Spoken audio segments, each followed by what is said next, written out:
Check, check, check.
Good morning, ladies and gentlemen. If you'd be kind enough to take your seats, the July 12, 2006 meeting of the City Council is called to order. This meeting has been properly noticed and posted in compliance with the open meeting law. These proceedings are being presented live on KCLV Cable Channel 2 and are closed captioned for our hearing impaired viewers. The council meeting, as well as all other KCLV programming, can be viewed on the city's website at www.kclv.tv. The proceedings will be rebroadcast on KCLV Channel 2 and the web the Wednesday of the meeting at 8 p.m. and also on Friday at 4 a.m., Saturday at 7 p.m., Sunday at 7 a.m., and the following Monday at 1 p.m. We also have an announcement that we'll be making at every meeting. This building is protected by a state-of-the-art fire detection and suppression sprinkler system. If alarms should activate during today's meeting, please evacuate using one of the designated exits. Once outside, please proceed to the left and assemble on the Las Vegas Boulevard side of the property. Employees wearing safety vests or our city marshals will inform you when it's safe to re-enter the building. Now, I give you that admonition just as a word of caution. We have no reason to believe or suspect that there's going to be any issue, but we are advised that we should be making that announcement at every meeting. As a matter of fact, twice at every meeting, once in the morning and once in the afternoon, just to be double sure that if there is an incident, that everybody's going to be safe. Now, before we proceed with the agenda, I'd like everyone to please rise for the invocation given this morning by Reverend Linda Kelly, Mountain View Presbyterian Church, and please remain standing for the pledge.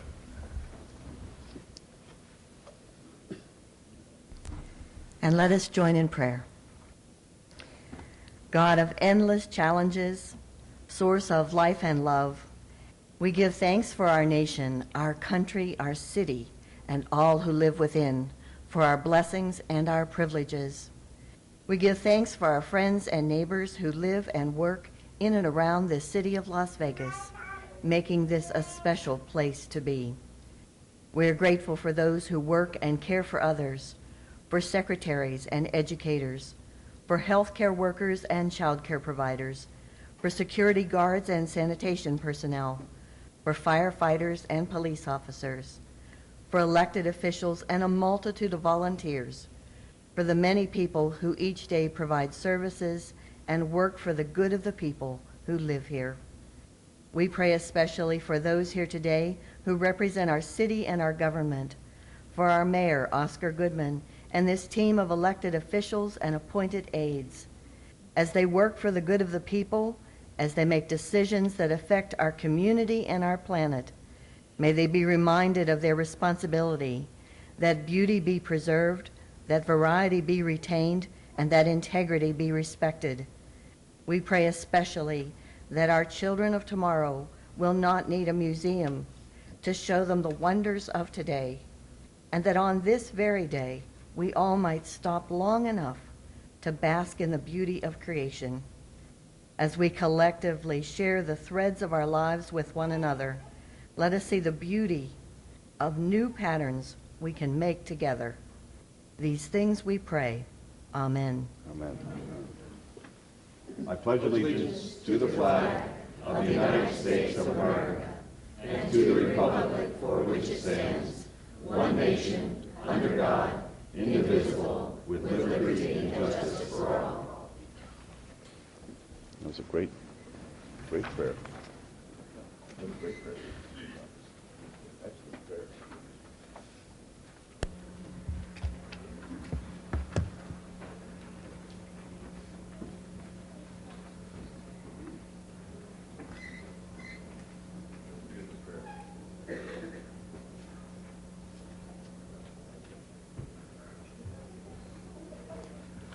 Now, look at this. Would you please put them up? Thank you. I want to play with them. All right. Okay, now we're in action, folks. This is the ceremonial portion of our agenda, and for our first item, Councilman Ross will recognize the July 2006 Citizen of the Month. Councilman? Thank you, Your Honor. You know, as a city, as a mayor and a council, we once a month we get the privilege of recognizing individuals in our community that go the extra mile. In Ward 6, it's never a challenge to find individuals like that who step up to the plate and go that extra mile. And today, I'm very pleased to introduce Ward 6's Citizen of the Month, Ruth Stevenson. Ruth, would you stand up and come up here for us, please?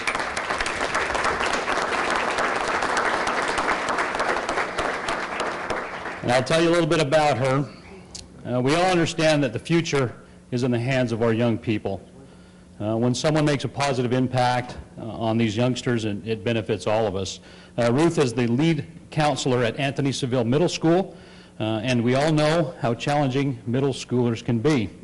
They are making that transition from child to young adult, and it is a time of extremes, extreme highs, extreme lows, constant questioning about who they are and where they're going. Ruth has given these young people at Anthony Seville Middle School a beacon. She encourages them to assume responsibility for themselves, and she helps them to learn and cope with adversity, and we all have plenty of adversity in our lives. In addition to her everyday duties of motivating students to pursue high academic standards, she works with students individually, teaching them to be respectful of others and to reflect on the impact of their behavior on others. And we can use more of that here in the world. We know that for sure. Because of her dedication to the youth of our community, it is my honor to name Ruth Stevenson Ward 6's Citizen of the Month for July 2006. Congratulations.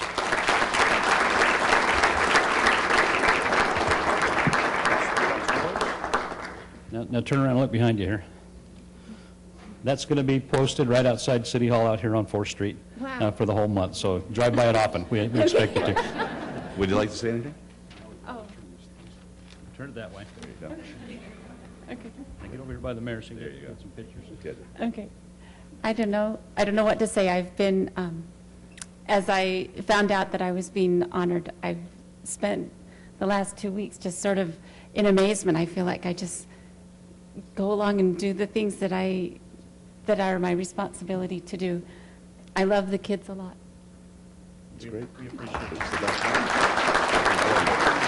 That's great. Congratulations. Your family? This is my daughter. Oh, please stand up. Come on, please. And next to her is Sherry Schreiber. She's our dean at Seville Middle School. Right. Very good. Thank you. For our next item, we'd like to recognize the Employee of the Year. This is one of the city's top honors.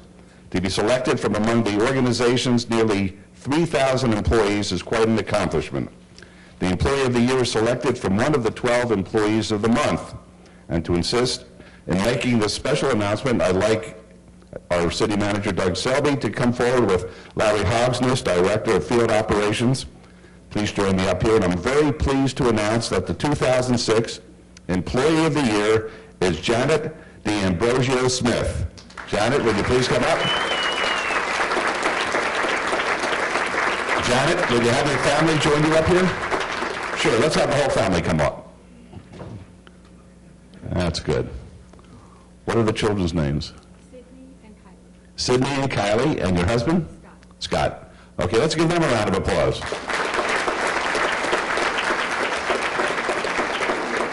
That's great. Janet has been a city employee since March 1997 and was named as Employee of the Month in July of 2005.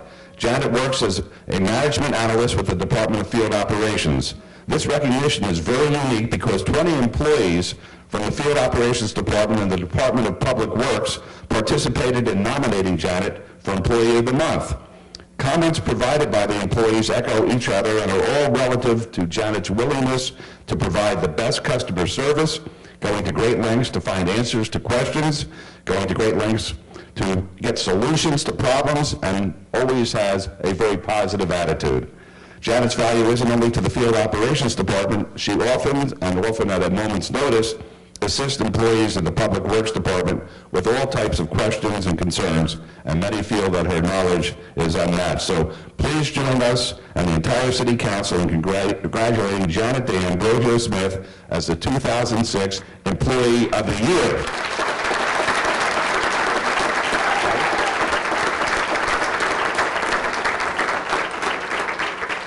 Thank you, Mr. Mayor, members of the council. This is really a great honor for our department and for Janet.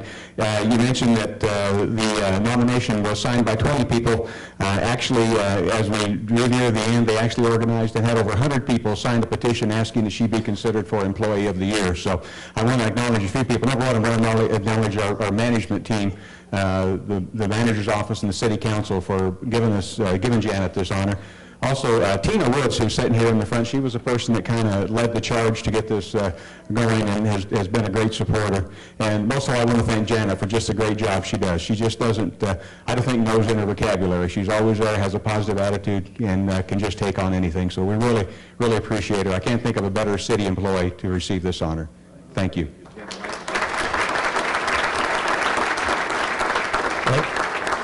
And I, too, would like to acknowledge the mayor and council for recognizing Janet. We have a wonderful workforce at the City of Las Vegas, and unfortunately, we're only able to recognize a few people a year and pick one out of that whole workforce that represents the highest standards and highest quality of service of City of Las Vegas employees, and Janet was selected to represent that. And not only that, it's not my pick. These nominations come from within the city, from other employees and supervisors, so it's even more meaningful to get this recognition. So congratulations.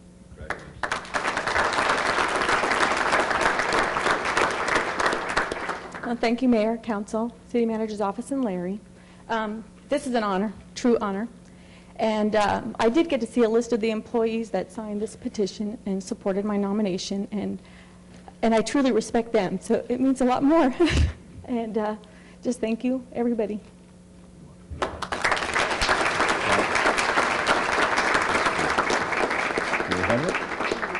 Very good. Congratulations. Thank you. For our next item, we'd like to recognize an individual who represents not only our city, but our entire state on a national level. And I'd like to ask Juliet Komodo, Mrs. Nevada, United States 2006, to please join us up at the podium. And after you come up here, I'm going to ask your family, well, the whole gang, to come up here with you. This is a remarkable family. I had the privilege of meeting with them up in my office. They're delightful, charming folks, and a real credit to our community. And would your family please join you up here? I want everybody. I want them all. The whole works. Look at this. Look at this. This is great. Juliet is a fourth-generation Nevadan who was raised in Las Vegas. She went to Southern Utah University, where she earned a degree in elementary education, as you can see. She practices what she preaches. She's active in her church and is a resource mother with Courtney Children's Foundation, where she's a dedicated volunteer providing mother-to-mother support for first-time mothers, pregnant teens, and at-risk pregnant women in the community. She does this while she's also taking care of her husband, Kyle, and the 6 children that you see here. She'll be representing our state later this month in the Mrs. United States pageant, which will be held here in Las Vegas, and we wish her the best of luck and know that she will do a fine job representing our community. And with that, I'd like to proclaim, and we have this proclamation for you today, as Juliet Komodo Day in Las Vegas. Let's give a round of applause. Thank you so much, Mayor, for doing this for us, and it's a great honor to represent the married women of Nevada, and hopefully for Mrs. United States, it would be an honor to represent the women of this country, the married women. I appreciate it. Thank you. Thank you very much. Okay, we're not through. We're an equal opportunity city council here. Kyle, what do you have to say? I just support whatever my wife says. I really didn't want to hear that.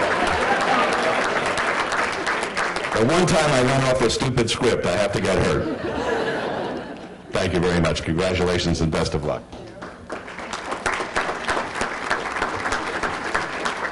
Next, we'd like to recognize a local UNLV publication. I'd like to ask some former Rebel Yell staff members to join us up here. Laura Tucker, Melissa Rothermel, Jennifer Allen, and Nathan Sosa.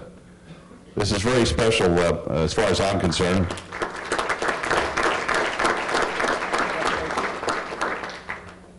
Hi, ladies. How are you? And Nathan? Nathan it makes me very, very proud because Nathan worked as an intern up at my office, in the mayor's office in City Hall, and I have to say, without any hesitation whatsoever, whatever he did beautifully. He was totally committed to a fine job, and that work product has spilled over to the wonderful job that you did for the Rebel Yell. The Rebel Yell, which is the newspaper at UNLV, recently received 2 Mark of Excellence Awards from the Society of Professional Journalists. The publication was named as the national winner for Best All-Around Non-Daily Student Newspaper and a national finalist in the category of editorial cartooning, of which I know something. The publication has some very tough competition with more than 3,000 entries in several dozen categories. Their efforts will be recognized at an awards ceremony in Chicago later this summer. So it's a great deal of pleasure that we recognize your achievements and proclaim today as Rebel Yell Day in the city of Las Vegas.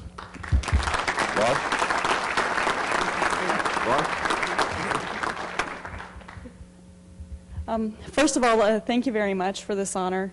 And I really think this is a reflection not only of the student newspaper at UNLV, but also the university itself. I think this was a result of a great staff that we had and also wonderful instructors. And the Society of Professional Journalists is one of the largest of its kind in the country. And we were, like the mayor said, we were up against much older schools and much more well-known schools. And I think this is proof that UNLV is worthy of becoming a top-tier university. Congratulations, Nathan. Nathan, go ahead. You've never been at a loss for words. Well, thank you very much, Mayor. I sure appreciate it. And I just think, as Laura said, this is a great reflection on our university. And a lot of times people here in our state and even here in our city, they sort of look at UNLV as maybe not their first choice for a university and think that maybe if they go there that they won't have the same opportunities and the same recognition that they would have if they went to a more prestigious school. And I think that this award goes a long way toward disproving that and showing that the talent of our local students here is such that they can compete with and even defeat their opponents from more prestigious universities that have, much more long-standing reputations and so forth. So thank you very much. Very good. Congratulations, congratulations. And I can't help myself. I must say that maybe the Rebel Yell is the only legitimate newspaper in the community. As I said, I can't help myself. For our last 2 items, Councilman Brown will recognize Parks and Recreation Month and a memorial recognizing dogs that have served in the military. Councilman? Thank you, Your Honor. First off, we're bringing a little sunshine into everybody's day today. July is Recreation and Parks Month throughout the country, and we're acknowledging all the efforts on behalf of the city staff that day in and day out provide us with the greatest facilities. And we all seem in our respective wards, and certainly the mayor, we sometimes have our pet projects. But one thing, looking back on my time in the city council, this body up here has been consistent and committed to providing the best park and recreational opportunities anywhere, certainly in Southern Nevada, but I would put some of our facilities nationwide. And it's great to be able to go throughout the city of Las Vegas and not only see the beautiful parks and recreational centers and trail systems, but the commitment to go back into some of our older areas and redo some of the mature parks that have been around for 30, 40 years. The commitment of this council is outstanding. I'd like to ask that Dr. Barbara Jackson, our Director of Leisure Services, and Mr. Larry Hogsness, our Director of Operations, to step forward and accept this proclamation and say a few words.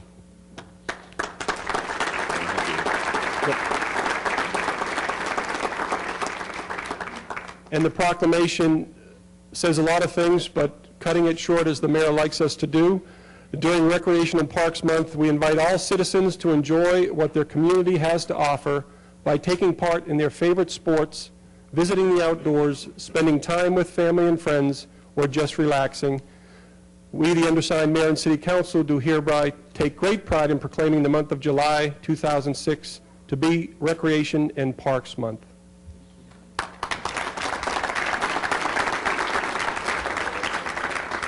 On behalf of Leisure Services Department, first of all, I'd like to say throughout this audience are all aspects of leisure services, and I really would like for all of them to stand You have the Parks and Recreation Board here, the park ambassadors here. Stand up, folks. Come on, don't be shy now. The Adaptive Sports Unit here, the Aquatics Unit here, Recreation, and most importantly, our Senior Division represented here. Did I leave anyone out?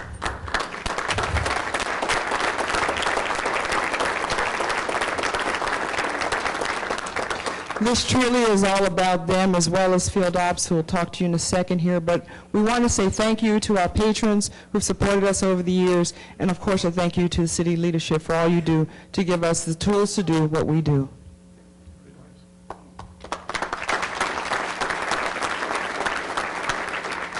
I really just want to echo what Dr. Jackson said. We asked 3 of our employees to come and kind of represent the maintenance side of things. We have Terry Watson, Ray Montoya, and Jerry Jones sitting in the back there. All the rest of them are out working. So if you hear them would stand up.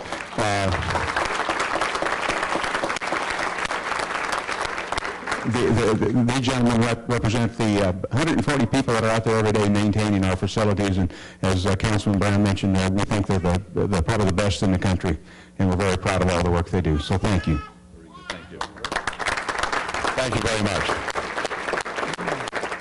Where's Mario? That's good. He's taking care of the Frank Wright Park across the street. That's excellent. Councilman? Thank you, Your Honor. Our final recognition is a very, very special one. We were fortunate enough a month or so ago to be able to dedicate, out there in the Northwest, we have a brand new facility, a dog park on 8 acres that was built in partnership with KB Homes and named by the neighborhood of all things, Barkin Basin Park. But the ceremony was very special because it was initiated by some of our veterans in town, and I'd like to invite the VFW Post Commander George Dennis to join me. He's going to talk a little bit about it, but the proclamation is the honoring the International War Dogs and Working Dogs Foundation. And I'd like to read some of this because statistically it's really something that's very special and needs the kind of public recognition that we're providing today. Dogs have served in the U.S. military during every modern war, both world wars, Korea, Vietnam, Gulf War, Bosnia, Afghanistan, as trackers, scouts, sentries, and messengers, as attack dogs, mine detection dogs, and rescue dogs. Dogs and their trainers and handlers are credited with saving thousands of American lives with great acts of heroism. Some military analysts estimate as many as 10,000 U.S. and Allied lives were saved during the Vietnam War alone due to the dedication of the war dogs. On May 24, 2006, veterans, canine officers, and their dogs, representatives from the city, gathered for a ceremony to unveil a new memorial plaque dedicated by the Veterans of Foreign War, Post 8250, to the hundreds of trainers and thousands of dogs who have given their lives throughout the world to ensure our freedom and safety. And again, this new memorial is located in Barkin Basin Dog Park. Commander, congratulations, and we ask you to say a few words. Thank you. 3 years ago, I had the privilege of being the state commander for the Veterans of Foreign Wars, and we do a 2-part service program where we take care of veterans and their families, and the second part is we pay back to our local communities, so we have a community service program. So here in Las Vegas, we set up a program for the homeless veterans, and we have a 3-day stand-down that we hold here to take some of the efforts off of the city for all the problems that they have with the homeless programs. And the other one would be the Service War Dog Memorial that we had. We saw that there was a lot of people would honor the various wars that we were in, and would also honor the various veterans organizations, but somewhere along the line they forgot about the four-legged veterans, and so this was the way that we saw to honor them. So I went to the city and asked them if we could present a War Dog Memorial. Mr. Selby said we could have any park in the city. Well, we didn't know really where to go with this, so the city decided that since they were building a new doggy park, that would be a very good place to put it. And so I want to thank the city and the Parks and Leisure Services Division, and also the service section of the Park District. They placed a great big beautiful cement holder, and we placed the monument on it. And so we had our formal dedication here just a short time back. So at this time, I want to again thank the city for all that they did, and it's just great. Thank you, sir. Thank you very much. Appreciate it. Commander, don't leave. You stay up here. Commander, you stay here. Thank you, Commander. I would also ask that you introduce some of your colleagues and their significant others. I'd also like to acknowledge this young man running around with the camera here, Mr. Chuck Baker. Many of you have followed Chuck. Chuck is perhaps the leading advocate for our senior community, and most importantly, our veterans. And Chuck, we certainly appreciate all you do for that community. So, Commander, if you could invite some of your colleagues up. Would you come up one at a time, please? Les Phillips. No, all right, Angela Clark. These are all the people, the hard-working, dedicated people from the Veterans of Foreign Wars in the northwest side of Las Vegas that belongs to our post that do so much for community service. All right, come on up there.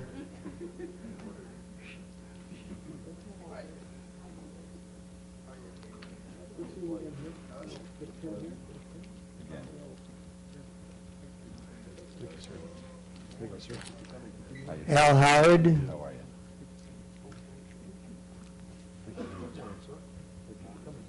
And here we have Les Mates. Thank you.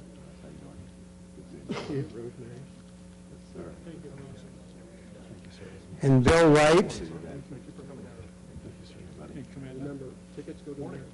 We have John Grubbs. And Chuck Baker also is a member of the Veterans of Foreign Wars. And I'd like to have Jack Watson come up. Jack Watson is the state chairman for our War Dog Memorial, and he has now started a program to give free memorials to the War Dog and police service dogs to all of the military bases. He has a new foundation taken over. Jack, would you like to say something? Give me a call. Jack, would you like to say something on your foundation? Yes, I got into all this back in Streamwood, Illinois. We were sponsoring a monument to the war dogs, and it was a beautiful original work of art, but it cost $55,000. So I got to thinking, and how can we do this on an international basis? And I came up with the idea of, well, I had help from the foundry, Eagle Foundry in Utah, and we came up with the idea of a plaque that weighs 45 pounds. It's custom made, and I went to the various communities and Nellis Air Force Base, and we decided this was the way to go, because we could put this type of memorial in every city, in every military base in the world, not only honoring the dogs. They did a terrific job. It was even in Vietnam, this dog could smell and hear wind going through a tripwire and saved thousands and thousands of soldiers from being executed. And they went into the holes in the trenches looking for these people because they could smell them a mile off. And that's why we're honoring the dogs. But the man on the other end of the leash, the trainers, we lost 400 trainers in Vietnam alone. I'm talking too much. But I just want to say that the International Foundation is looking for grants now. We're going international. We can put this plaque in any language in the world. And the best thing of all is that we are going to honor the return of our warriors with a job well done. Wonderful, thank you. That was beautiful. That was great, thank you. Just have these guys, George, come on out front, get a picture. We'll step out with them. I'll stand. We'll stand here and get a couple of pictures. Yeah, this is right about here. Perfect. Come on, everybody, squeeze in the middle. Try to get the mayor in there. But don't let a tall person be in front of you. That's okay. That's what you get for being tall. Is there a camera? Okay. Good job. That's good.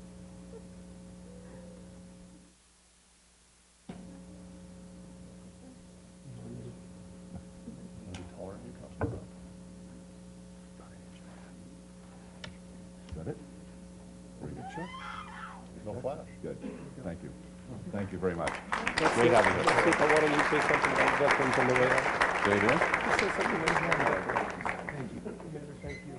Thanks for coming down. Great job. Great job. You fellas do a wonderful job. Thank you very much. And the ladies. Thank you. That's it. Good. Yep.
Mr. and Mrs. Hammond. All right. I don't really have anything.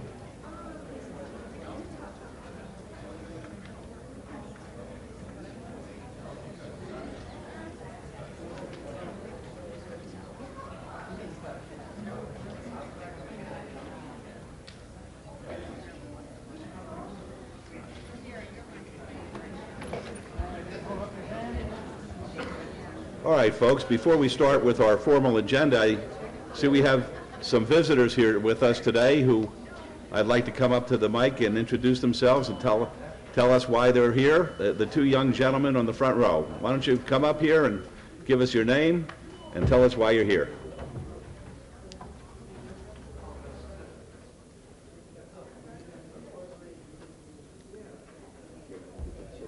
You don't have to do it in unison here. One at a time. That's fine. Yes, sir. Well, this is Kelly McGinnis. I'm Joe Miller, and we are part of Boy Scouts Troop 420. We are here to watch this meeting because it's a requirement for a few of our merit badges, and we, just thought we'd drop by and just say hello. Good. So, hello. Hello. It's nice having you fellows here. And at the end of the meeting or later on, give us a call. Let us know how we did, okay? Okay. Very good. And our friend said your chair was very comfortable. Say it again? My friend said that your chair was very comfortable. This chair here or my throne up in my office? I don't know which one. He just said your chair was comfortable. Okay, thank you. I think he's probably talking about this one. Very good, thank you. Have a seat, fellas. Your Honor. Thank you. Yes. Councilor Woodford? Yes, sir. Thank you. I have a special guest that's joining me this morning for a few minutes. He's a part of the Batteries Included program, in which you are very instrumental in helping to incorporate, along with Nevada Partners and with the help of Betsy Fretwell and Dr. Lisa Morris. This young man here, I'll let him introduce himself and tell you what part of the city he's working for. Real good. Hello everyone, my name is Kevin Lay. I work with real estate on the 4th floor, field operations. I work with Kathy Hogan and Robin and Christy, and it's a good experience for me to be here and work with the city and have an opportunity to meet the mayor and all the rest of these councilmen and councilwomen. I just want to thank the city for letting me participate in working here. Thank you, sir. Gets no better than that. Good job. All right, I think it's appropriate at this time to have a moment of silence. We lost one in our community, Kathy Augustine. She was the state controller for 3 terms and was running for treasurer. It teaches us a lesson, I guess. Earlier in the week, at 50 years of age, she suffers a massive heart attack and passes away the next day. So we can learn when we think about this during a moment of silence how precious life is, how dear it is, and how we have to really live each and every moment to its fullest, because we never know when our Maker is going to call us. So with that, could we have a moment of silence?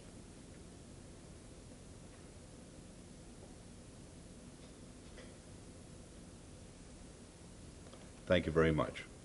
Item number 11, any items from the morning session that the council, staff, and/or the applicant wish to be stricken or held in abeyance to a future meeting may be brought forward and acted upon at this time. Mayor Pro Tem? Yes, Your Honor, we have item number 28, is change of ownership and business name from Skinny Dugan's Pub to Skinny Dugan's, 4127 West Charleston Boulevard. The staff's asked to strike, and also we have item number 63, bill number 2006-18, the Las Vegas Downtown Centennial Plan. Staff's asked to strike that also. Are there any other items, council members, we need to bring forward at this time? Mr. McNellis? Mr. Mayor Pro Tem, I'd like to bring item 51 forward to strike also. Item number 51. Please. Are there any other items, please? 51. Hearing no other items, Your Honor, make a motion we bring these 5 items forward and take the appropriate action, please. All right, let's vote on that, please. Post? Ronnie? You want no? Councilman Brown, did you mean no or yes? Did you intend to vote? No, ma'am. Okay, affirmative, thank you. Yes, ma'am. Ronnie, do we need to read item number 51 in the record? If you wish to discuss it. Well, no, John asked that, pardon? Yes, please. Okay. All right, item 51 is approval of an engineering design services agreement between the City of Las Vegas and HDR Engineering, Inc. for design of filtration facility modifications at the Water Pollution Control Facility located at 6005 East Vegas Valley Drive. This is near Ward 3. Yes, Your Honor, make a motion to follow Mr. McNellis' recommendation and strike this item, please. All right, let's vote on that, please. Post? Councilwoman Tartini? Councilwoman Tartini? Motion carries. Thank you. All right. Item number 54. No, we got to go through the consent calendar, sure. Oh, you're absolutely correct. Pardon me. I knew something was amiss. Okay, items 13 through 53 are on the consent agenda. They're considered to be routine and are recommended. What happened here? Stuck together, probably. Yeah, that's, okay. Pardon me, folks. Okay, item number 12 is approval of the final minutes by reference of the regular city council meeting of June 7, 2006. Is there a motion to approve the minutes? Yes, Your Honor. No additions or deletions. I make a motion to follow, to approve the minutes, please. All right, thank you. Let's vote on that, please. Opposed? Motion carries. Thank you. Items 13 through 53 are on the consent agenda. They're considered to be routine They're recommended for approval by the departments and may be enacted in one motion. Are there any items that the council wishes to bring forward at this time? Your Honor? Yes. On item number 41, I serve on the Board of Directors of Catholic Charities of Southern Nevada, so I will be abstaining on that item alone on the consent calendar. All right, thank you. Anybody else? Mayor? Yes, Councilwoman. On item number 41, I also serve on the Board of Directors of the Catholic Charities of Southern Nevada and will also be abstaining. Thank you very much. Anybody else? Mr. DiFiore? Mayor, if I could ask that item number 33 be brought forward for a quick comment. Certainly. All right. Item 33 is approval of a new martial arts instruction business license, Excel Defense Studios, LLC, doing business as Excel Defense Studios at 5803 West Craig Road in Suites 102 and 103. Yes, sir. This is in Ward 6. Mayor, I just need to ask the council to consider to make a correction to the name. Suzette G. Lagrange, spelled L-E-G-R-A-N-G-E, is the correct name for that. Okay, with the hyphen, Miranda? Yes, that's correct. Okay, very good, thank you. All right, anybody else? All right, Mayor Pro Tem, may I have a motion, please? Yes, Your Honor, make a motion then, I'm sorry. Your Honor, make a motion that we bring items 13 through 53 forward and take appropriate action, please. All right, thank you. Let's vote, please. Opposed?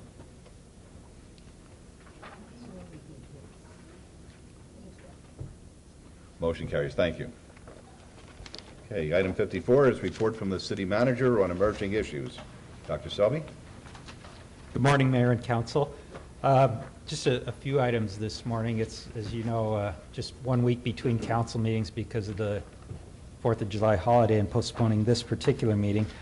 We'd like to remind everybody at this time that it's flash flood season, and we've already had a couple flash flood warnings, and we want to caution people to recognize July as Flash Flood Awareness Month, and in fact, the council will do that recognition formally at the next meeting. But in the meantime, we just caution people to exercise extreme caution when we do have floods in the valley and to stay out of flooded areas, not to drive through them. We also acknowledge that you and Councilman Brown sit on the Regional Flood Control District Board. Mayor, will be having your coffee with the mayor and Councilman Weekly this Friday. Do you know where? At the Starbucks at 751 North Rancho. Okay, anybody who wants to join Councilman Weekly and myself, please come up 7:30 Friday, 7:30 to 9 over at that Starbucks off of Rancho near Bonanza. Be happy to see any of our constituents come out there, or if they want to bring any suggestions or criticisms or anything along that line. That's what we do this for, and we'd be happy to shake your hand. Thanks, Doug. And we'll also add that later that morning at 10 o'clock, there's an open door constituent meeting in here for the same purpose. Correct. Neighborhood cleanup is scheduled for this Saturday, July 15th in Ward 1. It will start at 8 a.m. in the morning, and it will be within the following boundaries: Pebble Beach on the north, Cannon Boulevard on the south, Decatur Boulevard on the east, and Michael Way on the west. So anybody wanting more information about that can call 229-6405. Monday, July 17th, the City of Las Vegas and Department of Transportation Services will unveil the new sound wall project that Councilman Reese has worked very hard and diligently on. These are sound walls that will be installed ultimately on US 95 between Sahara and Las Vegas Boulevard. So it's a good project for improving the neighborhood conditions there in that area. If I could, Your Honor, we have a young lady down here in the front. If she'd please stand up, Thelma Clark. Thelma, would you please stand up? Thelma, would you please stand up? We're talking about the sound walls behind your mobile home. This lady right here is the driving force behind the new sound walls. I've been working with Thelma now for going on 10 years. She went to the legislature many, many times. Her home is right there on the Charleston curve, and if anybody's been impacted by freeway noise, freeway dust, vibrations, it's this young lady right here. And I really don't think this project would have ever got where it's at today if it hadn't been for Thelma and her determination and her I think, like to go up to the legislature and bend a few ears and stuff. So Thelma, on behalf of the mayor and city council, I just want to thank you for your diligence and your hard work on getting these sound walls putting in. We had some shorter ones that didn't really work, and Thelma told them then they was making a mistake, that they're just some junk, we're wasting money. And so now we're getting the way Thelma wanted them to begin with. So Thelma, thank you very much. Well, they've started. They've started the wall. The old one is torn down, and they've got holes in the ground, so they're working on it. And we really, there's 71 homes in our senior community, and we all will just really appreciate it when it gets up. Thank you. And we thank you. I went to the top and said to the governor, let's do something. So, and you helped a lot. Thank you. Mr. Mayor? Mr. Mayor? Yes, Councilman. I just wanted to add something before Thelma sits down and second the words of Councilman Reese, but also emphasize that not only with the mobile parks and with the sound walls, as a silver-haired representative of the state of Nevada, if you ever want anything done, Thelma's the person to go to. Yes, and she is. that petite built, don't let it fool you. That's right. Yeah, she's tough as anything. So we all thank you so very much, Thelma. You're in our hearts all the time. Thank you. Well, I thank you. Yeah. Your Honor, while you're fighting the fly, he's having a battle with a fly over here. Dr. Selby, let me also echo the words of Mayor Pro Tem Reese. Now you both go wash your hands. At any rate, Dr. Selby, thanks for bringing the sound wall up, because this is an area where Mayor Pro Tem Reese and I border, and this is going to be such a blessing in this area, because there was a major car accident that happened in this area, and as a result of that, a tire flew off of one of the cars and crashed into the roof of one of my constituents' homes, and just tore up the entire roof of their home. And so this is going to really give those folks whose homes are still there a bit of comfort, knowing that this is going to protect them not only from some sound, but a lot of flying debris that comes off of that interstate. So we appreciate this very much, and we look forward to the completion of it as well. And Ms. Clark, we want to thank you as well for all the work you've done in this area. Thank you.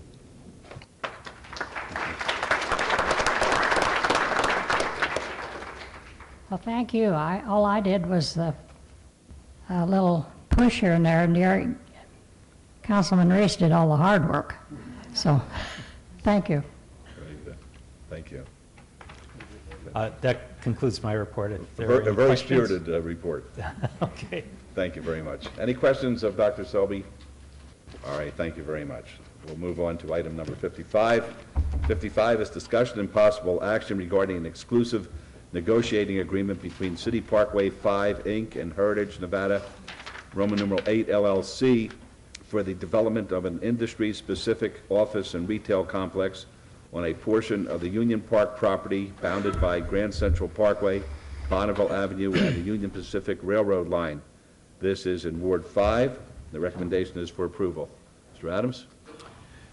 Good morning. Scott Adams, Director of the Office of Business Development. This agreement respects a major project proposed on the 61-acre site. It is an exclusive negotiating agreement, which really is just a preliminary agreement to a final disposition and development agreement.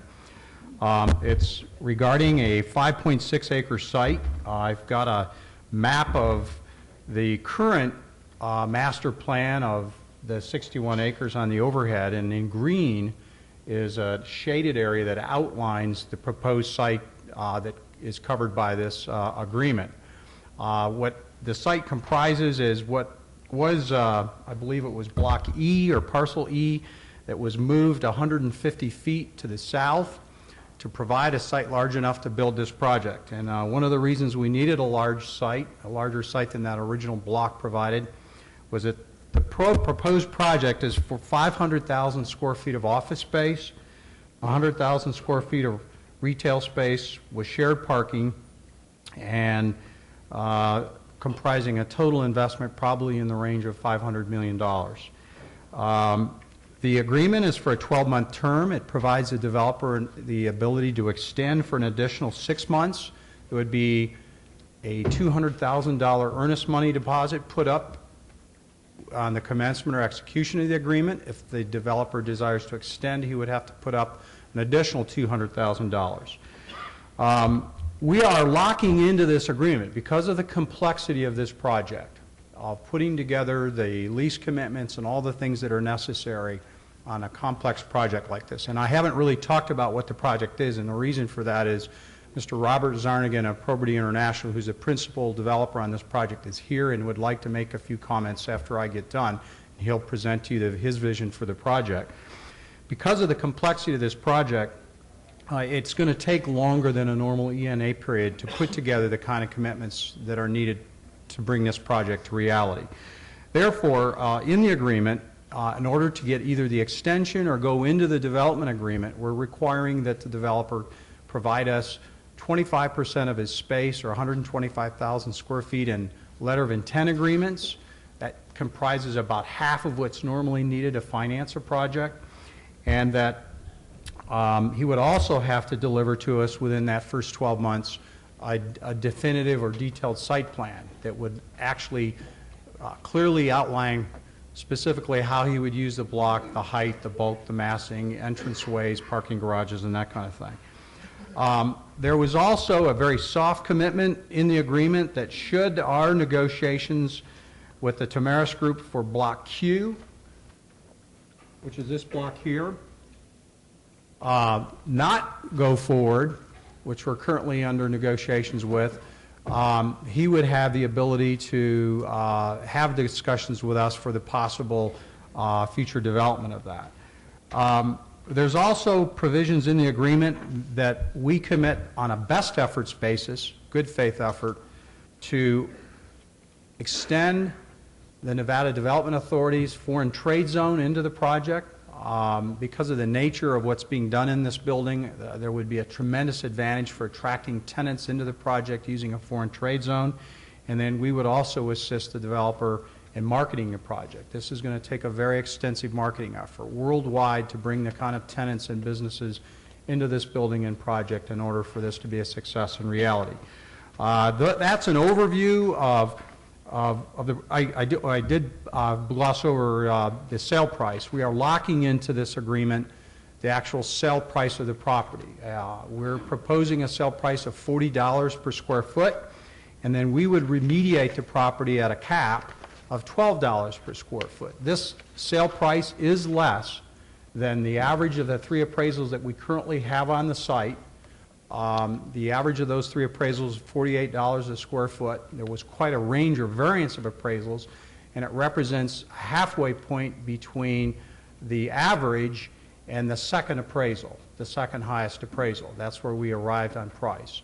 It also represents, in my opinion, a very, very high price on property for a major office development. Office developments can only absorb a certain amount of land cost for them to be feasible, and I believe we've pushed the envelope on this project in terms of getting the maximum value that we can. With that being said, before we go in, when we go into a final development agreement on this project, we will be coming forward at that time with an AB 312 resolution that will resolve this sale price at being less than fair market value and make that public disclosure as required by the new state law, the new AB 312 state law. So I needed to make that disclosure right up front. With that overview in place, staff does recommend approval. As I mentioned, Mr. Robert Zarnigan, who is the President and CEO of Probity International, is here, would like to say a few words. I'd also indicate that Rita Brandon is also here. She's the Senior Vice President of Development for Newland Communities. We were very involved with Newland. Newland negotiated many aspects of this agreement in their new role as our Master Development Consultant for the 61 acres. So I think collectively among the 3 of us will be able to answer any questions that you might have on this project. Very good. Thank you, Mr. Adams. Mr. Zarnigan?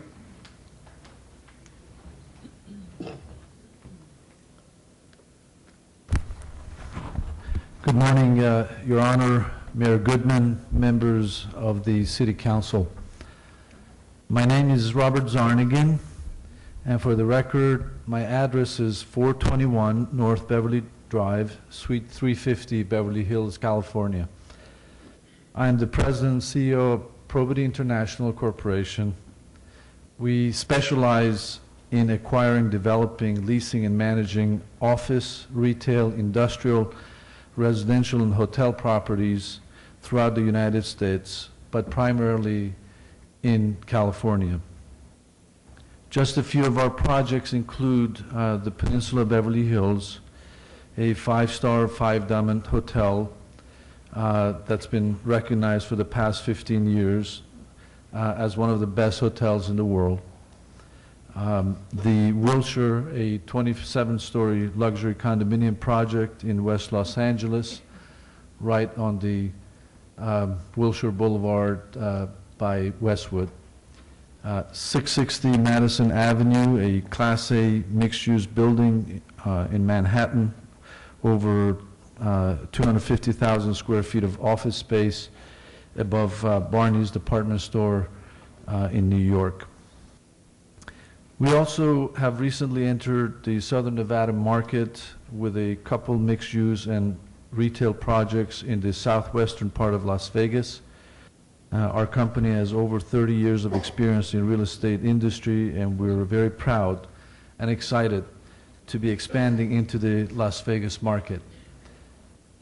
We're also very proud to be the first to sign an exclusive negotiating agreement with the City of Las Vegas and to express our confidence in the Union Park project.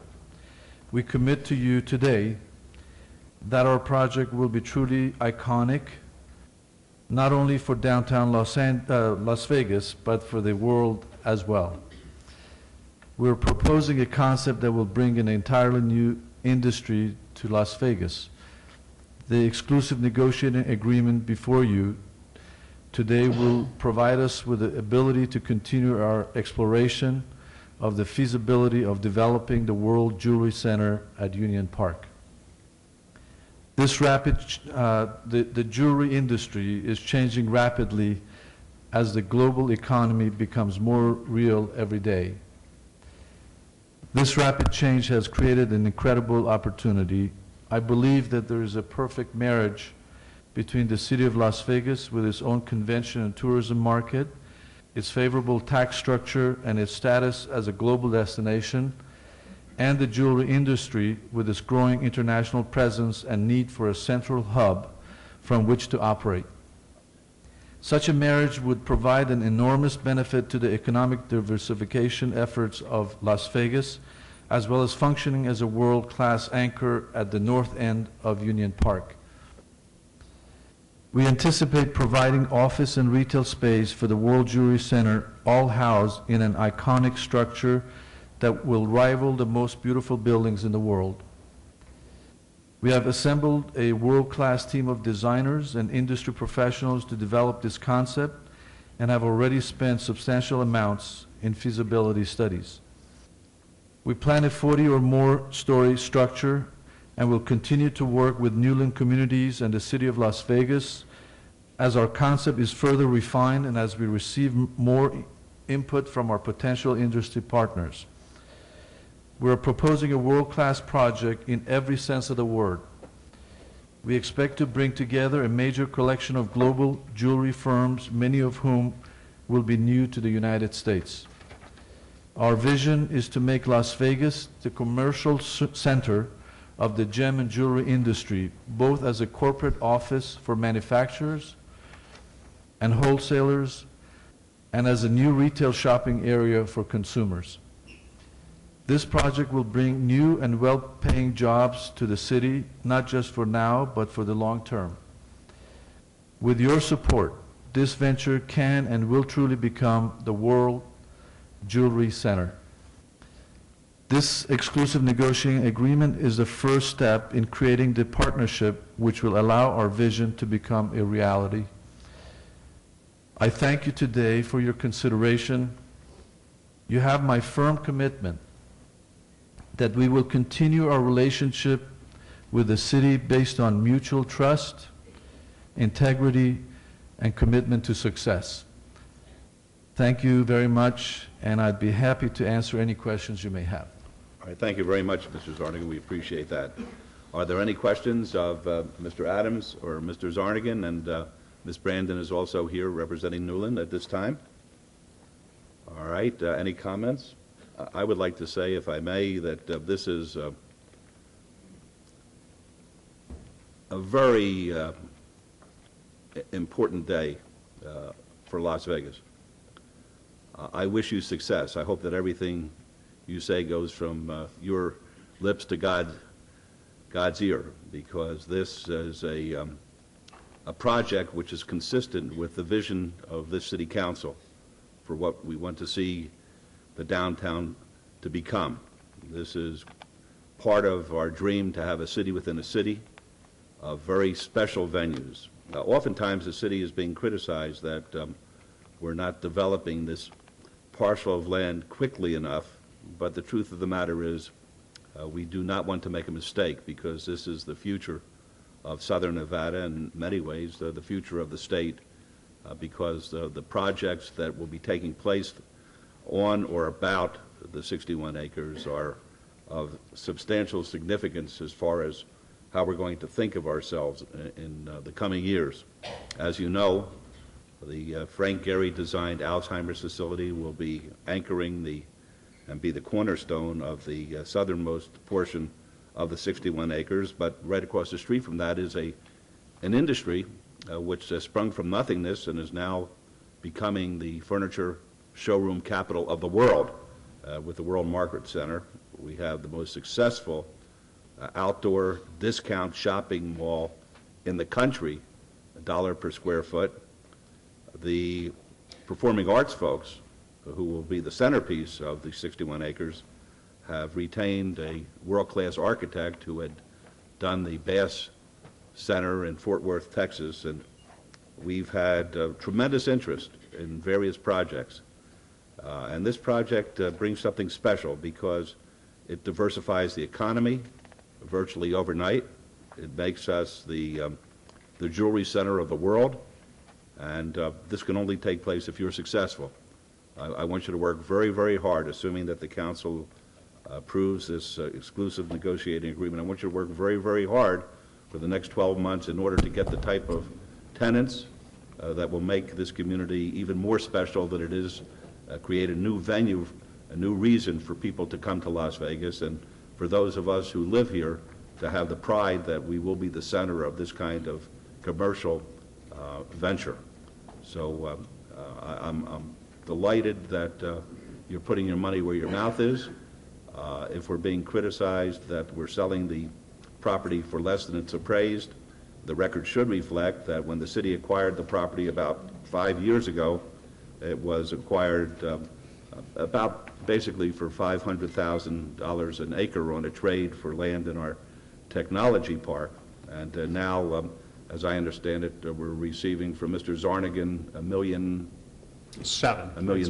an acre. And of course, as time goes on, the property will become more and more valuable.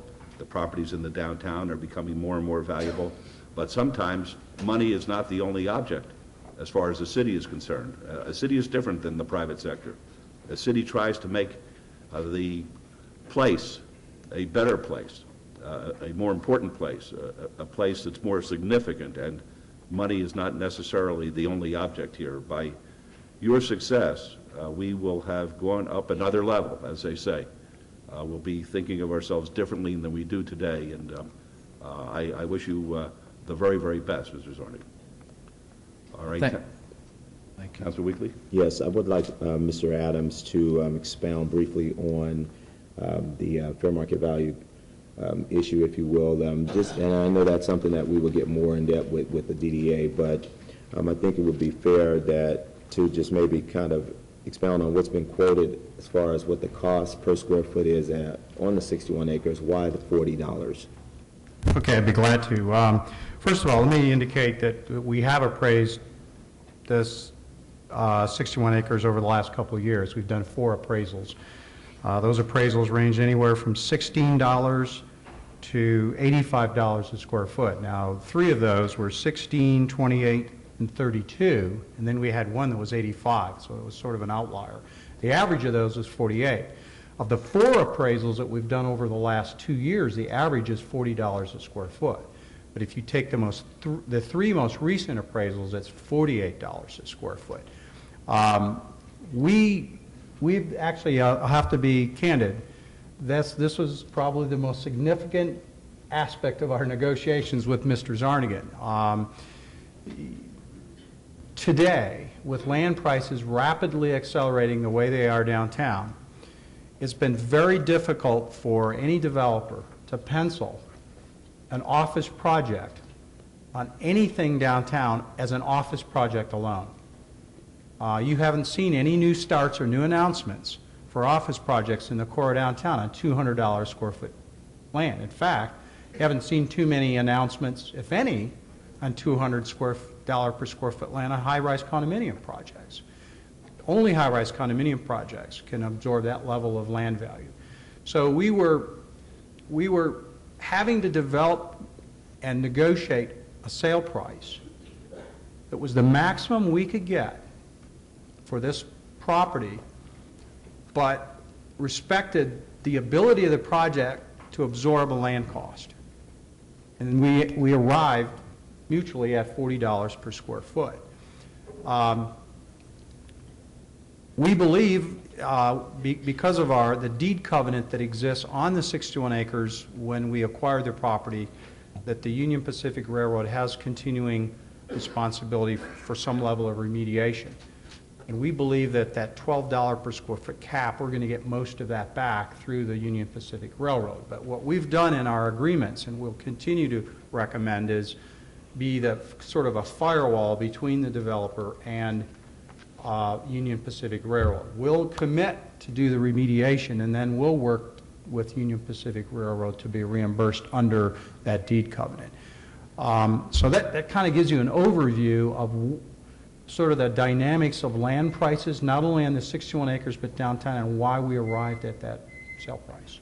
Okay, thank you very much. And Mr. Zarnigan, I'd just like to say I'd like to thank you very much. You're a very pleasant man. Thank you for taking the time out of your schedule on yesterday to meet with me, as well as I want to thank the mayor for inviting me in his office for the meeting, but I'd like to thank you very much for the presentation that you presented to me on yesterday, as well as Ms. Murphy. If you scoot over for a second there. Thank you, Ms. Murphy, very much for the information that was provided. I think, Scott, would it be fair to say to the general public out there, because there are a lot of people, of course, who are watching how we develop this 61 acres and how we negotiate these deals, would it be fair to say that we have to be very creative in our negotiations as to how we come up with various prices in order to make it work as it relates to costs? Absolutely. In fact, one of the reasons I stated that we'll be doing an AB 312 resolution at the time of the DDA is that we really visualize this as much an economic development project as it is a redevelopment project. Because at the end of the day, if we're jointly successful, we'll be bringing new businesses into the city of Las Vegas and into downtown. In fact, if you look at the size of the building he proposes, with a standard ratio of 4 employees per 1,000 square feet, there will be at least 2,000 new employees in this building at full occupancy. And those will all be new businesses to the city and downtown. So we really see this as an economic development project, and that being the rationale for providing some level of reduction in sale price warranted by economic development purposes. Thank you very much. Thank you, Councilman. Would you like to make the motion? No, we'll let you do that. Okay, I appreciate that, Councilman. Move for approval. Let's vote, please. Opposed?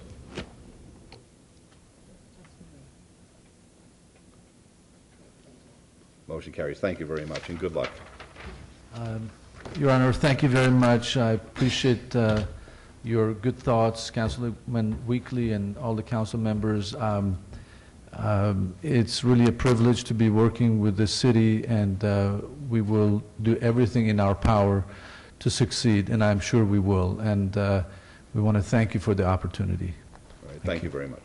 Thank you. Okay, item 56 is discussion and possible action on appeal of work card denial for Susan Ria Gilloon. Is Ms. Gilloon here? Come on up, please.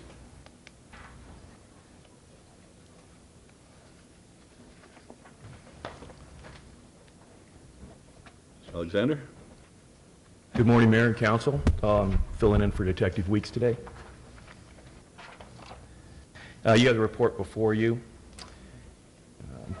If there's any questions regarding that, I'm more than happy to answer them. All right, basically, the report reflects that the potential employer is aware of Ms. Galoon's issues, and notwithstanding that, desires to hire her. Is that correct?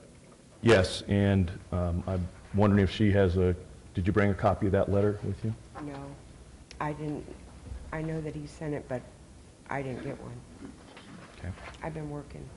Did Ms. Galoon, did you give your employer all of the information which is contained in this report? Yes, sir. And he or she is familiar with it? Yes, sir. And notwithstanding that, is willing to hire you in this capacity? Yes, sir. Okay, thank you very much. Are there any questions? Yes, Councilman Ross. Thank you, Your Honor. Mrs. Galoon, in light of your recent history in regards to the law, it is quite clear in our city code and ordinances why you were not allowed to have this work card. I cannot support you in this, and I recognize the fact that the employer is aware of your challenges and has a letter stating that. I haven't seen the letter, but there's a reason that these work cards go out like this, and it's because to protect the community. And I'm grateful that you're trying to do better in this life and in this world and in this city, but I can't support you in this. I understand. I have a hard time with that, so I just wanted you to understand why. All right, thank you. Are any other comments or questions at this time? Mayor Pro Tem? Yes, Your Honor, I make a motion to approve this application, site-specific. I would like to have the letter put on record, if we could, somewhere. Sergeant, if you could get that. What I'd like to do, the applicant, it's her responsibility to obtain that. Your employer, you need to get a copy of that letter from your employer. I'll work in that matter with her, but it is her responsibility to obtain that. I'll ask her to get it to my office at the minimal, and then we will make sure it gets over to the city clerk's office. Right, but we could be assured, though, that there is such a letter, because that's what the report reflects. Yes, no, the report is correct. It reflects that. We're aware of the letter, and but as the procedure is, she needed to bring that letter in. So now I have no doubt of the facts in the report that the employer has offered a letter. Okay, but you needed to bring that today. Okay, I didn't know. And then I would also like to put on a 6-month review. I'm sorry? A 6-month review of this application. Yes, sir. Site-specific. Mayor Goodman, before we vote, may I ask a question? There's still a gap in my understanding of one parts of the process. She says, I think in response to Mayor Goodman's question, that her employer is well aware of her history. Mm-hmm. But in the process, in the paperwork that we receive, there's no proof of that. There's no proof that the employer is aware of our entire history, and that's the issue I have. I'm not saying you're wrong, but I'd like to see in writing that, not only in this case, but in future cases, and I don't see there he is, Mr. DeFiore's out there, and he and I are working on some improvements in this process. But how do we feel comfortable? I think it's that's easily addressed, I think, and at one point in time, we made the suggestion that when an applicant has an issue, that they retrieve a copy of their, quote, rap sheet, end quote, and then give it to the employer, have him initial it or sign it, and attach that to the letter showing that, notwithstanding what's contained on the rap sheet, he still or she still desires to employ That's certainly one method, although I'm very familiar with those rap sheets, those scopes, and sometimes they're a little difficult to interpret to the lay person. But that's something that I want to continue to have a discussion with, just to make sure that when somebody comes before us and they says, oh yes, my employer is well aware of everything, the employer's not here. Yes, sir. And we don't have anything in writing to support that, just an observation. And if I may, and we appreciate, Councilman Wolfson, that desire, and also Mayor Goodman, you are exactly correct in your recollection on that.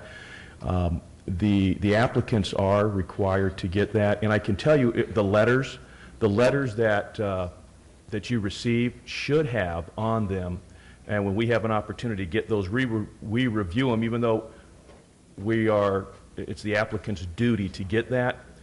What the employer should be putting on those letters are verbatim almost the specific reasons they were denied initially for the work card, not necessarily peripheral issues that had nothing to do with the denial, but the specific reasons. In this case, all of the things that you can see in the report should be on there by the employer.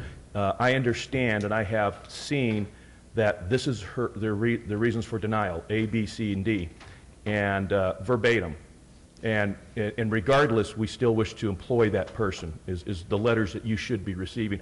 And we'll make sure you get a copy of that letter. She will make sure you get a With copy. Mayor Goodman's permission, that could be a pre-prepared form that we give to the applicant to give to the employer, so that somehow all that information is contained in the form that the employer signs off on. I don't think we should rely on the applicant to put it all in, because the applicant may not know how to word it exactly. The only issue with that would be dissemination by my office or an office within the city of criminal history. The applicant, any of us are free to disclose our personal history to anyone, but if I put that, for example, a prepared letter with those specifics, then that would be a secondhand dissemination of criminal history. And so that's why it has to be the applicant. Now, speaking with the applicant, we can tell them, Joe, what you need to do is tell your employer, boom, boom, boom, because I'm speaking to Joe, the applicant who's been denied. Okay, I've even had them write it down. Joe, you know, it's your history, so that's what you need to, if you choose to disclose to your mother-in-law or your employer, it's up to you to do that. So that's why we wouldn't put that down. Not to belabor the point, but I have a feeling if we do that verbally, that there's going to be information lost in that process. When we get it back from the employer, it's not going to be the same information in a lot of cases. We'll see. That's true. Okay, there's been a motion. Let's vote on that, please. Post. Okay, motion carries. Now, ma'am, if you change your employment, you have to contact Metro and let them know that, okay? All right. And you are only allowed to work at that specific location. Okay. And then 6 months from now, you'll come back and hopefully that will resolve everything. All right, thank Okay, you. good luck to you. I look forward to proving myself. Thank you. Thank you, Mayor and Council. Thank you very much. All right, item 57 is discussion and possible action regarding complaints seeking disciplinary action against the Power Company, Inc., doing business as Crazy Horse 2 at 2476 Industrial Road, Las Vegas, Clark County, Nevada, for violations of Title VI of the Las Vegas Municipal Code. This is in Ward 1. Before we begin, Mr. Jerbick, I want the record to reflect that about 21 years ago, I represented Mr. Rizzolo, whatever the representation was, that was concluded a long, long time ago. I have no business relationship with him, although I do consider him a friend. I've stated publicly that I believe that he has done a lot of good charitable work in the community, and with that disclosure, I believe I can vote because I hold no bias one way or the other. If I could, for the record, Your Honor, you have disclosed to me your prior professional relationship with Mr. Rizzolo. We have opined to you that because of the amount of time that has expired, you are well past any deadline that I am ever aware of that would retain a conflict of interest. So you neither have a right, neither have an obligation to disclose nor abstain based on your prior representation, but your disclosure is appreciated. With respect to the friendship, it is an subjective test, and if you can remain objective in your vote, then you're fine to do so. Okay, I can be objective. If either party, Mr. Henry or Mr. Sgro, desires me to recuse myself, I'll consider that, but unless I hear it from you, I'm going to sit on this matter. Okay, I take your silence as being acquiescence. Mr. Henry. Good morning, Mayor, Council. This matter is before you to ask you to approve a disciplinary complaint against the city's tavern licensee, the Power Company, Inc., doing business as Crazy Horse 2. I have prepared, in your backup, there is a disciplinary complaint. I have prepared a First Amendment complaint for disciplinary action that I'm going to be submitting today, and I have put on the dais in front of each of you and given a copy to Mr. Sgro. It was signed, I think, about 4 o'clock yesterday afternoon. Crazy Horse 2, as I said, or rather the Power Company, Inc., is our tavern license. It has it operates as Crazy Horse 2. On June 1st, the corporation, through a vote of its board of directors instructing its counsel, Mr. Scrow, entered a plea in the United States District Court for the District of Nevada to one count of conspiracy to participate in an enterprise engaged in racketeering activity. On the same date, the 95% owner of the Power Company, Inc., at least according to our own records, Frederick Rizzolo, pled guilty to one count of a felony in the same court, conspiracy to defraud the United States, between January 1st, 2000 and 2005. The day, 2 or 3 days before, I believe, or perhaps the day before, 16 employees of Crazy Horse 2 entered pleas of guilty to felonies in the same court, and these felonies related to their employment, and they included false statements before a grand jury, conspiracy to participate in an enterprise engaged in racketeering activity, and conspiracy to defraud the United States. The racketeering activity pled to by our licensee and by one of the employees, Robert D. Apiece, includes a pattern over the course of 6 years of extorting money from customers through the use of force or the threat of force or actual physical violence, in some instances resulting in bodily injury. One of these instances resulting in bodily injury involved a customer by the name of Kirk Henry. Mr. Henry, as a result of the battery that he suffered at the hands of the Crazy Horse 2 employee, Robert D. Apiece, was rendered a quadriplegic for the rest of his life at the age of 43. And as part of this plea agreement, the Power Company, Inc. has accepted responsibility and agreed to make $10 million in restitution. Our city code at 6.02330H proscribes operating a business whose actual business activity constitutes a public or private nuisance or has been or is being conducted in an unlawful, illegal, or impermissible manner. I would submit to you that the allegations that I've just described and which are set forth in the first amended complaint for disciplinary action fit entirely within the city code and subject the licensee to discipline. Accordingly, I would ask you to approve the complaint and set the matter for hearing on August 16th. On August 16th? Yes, please. Well, why do you say August 16th? We have 2 dates available. Well, we have 2 dates practically available to us within the 60 days that we have to set this for a hearing within the municipal code. The first one is August 16th, and the second one is September 6th.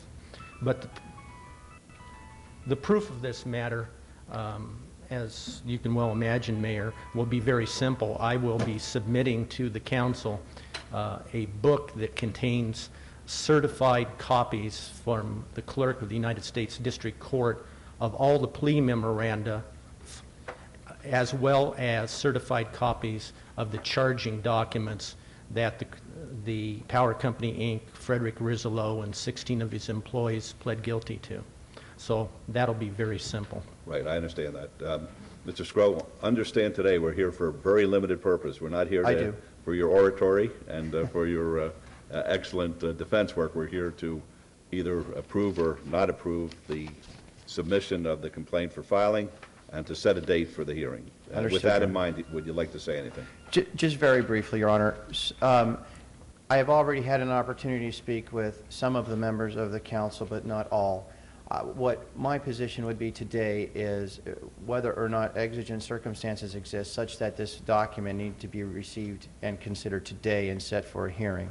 And one of the reasons, just by way of example, is I would like to have had an opportunity to meet with each person on the council. With Mr. Henry's been present at all the face-to-face meetings in an effort to try to at least give some guidance to the council from our perspective what the position should be. That at this point, Your Honor, it has not been adversarial at all. It has in fact been an effort to amicably come to some determination once everyone has the proper information in front of them. One example would be Mr. Henry just said, he used the name Kirk Henry, and he alluded to the council that that's something that was proven by way of the plea agreements. That in fact is not the case. And by sitting with each of the council members, I could explain to you, for example, why that's not the case, that in fact was at time a deal breaker. Well, I appreciate what you're saying, but I'm disposed to accepting the complaint for filing, and hopefully you'll be able to resolve it with Mr. Henry and talk to the council members in the meantime.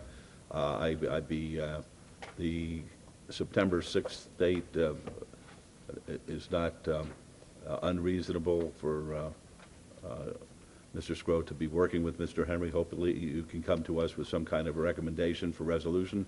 Otherwise, on September the 6th, we'll have the hearing.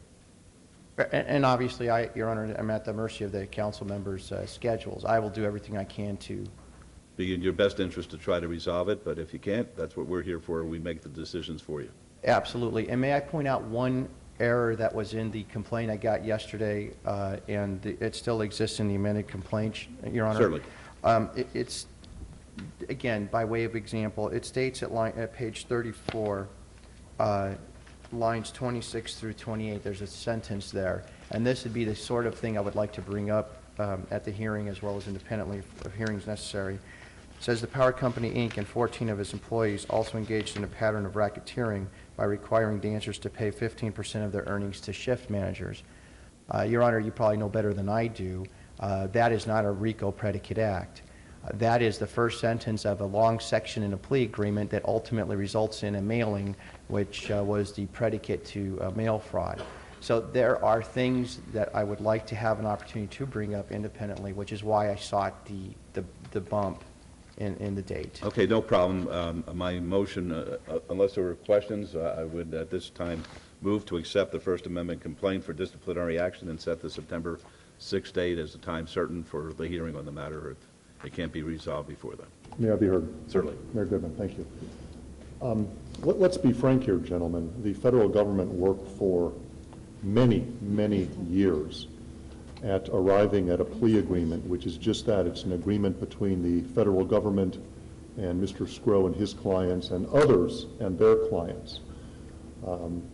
My understanding of that agreement is, the federal government's agreement, is that there's a contemplation that this business remain open for a period of time. I think there's mention of a 12-month period where I think the contemplation is that the business remain open. I imagine that 12 months started at the time of the plea. Would that be a fair statement? That's correct. When was No, that, Mr. it would Sgro? not, Councilman. That very statement was brought to my attention in my first meeting with Mr. Sgro, and I spoke with an assistant United States attorney knowledgeable of these matters who participated in the prosecution and ultimate negotiated settlement. And I asked him whether or not he and federal agents involved in this had contemplated that the city would bring disciplinary action. And he said, yes, we were well aware of what you'd done with Ghilardi, and we always contemplated that, and we wondered why Mr. Sgro never brought it up. But from the standpoint of the federal government, the reason that, well, from the standpoint of the federal government, the action of the city is entirely independent. Okay, and I saw that, Mr. Henry, if you don't mind, I don't want to take up too much time. I saw that in your documentation that the other government entities are allowed to move independent of what the federal government did. My only observation is that I don't necessarily think that we as a city should be doing something which could frustrate the efforts of what the federal government is doing. So I'm not saying what we should do in the future. I'm just saying that I would specifically urge you to have communications with the federal authorities to make sure that we're not doing anything to frustrate the spirit of that agreement. I've already done that, as well as communications with counsel for Kirk and Amy Henry, and both of them have told me that they don't view what we're doing as frustrating the agreement or the objects of the agreement or the goals of their client. Well, Mr. Ma- Is that it? Yes, Councilman. I just wanted to make a couple of comments, if I Sure. might. The City of Las Vegas has set a standard for entities conducting business in our community, and those standards must be met by all individuals. With the completion of the plea agreement with the Federal Prosecutor's Office, we now have a resolution and some answers to questions in the law enforcement community, as well as those of our citizens concerning this case. Therefore, I support the mayor's motion to forward with a disciplinary hearing to be heard within 60 days, and I strongly believe that we owe this open meeting to the citizens of our city. All right, thank you, Councilwoman.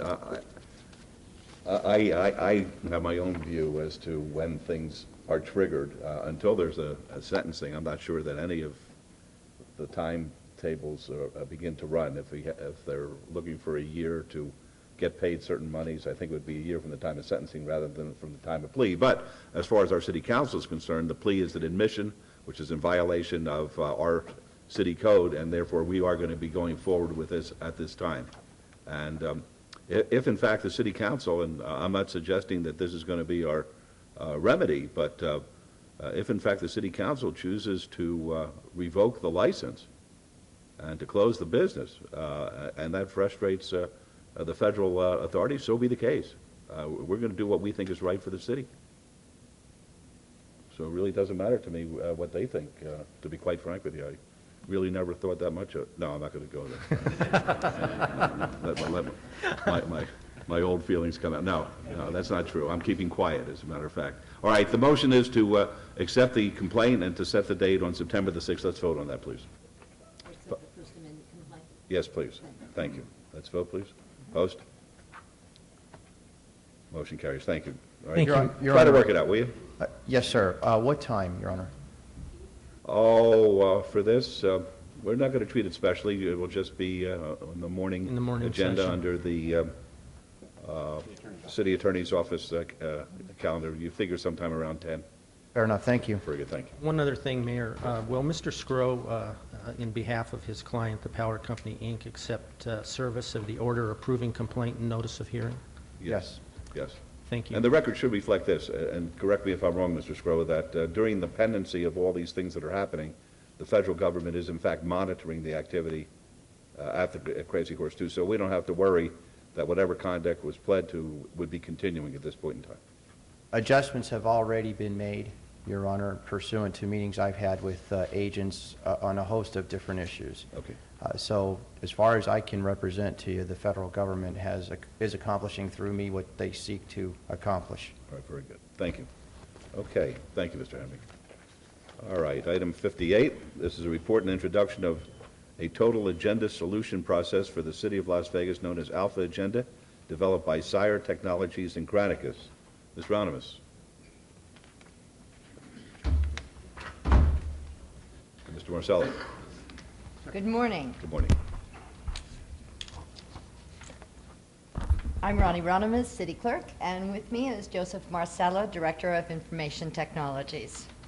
We're very excited to introduce to you today our new state-of-the-art total agenda solution, which we have called the Alpha Agenda.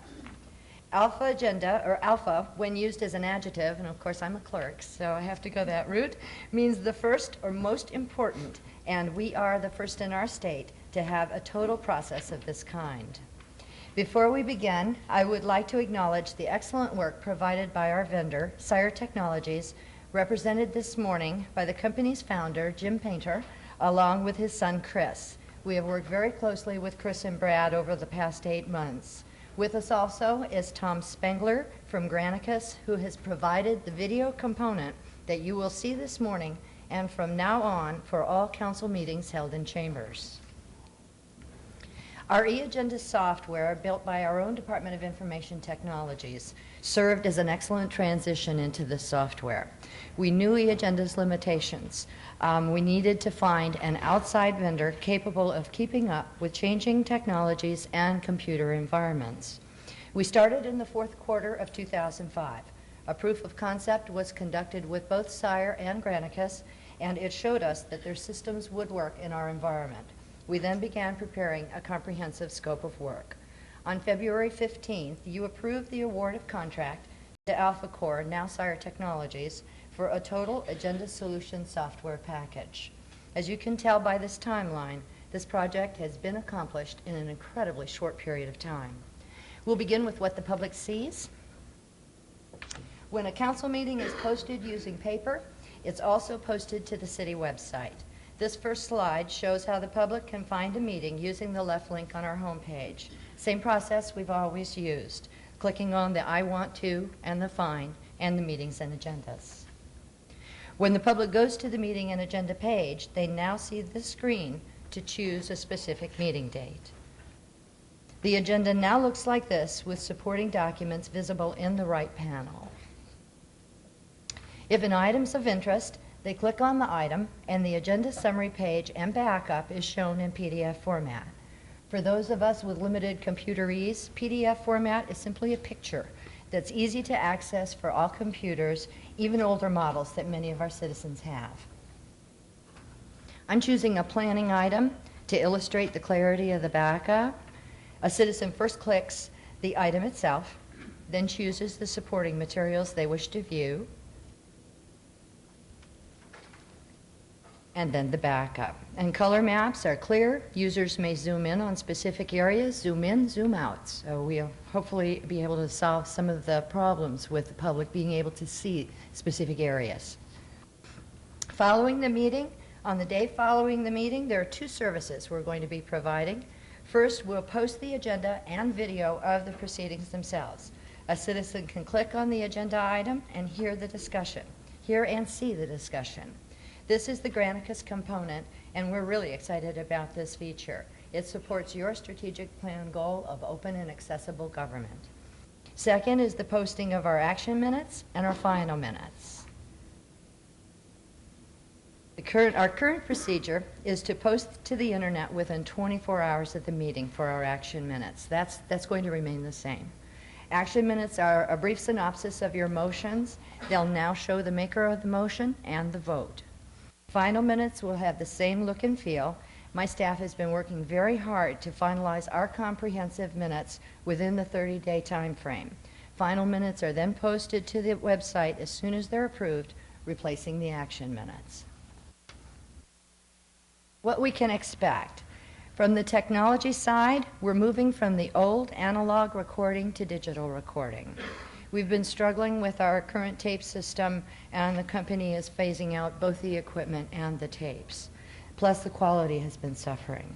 With this new system, we'll be using CDs and DVDs for duplication for citizens upon request.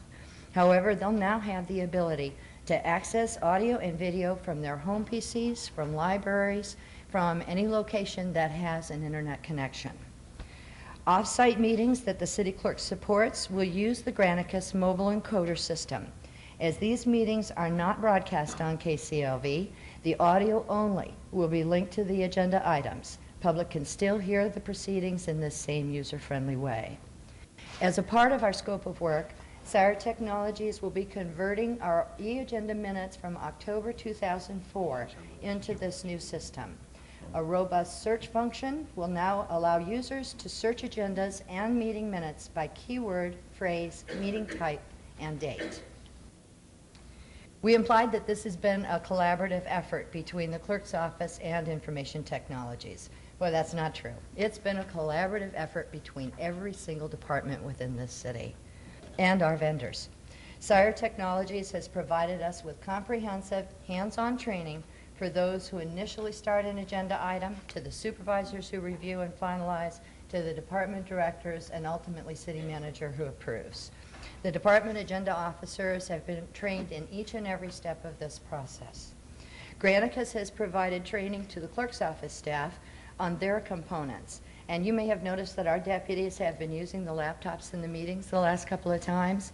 They're entering the motions, putting in the video timestamps, and actually starting the minutes during the course of the meeting. Sire has also built workflows for each of the departments. This allows an agenda item to move electronically through the process.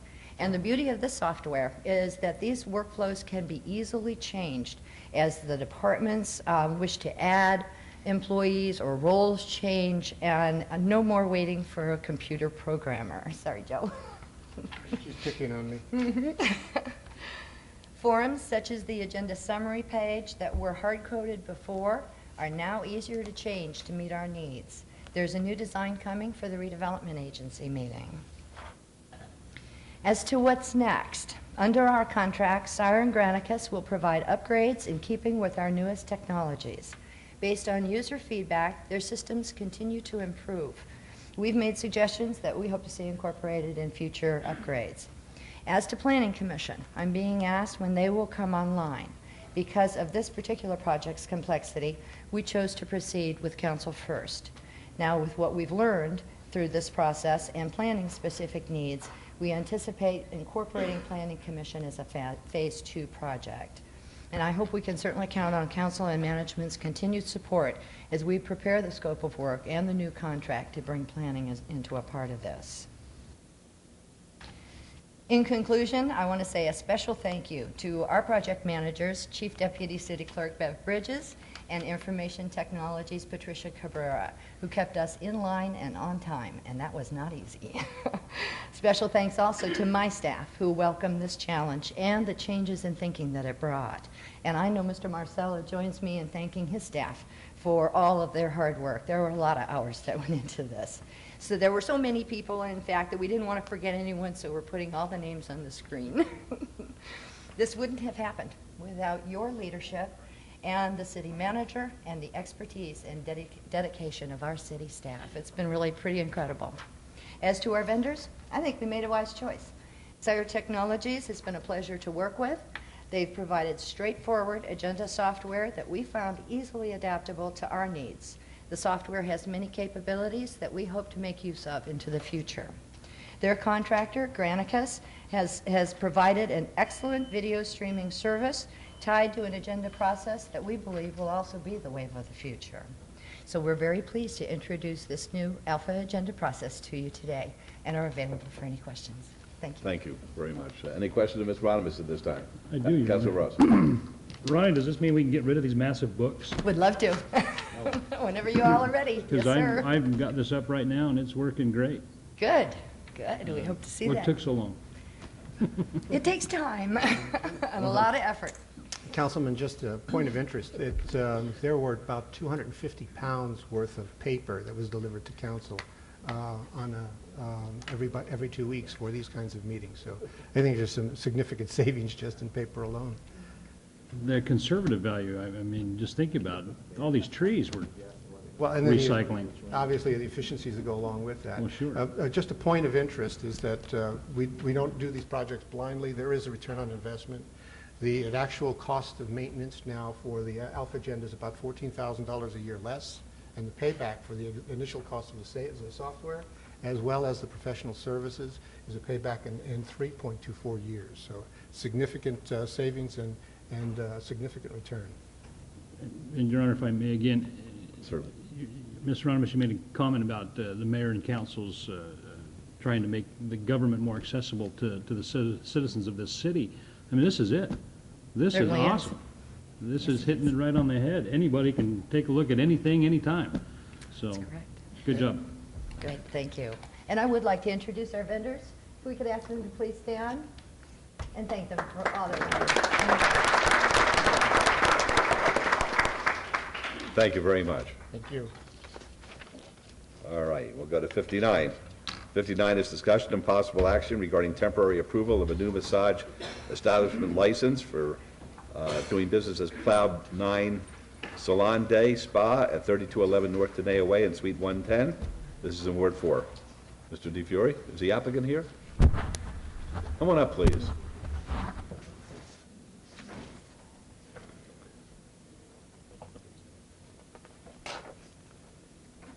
Thank you. Mr. DeFiore?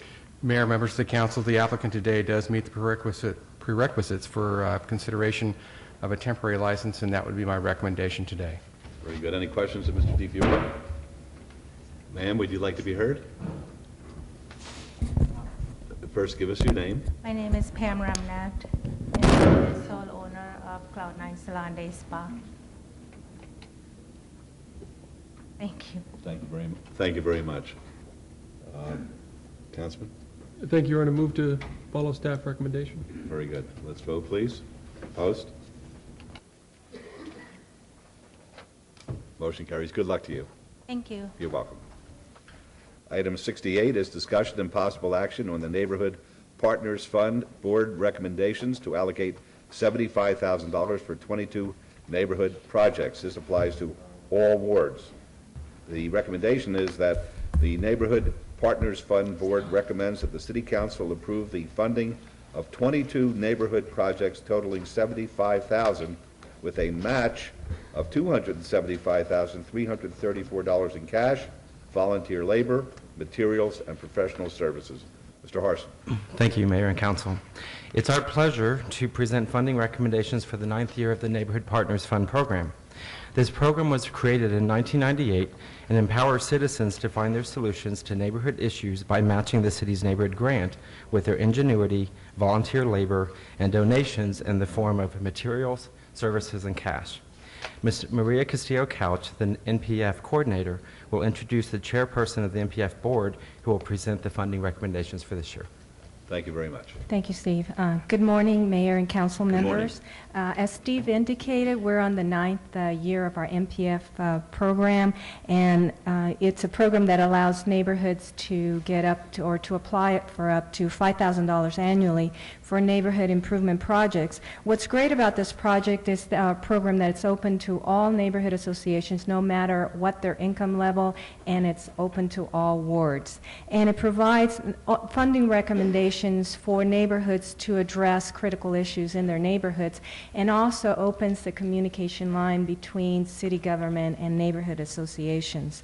This year we're recommending, or the board is recommending, 22 neighborhood projects to be funded for a total of $75,000. As the mayor said, the neighborhoods are pledging over $275,000 in their volunteer labor and the donations they get from businesses around and from their own neighborhood residents.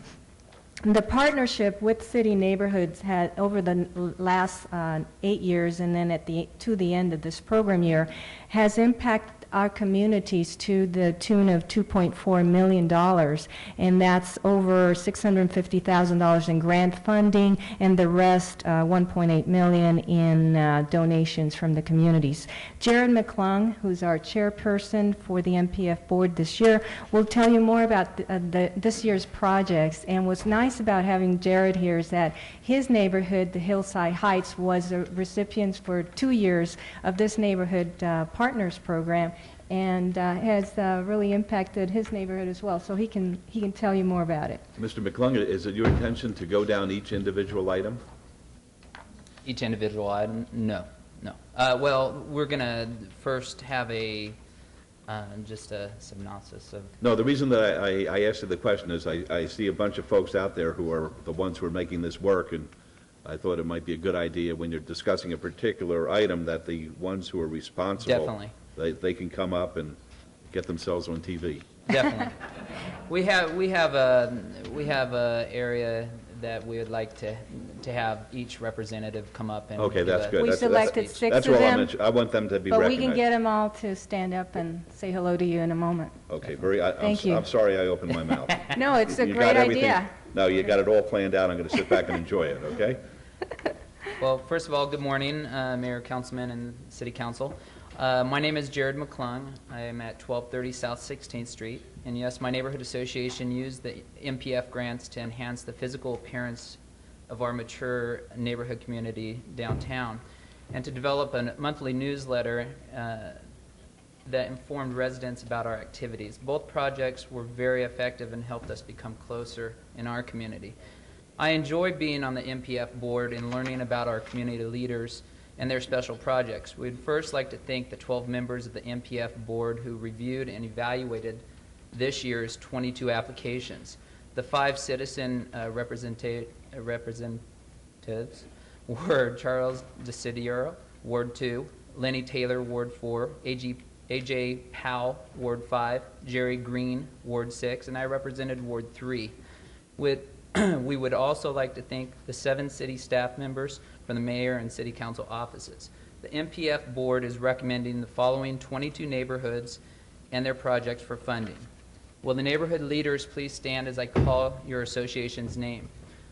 The first one is America West Village 2, Archie Grant, Resident Council, Artesian Heights. Why don't we do this? Why, as you're being called, why don't you come down here? Really, I think that's the least we could do for you. Perfect. Good.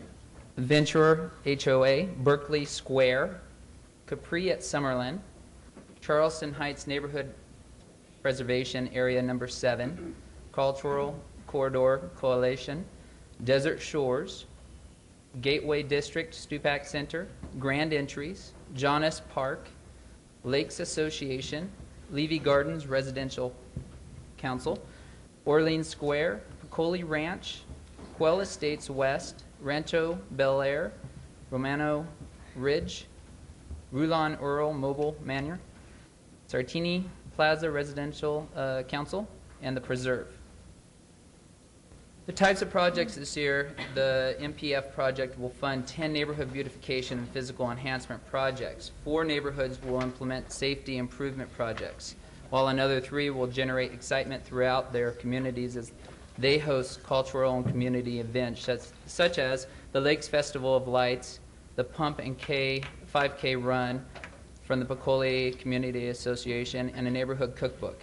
A downtown neighborhood will organize a back-to-school youth event that will serve about 900 youth through grant funding and business sponsorships. Additionally, 3 neighborhoods will coordinate educational, social, and cultural enrichment projects, while 1 community will implement a communication and capacity building project to help residents interact with other residents and in turn develop stronger neighborhoods. In the interest of time, we have invited Betty Barnett, Ward 1 from Quell Estates West to talk about her community project. We also have 5 other community leaders to talk about their projects if you'd like to hear. So we have a total of 6, unless you want to open it up for more, but we have the program 6 that we'd like to bring up if you'd like after that for more. I think that whoever would like to speak, this is a wonderful time to hear about your project. Great. As you can see, our community leaders are very interested in coming and talking about it. I've heard a lot of sober stuff today, and I wanted to add a little bit of joy to you. I'm Betty Barnett. I'm the treasurer for the Homeowners Association, and I got this whole thing started because I wanted to see more help in our area. We have kind of an oasis in the middle of a very poor area. We are surrounded with an 8-foot wall. We have 24/7 security guards, and we also have 216 condominiums for seniors. Now, we have an area along Terrace Street from Valley View to Arville, and including the Clark High School and Silver Dollar area. Our first project that we were just tickled to death with was to get paint for the graffiti and a sealant so we could wash it off. And that goes from Valley View to almost Arville on the Terra side outside of our community. It hopefully will beautify that area. We've gotten our vendors who will spray the paint, who will put the sealant on it, and we also have our arborist who does the trees, which we have about 700 of, that will come out and make sure that along 25 feet there is a bush or a tree to beautify it, and they will make sure that they are excellently trimmed and that they will make it look so nice that no one will want to put any more graffiti on it, and it will give us a step toward helping to clean up the Silver Dollar area, help with the children in the high school there to get a better feel for themselves, to get more self-sufficiency and get away from the problems that they have. And we hope to continue this, but it's the first step forward in that area, and we plan on starting it next Wednesday, and giving it 2 weeks, we'll have the project finished. Thank you very much. Shirley.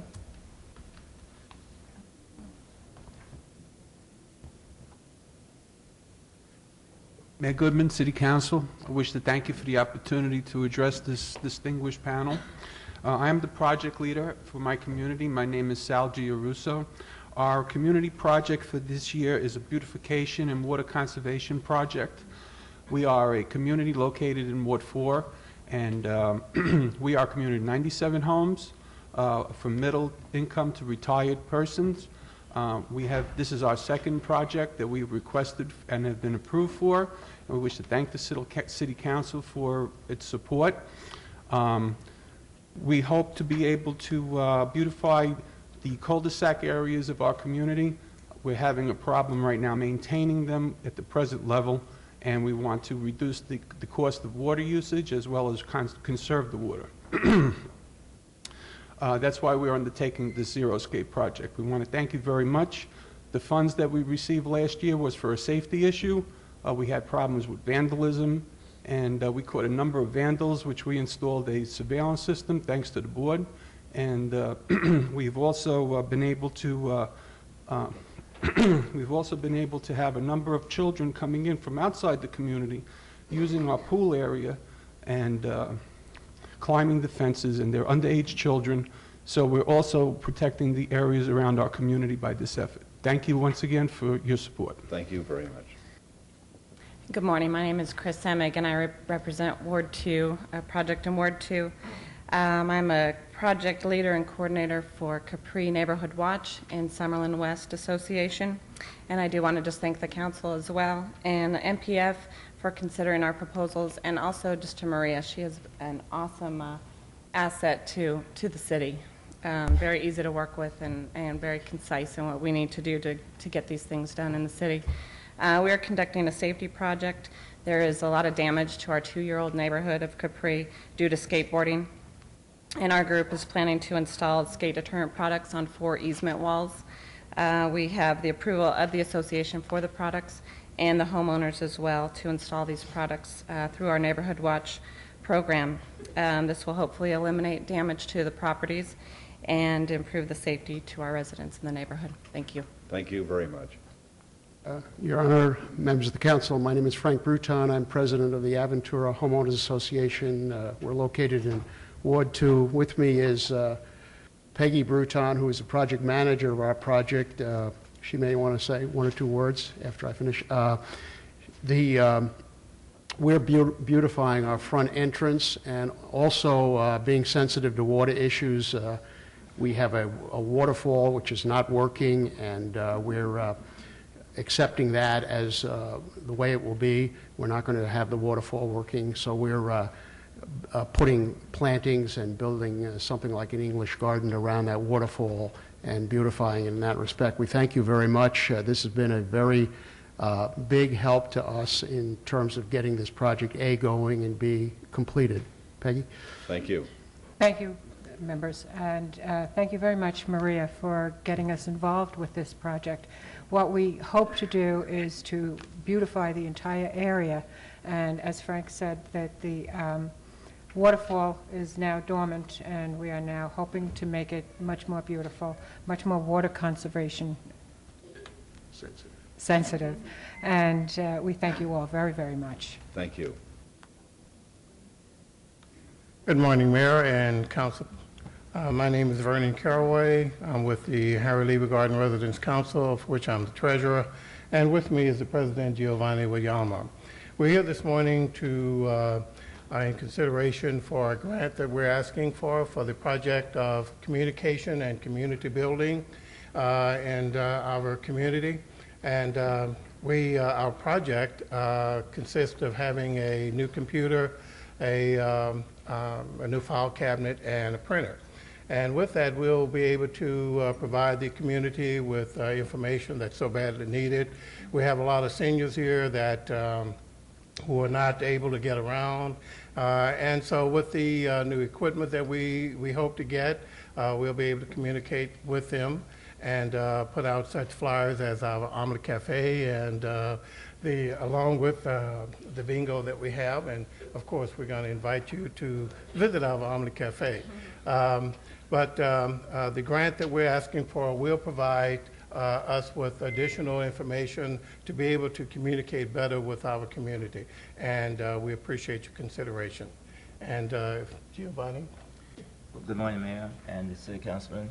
Matter of fact, you have visited our cafe once, and we'd like to have you again. It was excellent. Matter of fact, we'd like to have all of the council members to visit our cafe. I would just like to say thank you for this opportunity, and thank you for giving us this opportunity to speak with you, and we're very grateful for this grant. Thank you very much, gentlemen. Yes, sir. Mayor Goodman, City Council, thank you for having us here. I represent the preserves at Elkhorn, northwest Las Vegas, and what this rendition shows is... We need your name, please. My apology. No problem. David Garcia from the preserves. Thank you, Mr. Garcia. And this rendition shows the changes that we can incur to the community with the grant should you so approve it. It'll make communications improvements where we'll show the name of the community at the other gates, not just the main gate. It'll show additional improvements as far as the main gate where we can add some ledge stone, addressing two of the major concerns of this community, which are communications and the massive improvement that's occurred around us, because the preserves was first incorporated in 1996.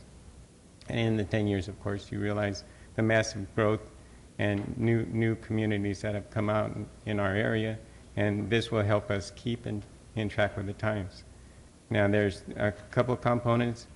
These are funded components, plus additional components that we will incorporate, and that's painting and additional labor that will be volunteered by the community, painting and changing of rock and more beautification of the entrances to the community.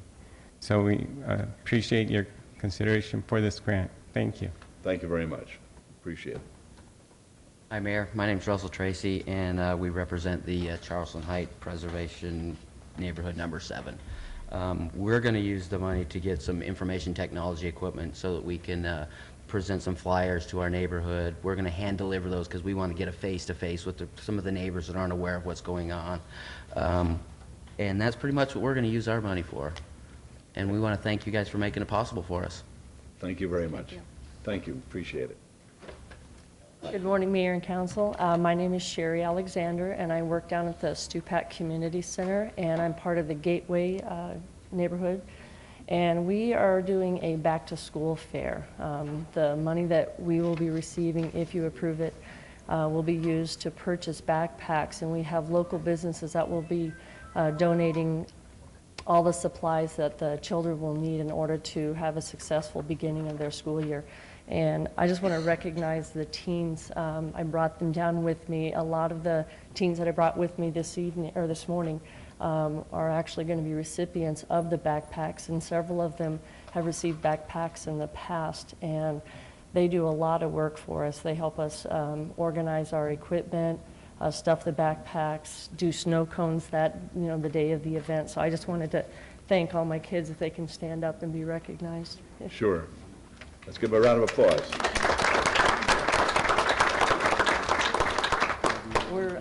We're very proud of these students here. They put in a lot of extra time, too, throughout the year, helping out at the center and providing a positive role model to a lot of the younger kids that live in the area. So the money will be going to a very good cause. Thank you. Thank you very much.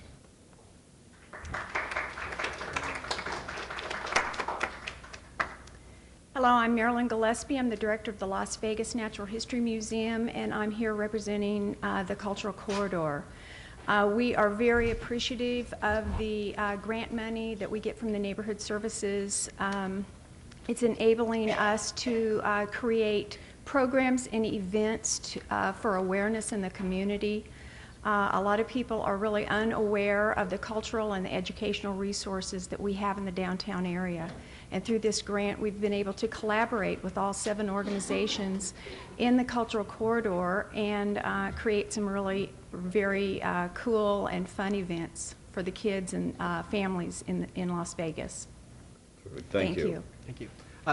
Your Honor, my name is Arthur Cabrales. I'm the branch manager of the Las Vegas Library. I wanted to thank you and the council members for the money. We participate with the Cultural Corridor. Where else in the city of Las Vegas can you? I went to pick up Marilyn today, and she had 3 smooth hound sharks floating in her shark tank. And so that's what we have to offer down here, this part of downtown, and we're proud of what we do. We're proud of how we serve the community, and we certainly thank each and one of you for the money you give us. Thank you very much. Good morning, Mayor and Councilman. I'm here because everybody I'm here for a rule on Earl Mobile Manor, but they all say, Thelma, you go. So here I am. And what we did was a kind of a safety issue because we've had a lot of problems in our mobile home park. We've had 3 robberies when the people weren't home, thank goodness. And we've had 2 cars smashed, and we had a double murder in the last 6 months. So we thought we'd do some safety stuff. So we asked for an electronic dog, and he's called Rex, and we found him on the computer, and within 20 feet of the house, he barks like a German Shepherd. The closer you get to the house, he barks louder. We have one man in the park that had one, and he said it was driving him crazy because he forgets to turn it off when he gets in the house. but so many people wanted it. We have so many people living alone, and most of them are women. And but we want to thank you for all of the things we've gotten over the years.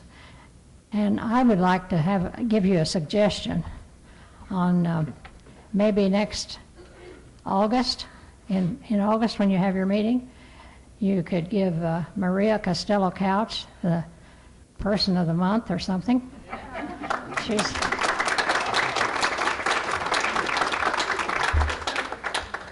We would appreciate it. Thank you. Ms. Clark, we'll give her something. Good for you. Hello, Mayor and council members. My name is Juan Aguilar. I'm with the Orleans Squares Homeowner Association. Just want to say thank you for the grant, and with that, we are converted to desert landscaping because we believe in saving water and making the community a better place for the residents. And that's pretty much it. Thank you. Well, thank you very much. That's great. Good morning, Mayor and council persons. I'm Rita Peterson with Desert Shores Community Association, and I'd like you to meet Mark Klein, who's president of our board, Kip Kramer, who's a board member, and also is the chairman of our Lakes Committee, who's been instrumental in helping Desert Shores, who's going to be a 20-year-old community in 2008. Can you believe it? No. And we're beginning to look a little tired, so we've been working on our landscape. We've completed a conversion of all of our green belts, and we're now lifting our face and making it pretty by renewing our signage. We have a new brand, we have a new logo, and each of our neighborhoods is having a new sign that would bring us to be more of a community-spirited area where we have all of our little Desert Shores community signage throughout the neighborhood. So we're very proud of it, and we thank you so much for helping us with this project. And Councilman Brown, thank you for all your help through the years. Mark, would you like to say something? Well, I've only been living in Las Vegas for a few years, having lived both on the East and West Coast, and I have to say I've been extremely impressed by the responsiveness of the city government, Councilman Brown, Mayor Goodman, and the council, and I'd just like to thank you for all your support in making this a great place to live. Thank you very much. And I know you'll be happy that I have a cold and can barely speak. So just want to thank you for all the support you've given us on this. I think it'll really help this community. Thanks very much. Thank you. Appreciate it. And we'll see you at National Night Out on August 1st. Absolutely. That's a promise. Yes, hi, I'm Darrell Ewan from the Rancho Bel Air Neighborhood Association. I'm actually representing Helene Walker, who is the president of our neighborhood association, who spearheaded all of this work toward this grant. She couldn't be here today since she went in for a hip replacement yesterday, so I'm representing her. Our project is to install some security surveillance cameras in our neighborhood, a safety issue. But I wanted to mention that there's a side benefit from this whole project in that we started working with the neighborhood associations around with Maria and Franklin Simpson, and started working with the Mesquite Neighborhood Association, did a beautification project together with volunteers from both neighborhoods painting walls and things like that with security paint, graffiti paint donated by the city. And I think it's been wonderful working with Councilwoman Tarkanian and Lois Tarkanian. And thank you, Mayor Goodman, for coming out for our project for painting the walls and things like that. But it's really gotten our whole neighborhood working together with our other neighborhoods in the association, in the area. And I think it's going to be great for the whole community. Thank you very much. We really appreciate it. That's great. We have one more. May I have a mic, the cordless mic?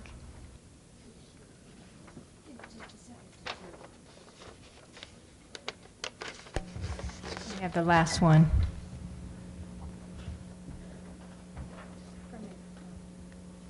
Last but not least, that's me.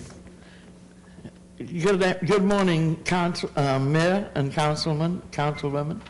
And I want to let Mr. Weekly know up there, Councilman Weekly, that he saw our display of the laundry rooms at Archie Grant. They had been broken into so many times, the company didn't want to refurnish them.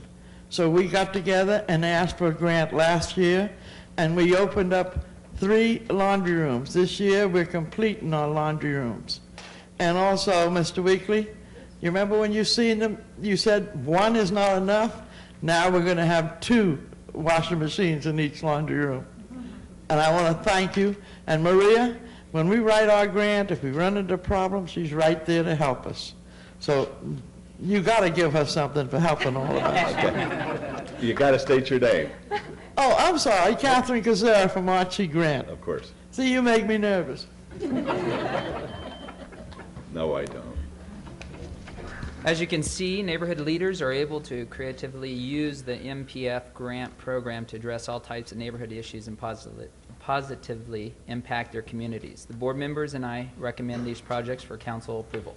Well, thank you. Thank each and every one of you. You're really terrific, and you make our city such a very special place by what you do for us, and we really appreciate you as much as you're thanking us. We thank you tenfold back. Believe me, that's from myself and each and every council member. We talk about it all the time as to how we're so lucky to have the constituents that we have who really want to make the city a better place and reflect what we're trying to do on behalf of this community. So I thank you. And Mayor Pro Tem, I know you want to make this motion. Yes, Your Honor. First of all, though, you know, we've been up here I've been up here for 7 years, and I've seen where this started from and where it's gone and where it's at. And to see the diversity out here, this represents all the city of Las Vegas, each ward. I think all the council members sitting up here, I think I can speak for all of us. We're very, very proud of all of you for what you do in our wards. Without you, you are our voice. You certainly work with our offices and stuff. And I got to tell you, this is the type of response that we have here that we're all proud of. It's good for us to see what our staff does. Jared, I want to thank you and your committee for what you've done, and I certainly am going to make a motion to follow your recommendations. And again, I just hope next year that it's bigger and better. All right, thank you. Before we vote, Maria, if you'd be kind enough to give this, I wrote a little note to Mr. Garcia over there. If you could please give this to him. Thank you. Okay, let's vote, please. Opposed?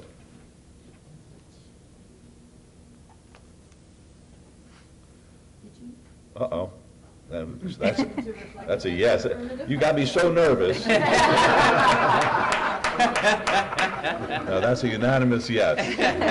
Motion carries. Thank you. Thank you. We're going to take a picture now. Great job.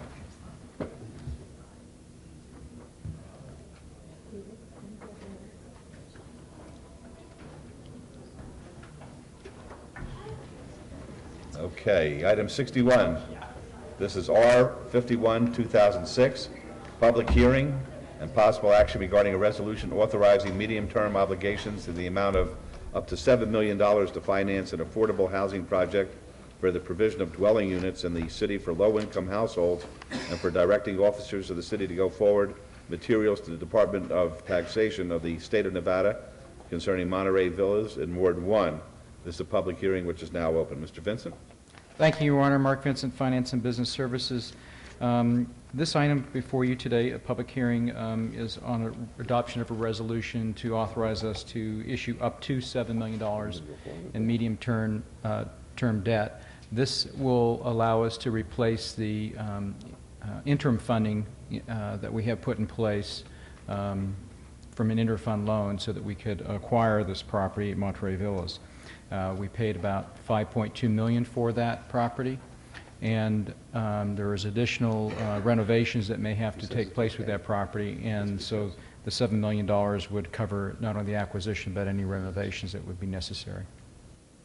Okay, Mr. Jervik, do you want to say anything? No, this is consistent with where we want to be, Your Honor. All right.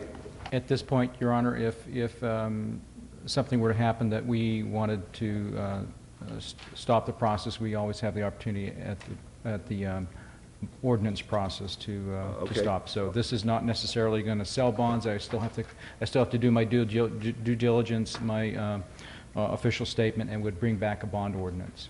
Okay. So we still have time. All right. With that understanding, I guess we'll go forward. Councilwoman?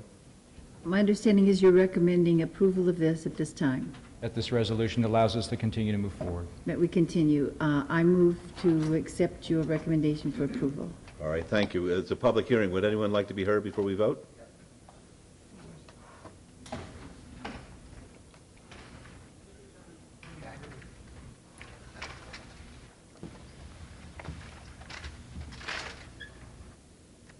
Tom McGowan, Las Vegas resident. Just two quick questions. What is the exact location of Monterey Villas, and what is the general rent rate for the housing? Mr. Vincent, did you want to? I can address the general location. And Orlando might actually remember the specific location, but it is along the railroad tracks, just what would be north of Sahara, would be west of Las Vegas Boulevard. I do not know what rents we would be contemplating after I think it's premature for that. It infers low income, so I would have extrapolate affordable. Thank you very much. And I want to add a footnote. Today's meeting is very impressive. This city council absolutely deserves commendations, very high marks, particularly for the neighborhood associations that are represented here today. And I, for one, appreciate your posture in that regard, all of you. Thank you. Thank you. Thank you. Anybody else like to be heard? All right, we'll close the public hearing then. Councilwoman made a motion. Let's vote, please. Opposed?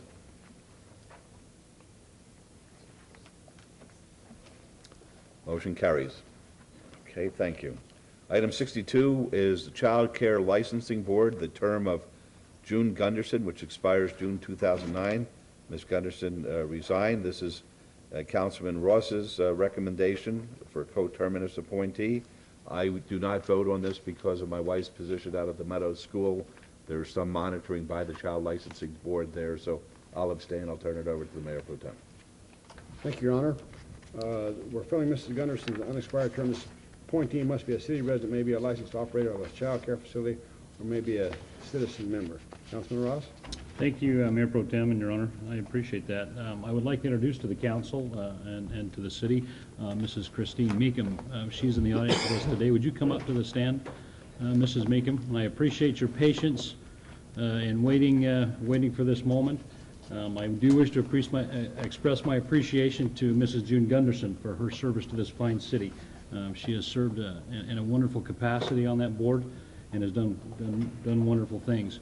She's chosen to hang out with her husband, though, a little more, and I don't blame her for that. Mrs. Meekum is also a wonderful individual of Ward 6. She comes from an incredible family. She has an incredible family. And, Your Honor and council members, I've taken this I've obeyed this item a couple of times because of the serious nature of the Child Care Licensing Board. It is always important to me that we protect our community and protect our children to the best of our ability. So she has wonderfully accepted this challenge in her life, and would move to approve her as our my Child Care Licensing Board representative. Yes. Do you have any comments? I just appreciate Councilman Ross's confidence in me. You've learned a lot here, sitting here today, right? Okay, you've heard the motion. Please cast your vote. Please post. Thank you very much. All right, item 64 is bill number 2006-29, annexation number ANX-12359, property located at 3523 North Jones Boulevard. This is, what ward? Is it Ward 1? Okay, I guess Ward 6. Okay. That's okay, either way. Councilwoman Tarkanian, do you wish to have it read? Yes, Mr. Mayor. Okay, thank you. Thank you, Councilwoman. Thank you, Your Honor. Bill number 2006-29, in order to extend the boundaries of the city to particularly describe the line to be annexed to make some enhancements of the laws, obligations, and benefits of the city, and provide for other related matters. Thank you. And Councilwoman, do you have a motion, please? Move to approve. Thank you. Let's vote. Post.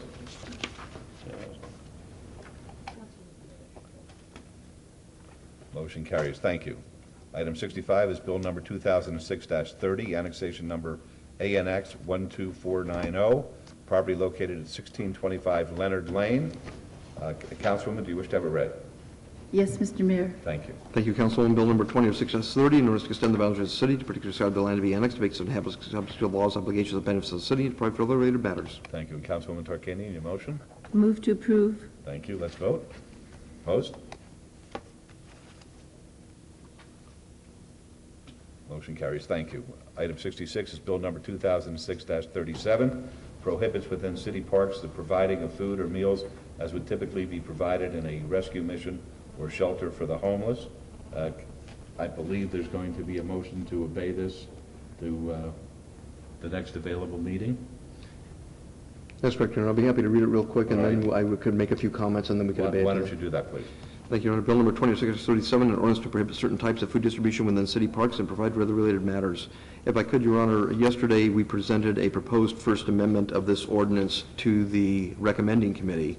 The proposed First Amendment took the original language out that was in subsection 6 and substituted new language. I'll read it into the record briefly, which would prohibit the following in any city park: the providing of food or meals to the indigent for free or for a nominal fee.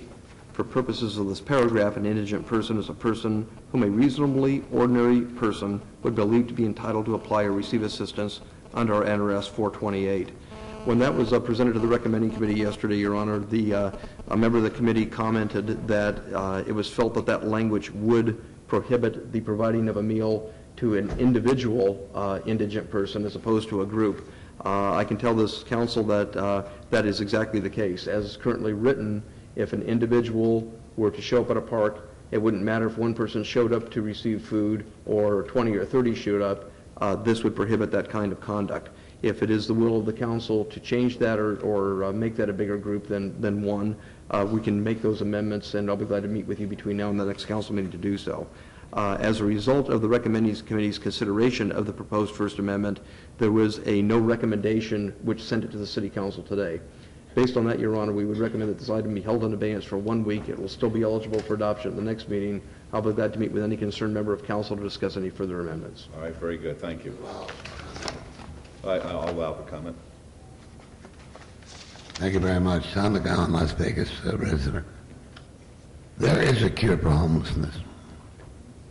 And not to belabor the issue at this point, but you will find that my proposal for the Sonny King Memorial Las Vegas Entertainment Walk of Fame has a very important provision that applies to the cure for homelessness.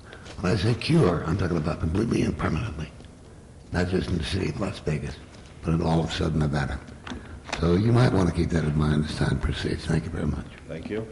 All right, then the recommendation is to obey it to the next meeting, and we can be briefed on it in the meantime. That's correct, Your Honor. All right.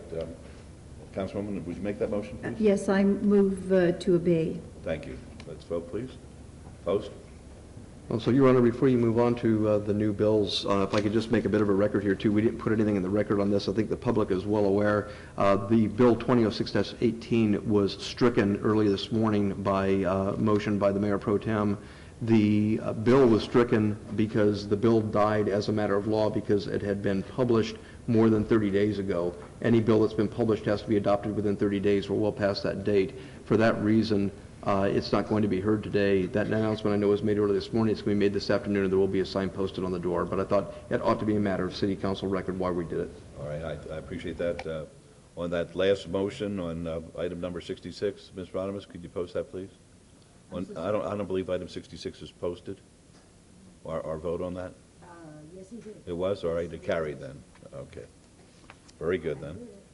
All right, items 67 through 75, which are bills 2006-31 through 2006-36, 2006-38, Z 2006-1, and Z 2006-2, are eligible for adoption at a later meeting, so we'll move on to the new bills.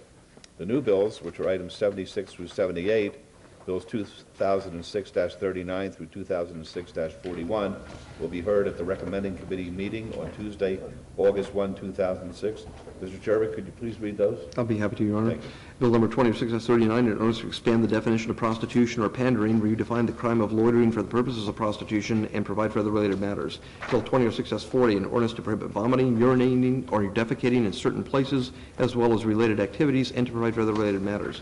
And finally, Bill number 2006-41, an ordinance authorizing the issuance of the City of Las Vegas, Nevada general obligation limited tax adjustable rate various purpose bonds additionally secured by pledge revenues series 2006C in the maximum aggregate principal amount of $32 million for the purpose of financing building projects, drainage and flood control projects, environmental remediation projects, park projects, off-street parking projects, recreational projects, sewage projects, street projects, and water projects of the city, and to provide for other matters relating thereto. All right, thank you very much. Councilwoman, will you be available to consider those? Yes, I will, Mr. Mayor. Very good. And Councilman Ross, will you be available? I'll do my best, Your Honor. I appreciate that. All right, then I'm going to sign those bills for your consideration to you, and the city council meeting is in recess until 1 p.m. this afternoon. Thank you very much. No, that was it. Excuse me, this is here for number 67. I'm not sure just what happened.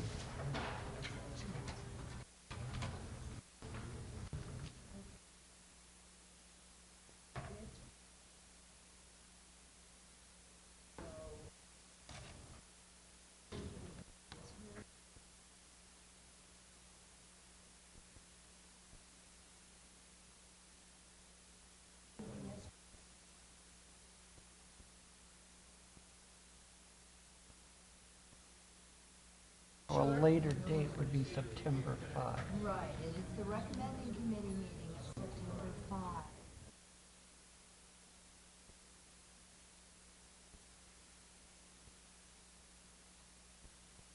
You want to stop?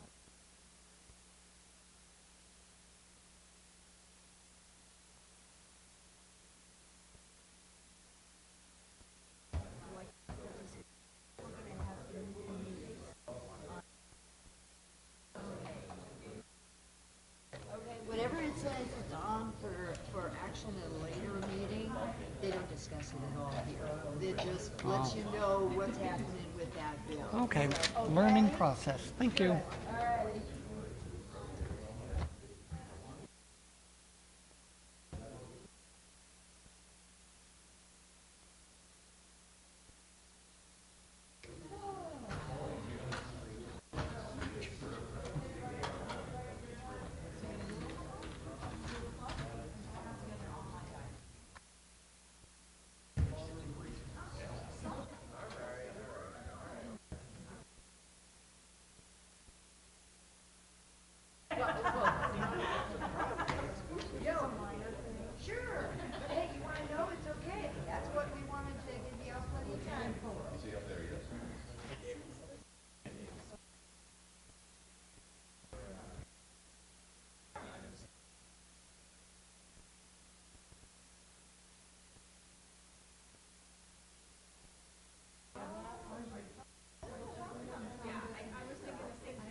We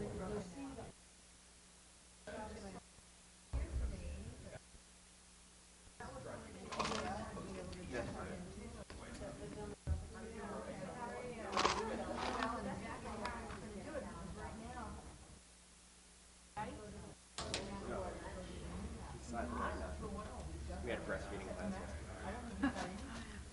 You'll forget all of it. That was the whole thing. I had to pull out papers and stuff. I kept all that stuff. I actually brought all the stuff from the breastfeeding class to the hospital with me.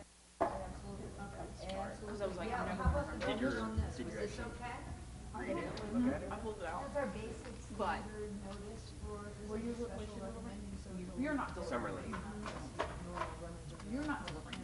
I mean, like, so we just you're still getting notice.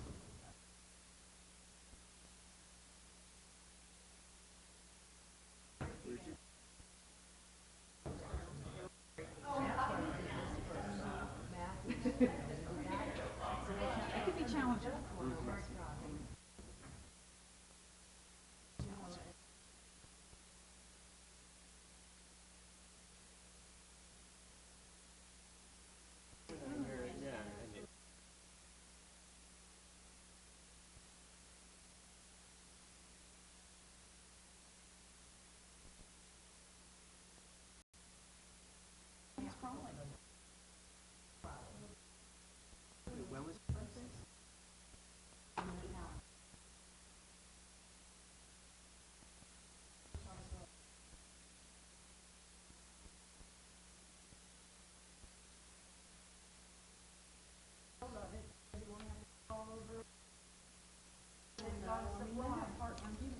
Half dozen.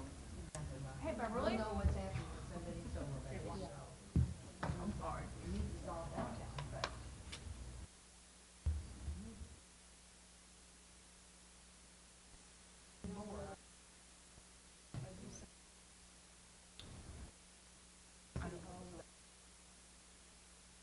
I haven't seen it yet. I'll show this to Mr. Brand. Got any comments on the notice part of it? And we'll be ready to rock and roll. I think it looks good. Thank you. Okay, good, because it's going in the newspaper the 23rd, that's Sunday. It's good. Okay, Perfect. good, good, good. Quick question. What was it, 66 that was abated, the feeding of the homeless? Is it abated to next week or the meeting after? The feeding of the homeless was abated to, Okay, we just, was kind of saying next available date. I didn't know if that meant this coming week coming or, 7th. okay. I didn't know if there was time to abate it. yes, for this 1 week there is. Okay. 790. We're jamming stuff out around here. No, that's absolutely right. Oh, let me see if I can catch Brad. Okay. Good, I can.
Good afternoon, ladies and gentlemen.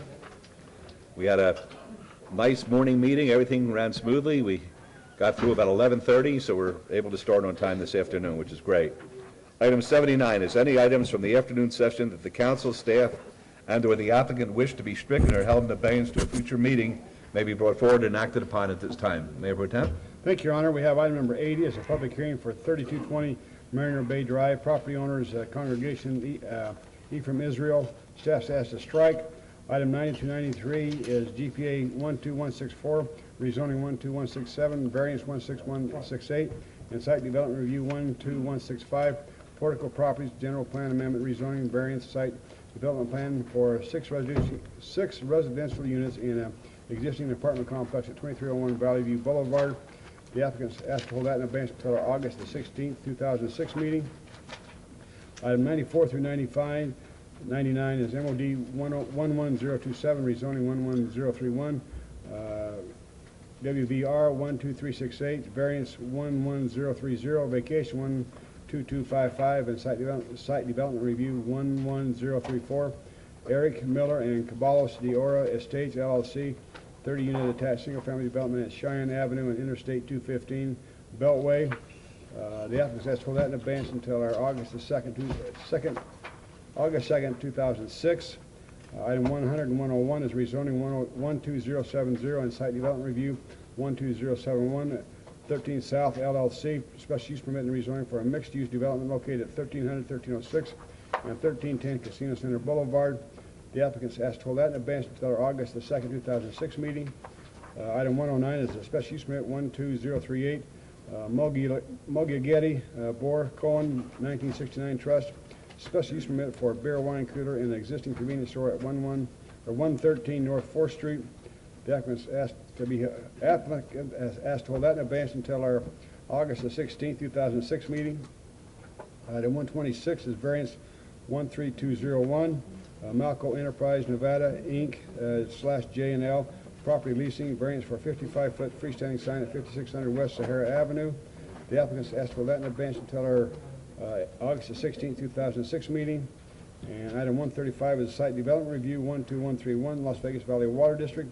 Site development plan review for a temporary parking lot at 1001 South Valley View Boulevard. The applicants asked for that in advance until our August the 16th, 2006 meeting.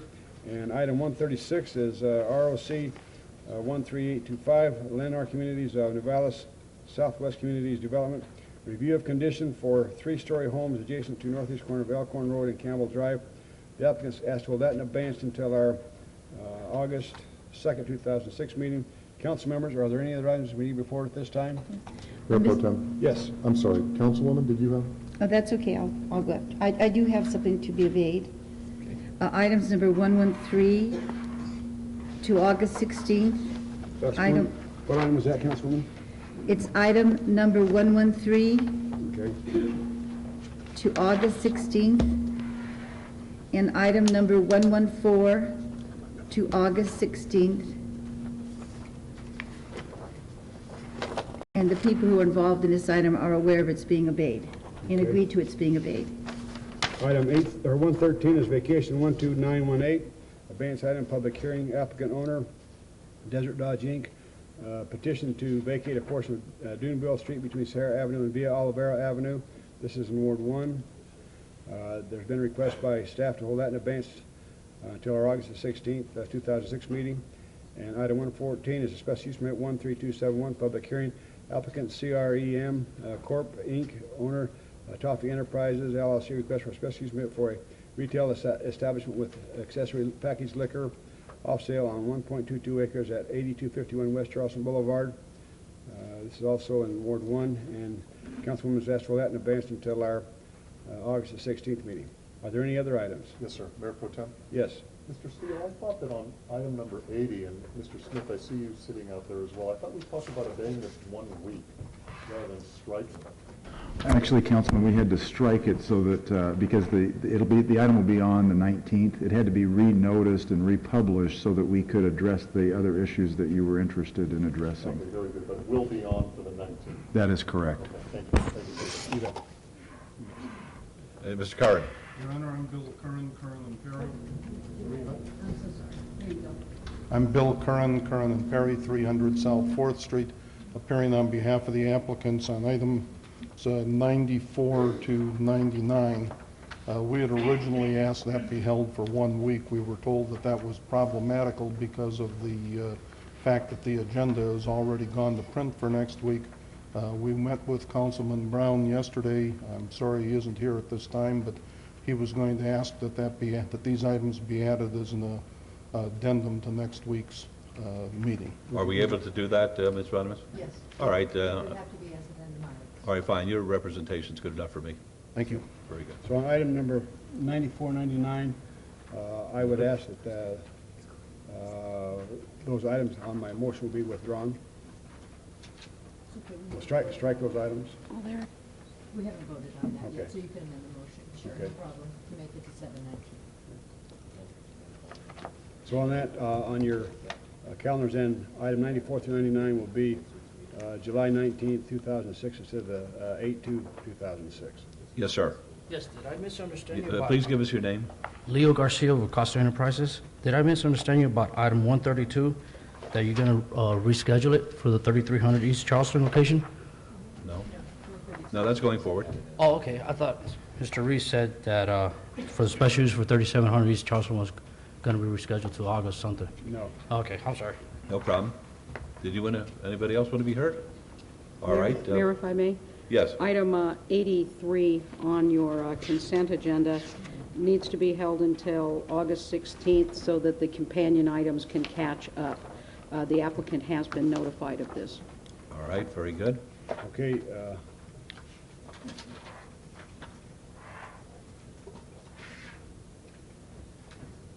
Item 83 is extension of time. 13950 applicant Power Realty owner, Unified Credit Equivalent Trust, has been asked to be held in abeyance until our August 16, 2006 meeting.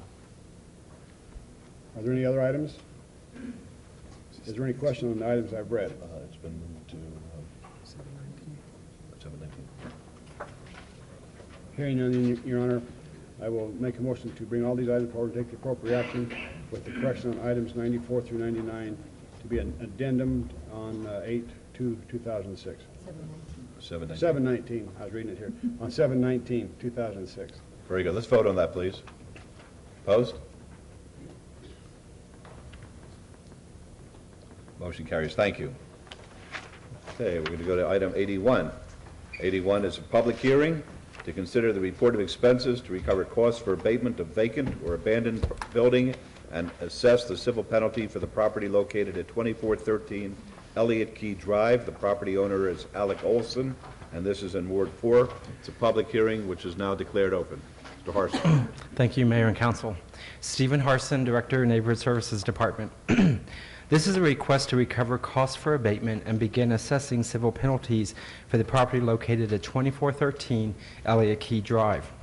The condition of the property was a public hazard and an attractive nuisance. Neighborhood Services declared the property in violation of the Las Vegas Municipal Code and started legal notification. This case has been active since February 1st of 2006, and since that time there have been 11 inspections conducted on the property. When no corrective action was taken, nor an appeal filed, Neighborhood Services hired CH Construction to board and secure doors and windows, remove trash and debris, all overgrown vegetation, remove stagnant water from the swimming pool, and post no trespassing, no dumping signs on site. The value of the property on the sale date of May of 2004 was $350,000. Neighborhood Services recommends that the City Council approve the report of expenses in the amount of $4,214.35. $2,359 to CH Construction, $325 in boarding building certificate fees, $950 in civil penalty fees, and that's to date, $226.50 in reinspection fees, and $353.85 in administrative fees, and that the above charges be filed and recorded against the property constituting a special assessment, and authorizing that the notice of lien and assessment be duly recorded with the county treasurer. All right, thank you. I'm sorry. Mayor and Council, Yes. just for your information, for some reason, the videos Tapes in are the back, backwards. the tapes are backwards, and that was actually the Elliott Key property that was stricken and put in abeyance for the next meeting. No, that was Mariner Bay. No, You're confused. Oh, we're talking Mariner about Bay. the Elliott Key property now. We're fine. Well, that's what she This is just all- said, that was Mariner That was Bay. Mar- oh, okay. Pardon me? That was Mariner Bay. That property that was just shown. Oh. So the was next one. Was actually the Mariner Bay property that was put in abeyance till the next meeting. I see. Well, do you have a tape They, of they should have it in back. of Elliott Key? I think we should see that before we discuss it. How do you contact the back room? There we go. Let's take a look at the tape and then be happy to hear from everybody. Okay, this is the tape for the 2413 Elliott Key Drive. Is that correct? Yes, okay.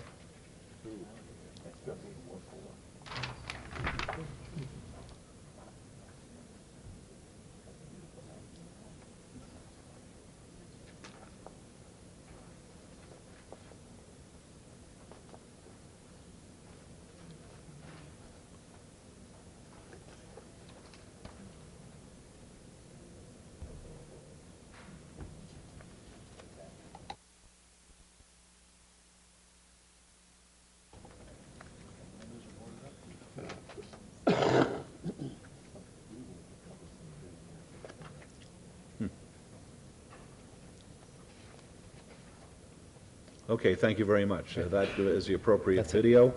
And does that conclude your remarks, Mr. Harson? That All does. right, folks, are you Mr. Olson? No, Mr. Mayor, my name's Joe Germain. I live at Oh, sure. 8260. Before I hear from you, is Mr. Olson here? Is Alec Olson here? Okay, Mr. Germain.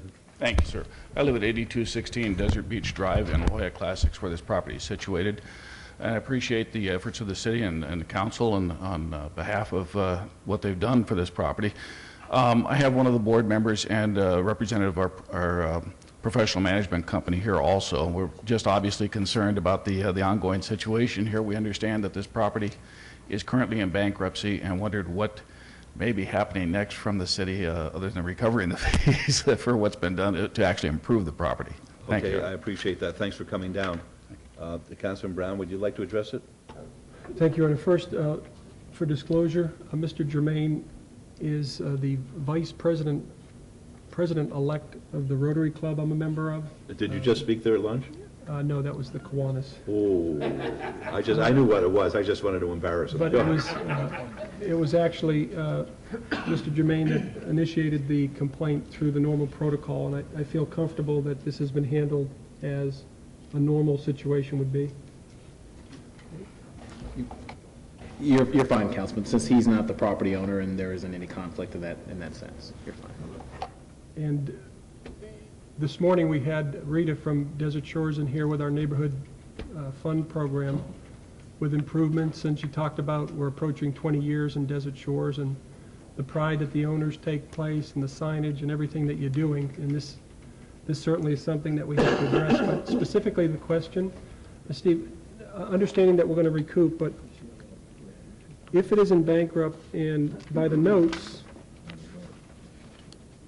if I'm reading this correctly, on June 6th, Mr. Olson said he would start rehab within a couple of weeks. He will write a mitigation plan, and he'll moving into the house. The bankruptcy is about done. Have we had any correspondence from Mr. Olson since 6/6? Yes, Officer Kelly Oliveras had actually spoken with him again this week. They've begun to do some work, and again, he states that the bankruptcy should be resolved in August. Again, as part of this case, our inspection and civil penalties will continue to accrue until he gets his mitigation plan in and starts correcting the matter.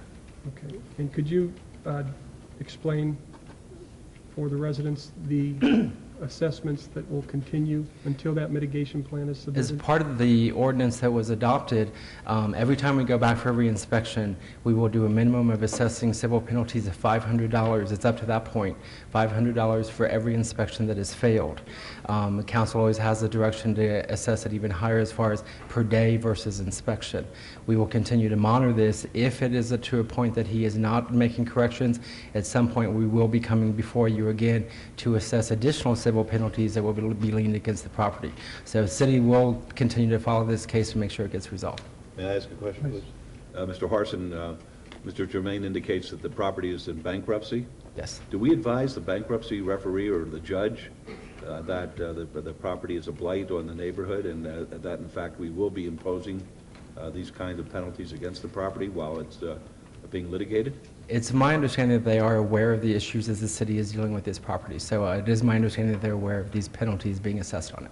Okay, to be sure of that, I suggest that the city attorney's office look into that to see whether or not the bankruptcy judge is aware of what's happening here, because I know they're very sensitive to preserving our neighborhoods as well. Okay, good. And Your Honor, just to ensure that the city is doing everything that we are legally able to at this point, but we will stay abreast of the situation, and not only as far as a detriment to the neighborhood, but certainly a health hazard with the pool back there, from children getting in there to the actual health problems associated with stagnant water. So I would ask Steve, as part of my motion, to follow staff recommendation that we set a time in August, depending on when Mr. Olson has indicated a plan would be submitted. And maybe not as a formal agenda item, but if you could just brief me towards the end of August so I can in turn let the residents know. Not a problem. Appreciate you guys coming down. Thank you all very much. Very good. Your Honor, I would move to follow staff recommendation. Very good. Let's vote on that, please. Opposed? Motion carries. Thank you. Mayor Goodman? Yes. Just a quick observation, and I think this applies to the property we just saw as well as to the other video that was on the property in my ward. I've made a suggestion that, and it's just a suggestion, that perhaps if we could show a little bit about the neighborhood itself in the video, because what we see is we just see the particular property in question. I think to get a full picture of the effect that these properties have on the neighborhood, if we could have the video just span or pan, I guess is the word, a few houses in either direction to get a flavor for the neighborhood, I think that would, tell the full picture. Good. It's a good suggestion. All right, very good. Item 82 is a public hearing to consider the report of expenses to recover costs for abatement of vacant or abandoned building and assess the civil penalty for the property located at 4049 Elk Ridge Drive. The property owner is Aaron T. Ball, and this is in Ward 6. It's a public hearing which is now open. Mr. Harson? Thank you, Mayor and Council. Stephen Harson, Director, Neighborhood Services Department. This is a request to recover costs for abatement and begin assessing civil penalties for the property located at 4049 Elk Ridge Drive. The condition of the property was a public hazard and an attractive nuisance. Neighborhood Services declared the property in violation of the Las Vegas municipal codes and started legal notification. This case has been active since November 4th of 2005, and since that time there have been 15 inspections conducted on this property. When no corrective action was taken nor an appeal filed, Neighborhood Services hired Weaver Construction to remove trash and debris, all overgrown vegetation, and post no trespassing, no dumping, and no vehicle signs. The value of the property based on the sale date of April 2003 was $1,048. I'm sorry, $148,000. Neighborhood Services recommends that City Council approve the report of expenses in the amount of $2,925, $700 to Weaver Construction, $325 in boarding building certificate fees, $1,450 in civil penalty fees, $345 in reinspection fees, and $105 in administrative fees, and that the above charges be filed and recorded against the property constituting a special assessment, and authorize that the notice of lien assessment be recorded with the county treasurer. And this concludes my presentation. Thank you. Any questions, Mr. Harson? All right, is Aaron T. Ball here? Or, yes, Mr. Ball.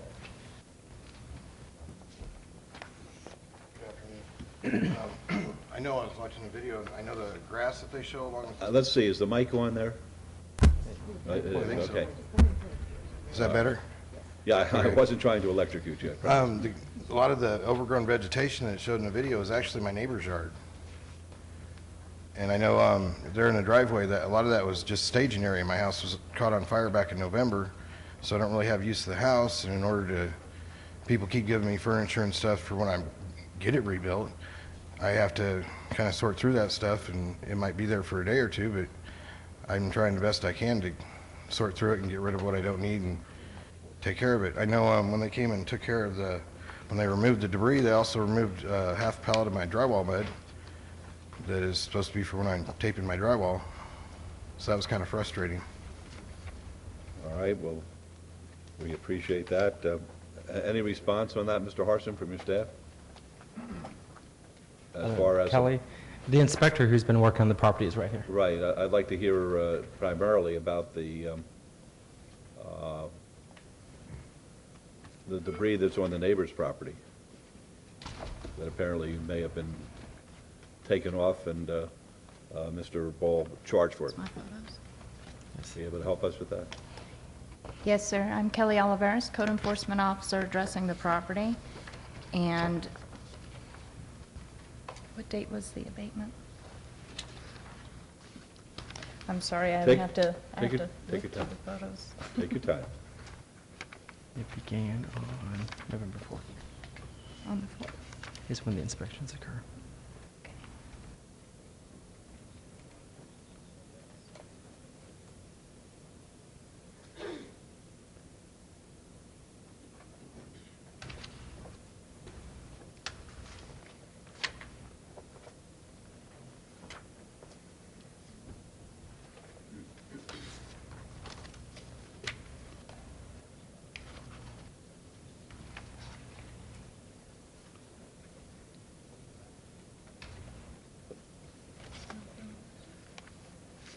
In the backup material, we have a record of various events that have been taking place that make reference to you, Ms. Oliveira, so would that help you? Okay, the most recent pictures I have to the abatement, disregarding the video, shows some materials for construction rehab, basically boxes for drywall taping, a mattress, furniture, some overgrown vegetation, and some household items up by the front door. What was the date of that? These pictures are dated the 21st of April, 2006. Okay. And as far as I know from the video, I didn't see actual drywall up there. I know there's boxes of mud tape. Drywall mud. So as far as the vegetation in the neighboring property, that would be addressed by the area code enforcement officer. I only do the vacant buildings. I see. All right. Councilman Ross, do you have any observations at this time? I sure do, Your Honor. Thank you for asking. Okay, I saw a little steam coming up. Would you two gentlemen state your names for us again, please? I'm Aaron Ball, the homeowner. Okay, Mr. Ball? Starmark Construction. Okay, you're with Starmark Construction, is that correct? What's your name? Lee. Lee? Looking at my backup here, there have been actions taken by city staff 87 times on this property, starting back in November of 2005. I'm having a hard time understanding why you guys are even here today, because this should have been taken care of a long, long time ago. One of the things I can... Excuse me. Okay. And Mr. Ball, you're up here claiming that some things were taken that didn't belong to you or something? Is that what you're trying to say? Well, the building supplies that we were waiting for the progress to get to that point so we could do the drywall taping. How long were those building materials sitting there? How long? They were sitting there for, How many months? I don't know about months, but I know they were there for a few weeks anyway. That's a pretty nice neighborhood. And you see the condition that this property is in. And I'm shocked, and I always have a hard time when it comes to the city staff spending taxpayer money because homeowners and property owners don't clean up their yards, don't take care of business and keep their places clean. We have codes and ordinances that need to be followed. Why on earth did it take 87 times for a city staffer to do something to get your property to this point? Can you answer that for me today? I would get a lot of the stuff cleaned up, and then somebody else would come over with more furniture or more stuff for the construction for me to help rebuild my house. And it just was like an ongoing cycle. There was always something there. Every time I'd get rid of it or find a place to put it in my garage. How much taxpayer money do you think you've spent to this point? I'd hoped I hadn't spent much. You have. Mr. Harsons, when does the $500 a day civil penalty start? Let's see, would that be? He's already there. He's at that point. So we There's can actually start one $500. fining Mr. Ball $500 a day. Yes. Until this is taken care of. Yes, you may. Are you prepared for that financially, Mr. Ball? No, I'm not. Then again, my question is, why are we even talking about this today? You've had plenty of chances You've ignored the attempts by the city to get this property taken care of, and now here we are today, ready to fine you $500 a day. Isn't this a little extreme? It was my understanding that $500 a day was because of the boarded up windows, and I didn't understand that it was about some of the other things there, but as I said, I'm trying to take care of those other things as they get... Since November of 2005, I'm having a hard time buying this story. I support staff in their efforts and what they're trying to do, and it's unfortunate that it's gotten to this point. And Lee from Starmark? Yes. You're the general contractor that's been Well, hired to... yes, but we had a lot of difficulty to get this job started. There was a death in the family. Could you speak into the microphone for us, please? Starmark had a hard time getting this job started. There was a death in the family. His wife had deceased, and we did not get the start check out of the insurance company on this until February. And then the mortgage company was involved, and they didn't sign off and get it back to us till April. So we had no funds to work with to April. Up to that point, we were working out of our pocket.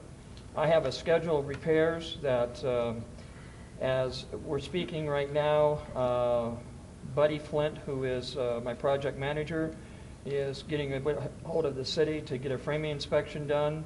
There was an electrician involved in it, and electrician later found out wasn't totally licensed, so I got Alpha Electric pulling his permit, going back out, re-inspecting everything. The windows were just recently installed, that were just ordered in. Insulation will be done by the 16th of next week.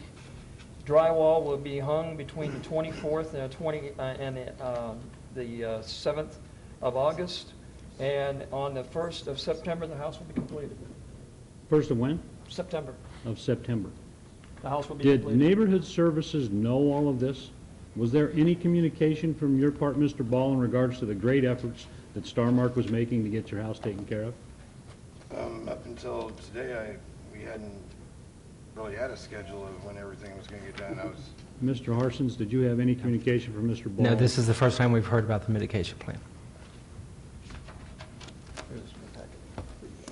Your Honor, on an agenda item, I'm ready to make a motion, Your Honor. All right, before the motion, the public... One more comment? Certainly. I know I've spoken to the inspector that's come out to the property, and I've tried to address the issues that have come up. I haven't always gotten them done by the time she came out the next time, but I've tried to address them as they come along. I've tried to be cooperative in getting things done and getting it up to where it needs to be. Right, I appreciate that. Folks, it's a public hearing. Would anybody like to be heard before we have a motion? All right, seeing no one, we'll close the public hearing then. Councilor Ross? Thank you, Your Honor. Mr. Harsons, what is our position as a city in regards to this $500 a day assessment fee?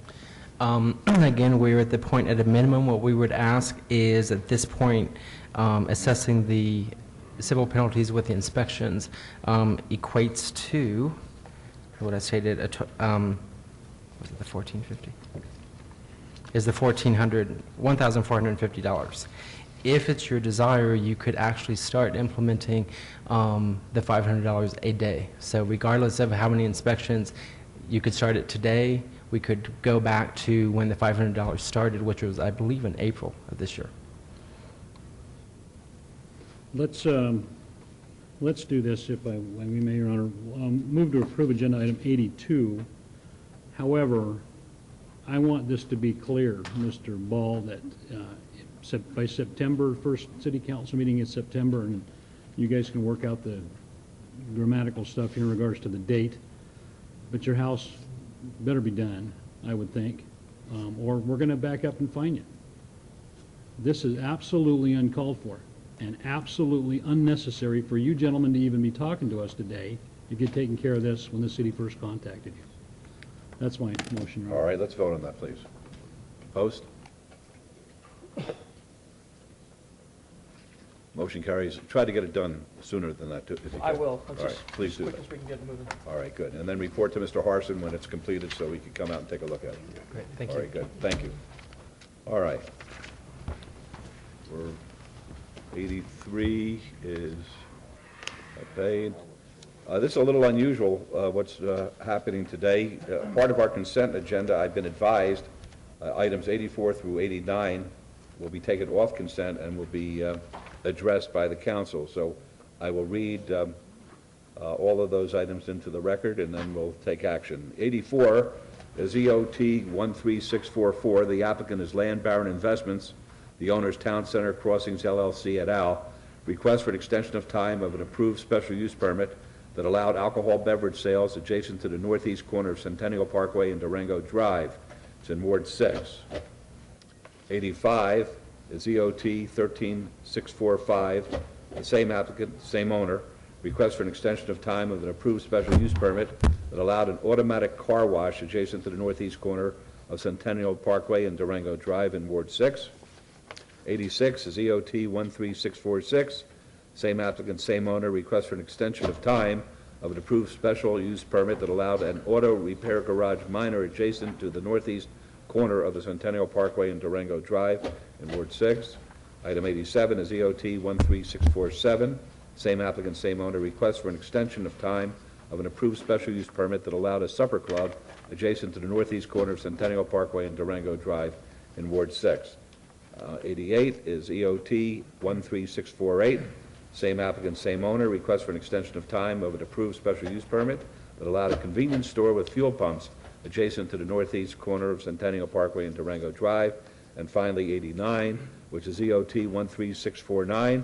Same applicant, same owner. Request for an extension of time of an approved special use permit that allowed a restaurant with drive-through adjacent to the northeast corner of Centennial Parkway and Durango Drive in Ward 6.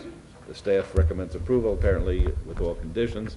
Ms. Wheeler, you're the one who suggested that this be taken off consent. Yes, Mayor and Councilman Ross, the request was to have the abeyance, which would be condition number 1 of all of these matters, be changed from 2008 to 2007. To have the extension? Yes, sir. Okay, I think you said abeyance. I'm sorry. I may have Extension. misheard you. No problem. So the extension from 2008 to 2007? Yes, sir. Is that your understanding, Councilman? Yes, thank you, Your Honor, and thank you, Director. I appreciate you bringing that to our attention. I apologize, Your Honor. No problem. The reason for this is because these items are fine in regards to what they want to do, but we'd like to see them happen a little quicker instead of leaving a bunch of open land out there, and I'm sure that you agree to that condition? Absolutely. Dave Clapsaddle, GC Garcia, 1711 Whitney Mesa Drive in Henderson. The 1 year will allow us to move forward. Should we get caught somewhere in the process, if we have plans in, we may have to come back, but we certainly understand the need to move forward. And that's fully understandable. We just want to help you guys get going out there. So, thank you, Your Honor. Very good. Thank you. Can we do this all in one motion, Ms. Ronimus? Okay, Councilman Ross? Thank you, Your Honor. Agenda items 84 through 89, 84, 85, 86, 87, 88, 89, move for approval and as amended. All right, let's vote on that, please. Host? Thank you. Vote again?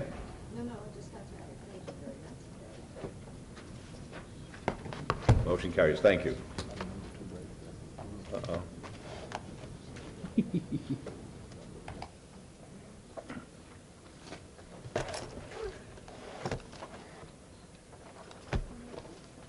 Okay.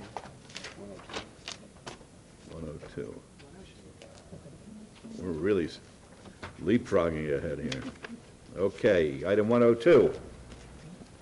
This is VAR 11270. It's going to be a public hearing. The applicant is Barry Ross, the owner Kathleen S. Myers. Request for variance to allow a residential adjacency setback of 21 feet where 51 feet is the minimum setback required for proposed commercial building, to allow a trash enclosure setback of 5 feet adjacent to a residential use where 50 feet is the minimum separation required, and to allow an 11-foot rear yard setback where 15 feet is the minimum required on 2.5 acres at 4550 West Oakey Boulevard. It's in Ward 1, and a note suggests that the residential adjacency setback is now 28 feet. The Planning Commission and staff both recommend denial. And let's see. 103 is SDR 11197. This too will be a public hearing. The applicant owner is Kathleen S. Myers. Request for site development plan review for proposed 10,000 square foot office building and waivers of parking lot landscaping and perimeter landscape buffer requirements on 2.5 acres at 4550 West Oakey Boulevard. The Planning Commission and staff recommend denial. These are both public hearings which are now declared open. Yes, sir. Good afternoon, Council and Mayor. This is a new project from the one that was submitted originally. And the original project called for a single-story building along the east side of the property. And it did a great deal of demolition work to existing parking and surrounding areas. It didn't meet adjacency requirements. It did not meet landscape requirements. And that group was dismissed by the owner, and myself and others have been called in.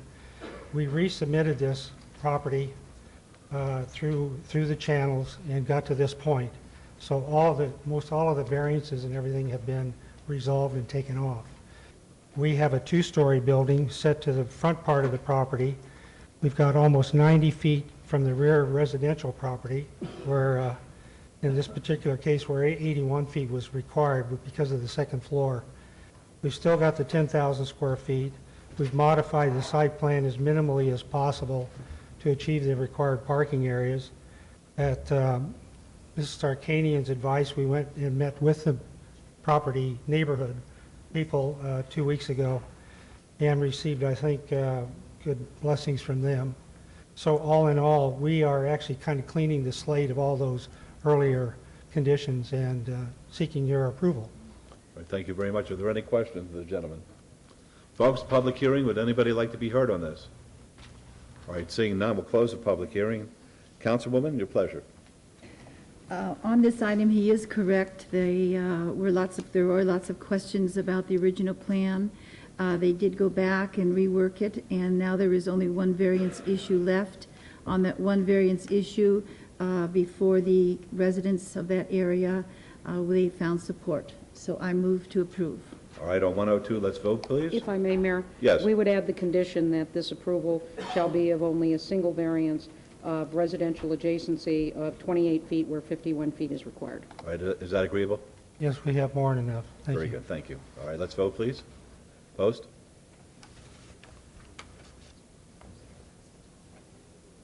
Motion carries. And 103, please. I move to approve. Let's vote. Mayor, this would be Yes. with one change to condition number 3 to indicate this is pursuant to plans date stamped May 10th, '06. Is that agreeable, sir?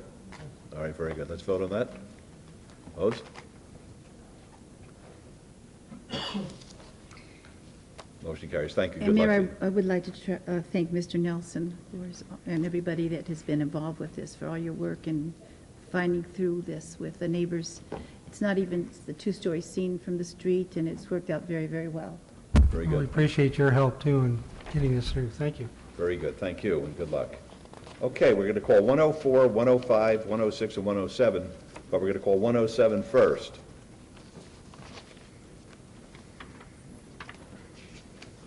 (107) is RQR 11344. Public hearing. The applicant is Sensation Spas of Nevada. The owner is David Maddox. Required one-year review of an approved special use permit which allowed an open-air vending transient sales lot at 3320 North Rancho Drive in Ward 6. The Planning Commission staff recommend denial. Now, is it suggested that we vote on that first, or do we call all these items at the same time? You may wish to do so, Mayor, because the first, item 107, has to do with a review of their existing condition. Right. And then items 104, 5, and 6 have to do with the proposed new development All right, project. so let's vote on 107. Let's consider 107 first, and I'll be happy to hear from you, sir. Please identify yourself. Yeah, I'm Dave Maddox, 3320 North Rancho. And just a note on 104, 105, and 106, we're going to actually withdraw those because the plans are going to be redrawn to better fit the property. And we're going to use both 3320 and 3340. So Have you those- advised Councilman Ross of that? First I've heard of it, Your Honor. Okay, well, let's consider 107, and then we can address those issues of the withdrawal. Very well. Did you want to be heard on 107? Yeah, on 107, we did go to the planning department and make sure we were compliant with everything that we had to have on the property. So I currently feel like we're current on everything that we need to do to have this special use permit, so. Okay, fine. Are there any questions of the gentleman at this time? All right, folks, a public hearing, would you like to be heard? I'm Mary Kramer, 5209 West Gilmore Avenue. Also the treasurer of NARA, the homeowners association in the area. We had worked with, or had, I think, had a meeting with Mr. Maddox or Mr. Neal in the first quarter of this year, initially regarding the changes, but we were not aware of the special use permit piece. And we had not heard of anything that had changed until this date, when I happened to find this on the agenda for the city council. So we're still opposed to anything that has been put forth at this point. We do want to work with the businesses in the area to make sure that it does fit in harmony with the landscaping and any structures that they want to do in any business that they do want to conduct. But at this point, the NARA Association, as well as myself as an individual, would be opposed to this. All right, thank you. Anybody else like to be heard on item 107? All right, seeing none, we'll close the public hearing. Councilman Ross? Thank you, Your Honor. Director Wheeler, can you help me understand a little bit better why staff and Planning Commission denied this item? Mayor and Councilman, yes. At the time that this went to Planning Commission, there were a substantial number of problems with regard to the maintenance on the property. Subsequent to the Planning Commission meeting, as indicated by the applicant, they have done a great deal of work to clean up the property. At this point in time, staff believes that, based upon the last inspection made, that the required review could be approved. With the conditions that are proposed, there would be an additional review of this within 1 year. We anticipate, as the applicant has indicated, that they'll be bringing forward a new plan to do a new project in the area within that period. Thank you. Mr. Maddox, can you give us an idea, since we do have someone from NARA here, and I'm not real pleased with the way it's set up now, and I'm really supporting the NARA issue in regards to this. Can you kind of share with us what the intent is, what your game plan is with that piece? Well, obviously I'm not a developer, but we'd like to put a couple buildings on there that fit in with the program there. Our initial, idea obviously didn't fit. So, rather than fight a losing battle, we decided to go ahead and put something together that's going to work. And according to the architect, it's going to take him 3 or 4 months to really get to it with his workload. So rather than obey items and continue to go through it, we just decided to pull this off and resubmit when we're ready. But we need something there within a year to a year and a half to operate, indoors. And that's the intention? You're going to Totally. build a building, put the spas inside, make Everything. it conform to the rest of that business corridor? Because that's my intention also in regards to that Rancho corridor heading north. And really the only issues were that there's different setbacks on the left of us and the right of us and the area that we can use. And we were trying to use one piece of property, and if we use both, because of the elevations, we're going to gain parking spaces, and it's going to be a lot easier for us to comply. I like that, gaining parking spaces. Yeah. That's a good thing. And I hope that NARA understands that their intent here, and I don't think that this is going to hurt or upset the NARA residents in regards to allowing you to be reviewed again in 12 months. This gives you enough time to get some pictures in, get some, maybe even an application submitted to get your building built. Am I correct? Absolutely. Yeah, we're not opposed, like I said, to working with the businesses in any of the corridor areas that affect our residential environment. We invite the businesses that are coming in there, that want to make changes, that want to come in as a new business to our meetings, and so that we can work together on it. And we look forward to seeing those plans so that we can work together and make sure that it works in harmony, as you say, with that corridor. And Mr. Maddox, would you commit to us on record that you will work with NARA when it comes time? So absolutely. They like to be involved in everything. Most of the rest of the stuff's going to be done with Tim Neal, the architect. Awesome. So I'm sure he's worked with her before. That's great. In the original consultation. Okay, and you're okay with the conditions? Oh, absolutely. I'm ready to make a motion, Your Honor. Please. Move to approve agenda item 107, subject to all staff conditions. All right, let's vote. Opposed, please?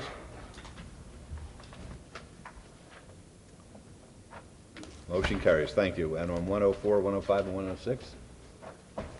Mayor, I think you'll need to read those into the record. read them into the record? Yes, before Okay, we take fine. action on this. All right, be happy to. 104 is VAR 11904. The applicant is Timothy Neal, the owner David Maddox. Request for a variance to allow 11 parking spaces where 33 spaces are required and to allow no loading zone where 1 is required for proposed commercial building on .49 acre at 3340 North Rancho Drive in Ward 6. 105 is VAR 11981.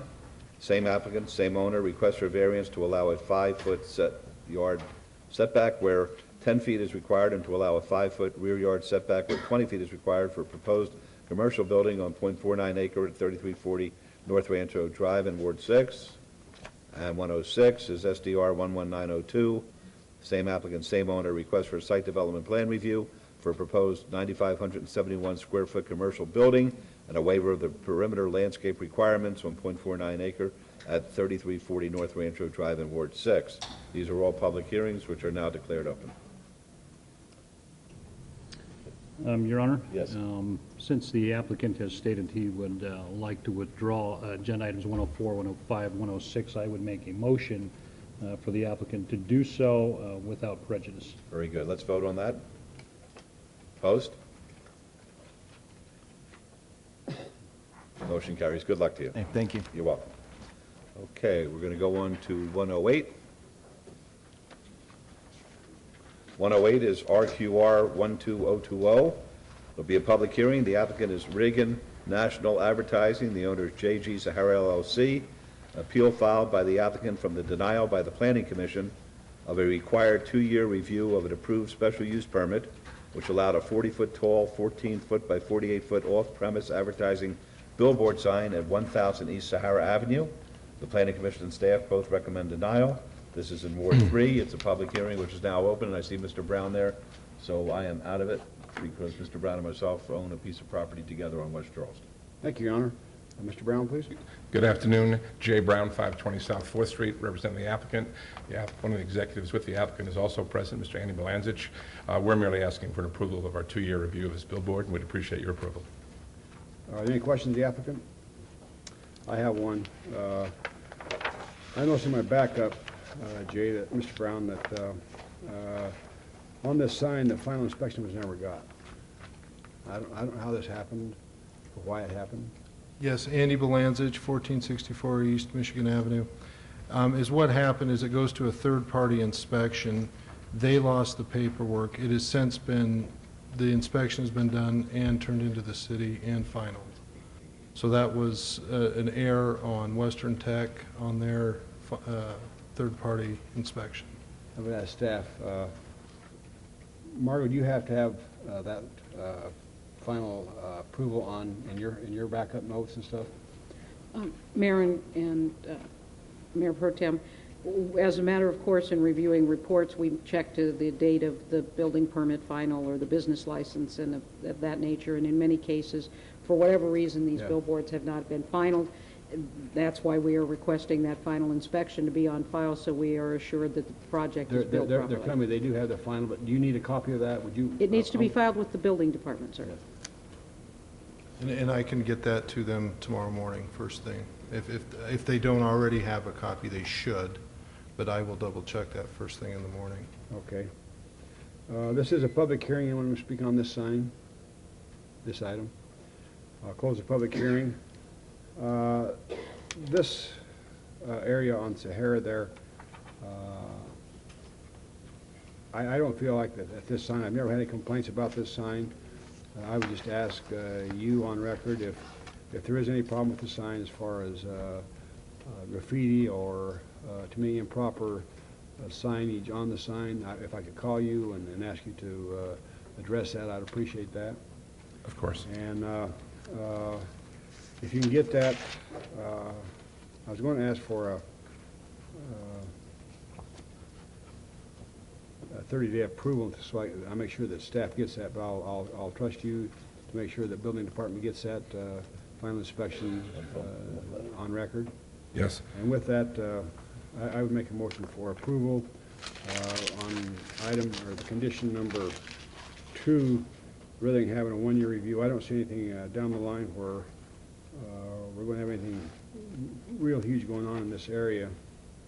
I know across the street in the city, they are supposed to be doing something with commercial center, but I would add a 3-year permit, I mean, a 3-year review rather than a 1 year. Thank you. So on item, condition number 2, I would change that to a 3-year instead of a 1 year. And with those changes made, and with the applicant agreeing to allow me to call him if I have any problem with the sign, that would be my motion, Your Honor. I'm sorry, that would be my motion. Please cast your vote. Please post. Motion carries. Thank you very much.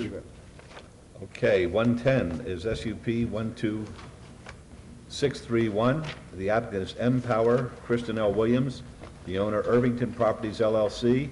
Appeal filed by the applicant from the denial by the Planning Commission of a request for a special use permit for a massage establishment and a waiver of the 200-foot distance separation requirement from a residential use at 1215 South Las Vegas Boulevard. It's in Ward 3. The Planning Commission and staff both recommend denial. It's a public hearing which is now open. Good afternoon, Mayor, Council. I want to thank you for having us here today. I guess you need to make these a little taller for me, but no. We won't unless you give us your name. Okay. My name is Matthew Dushoff. I do represent Empower with Colasar and Latham. And today you have an incredible opportunity before you because the Aruba Hotel and Casino wants to and desires to revitalize that part of the Strip, the south part of the Strip, which if you look at it, is one that does need improvement and is working on it. And the Aruba is part of that. The Aruba wants to take the lead on that. What they want to do is be able to provide services to their people that go there, their constituents, the people that are taking their services, and provide them with services that we're only able to get at the Canyon Ranch, at the Venetian, or at the Bellagio, or at the Wynn. They want to provide massage services for their clientele. This is the opportunity to do that, and this is what they want to do. Now, not everybody, of course, can afford the Canyon Ranch. Not everybody else can afford the Bellagio. But what the Aruba is going to be offering their people is the opportunity to get massages for people that actually are staying at that hotel. Now, some of the issues that were brought forward here, I think we have addressed and want to address again, is one of the issues is, well, the rooms, are they going to be well appointed? Well, the answer to that is absolutely, and yes. There'll be a changing room, and we do have pictures that we sent to Mayor Pro Tem Reese yesterday, and that we do have them here today. I'll put them here regarding the changing rooms and what they will look like.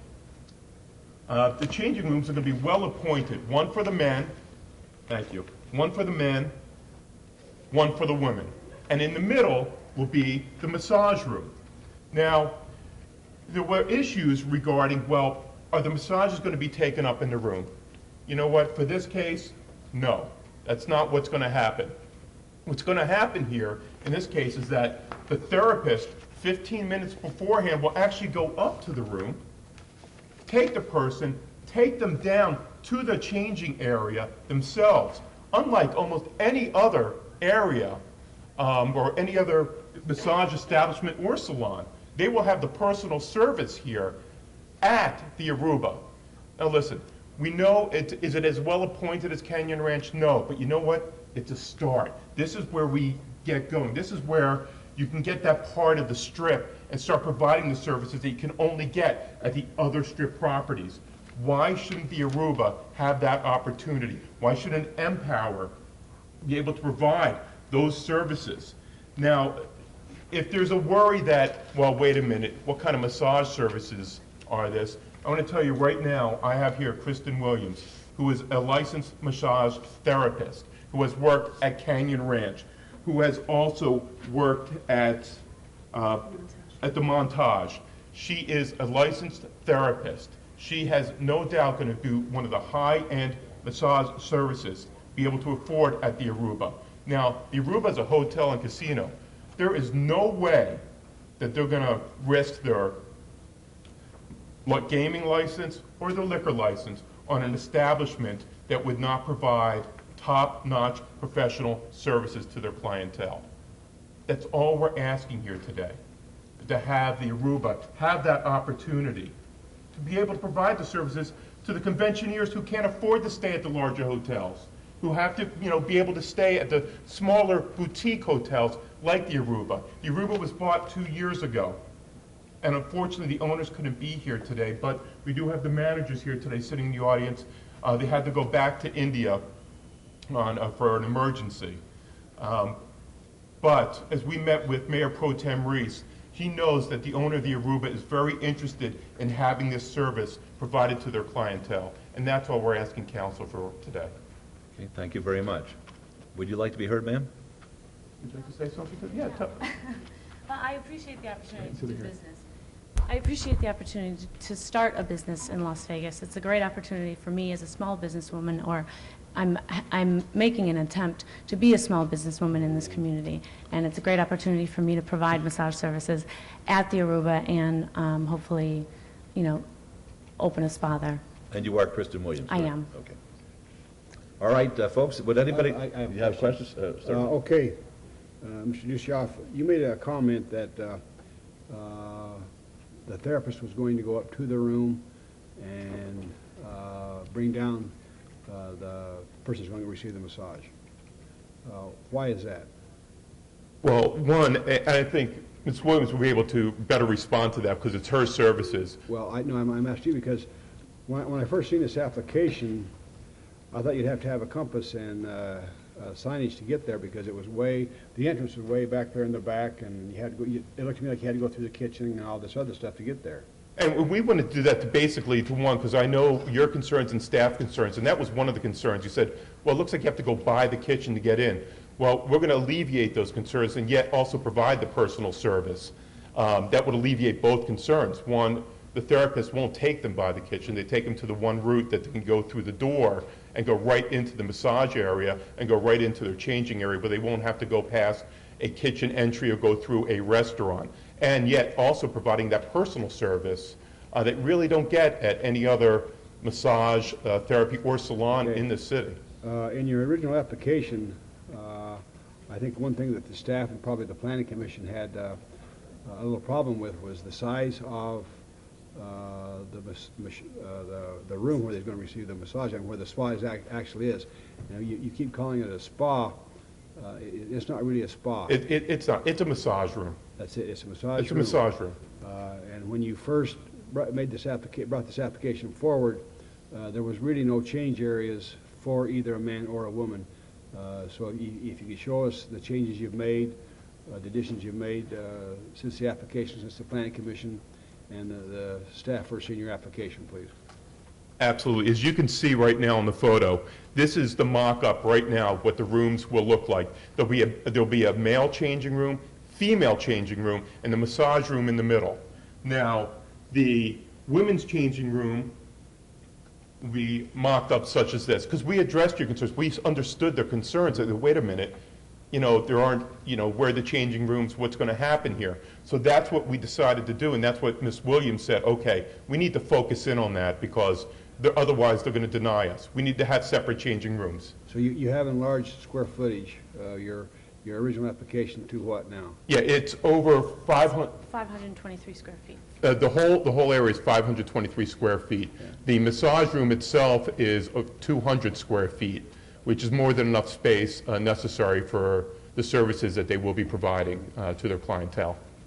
So is there a little waiting area if somebody did come down on their own, where somebody could sit and wait for the person that's getting massage is finished? So they'll be waiting in the changing facility. So the Aruba guests will be waiting in the changing facility. Okay.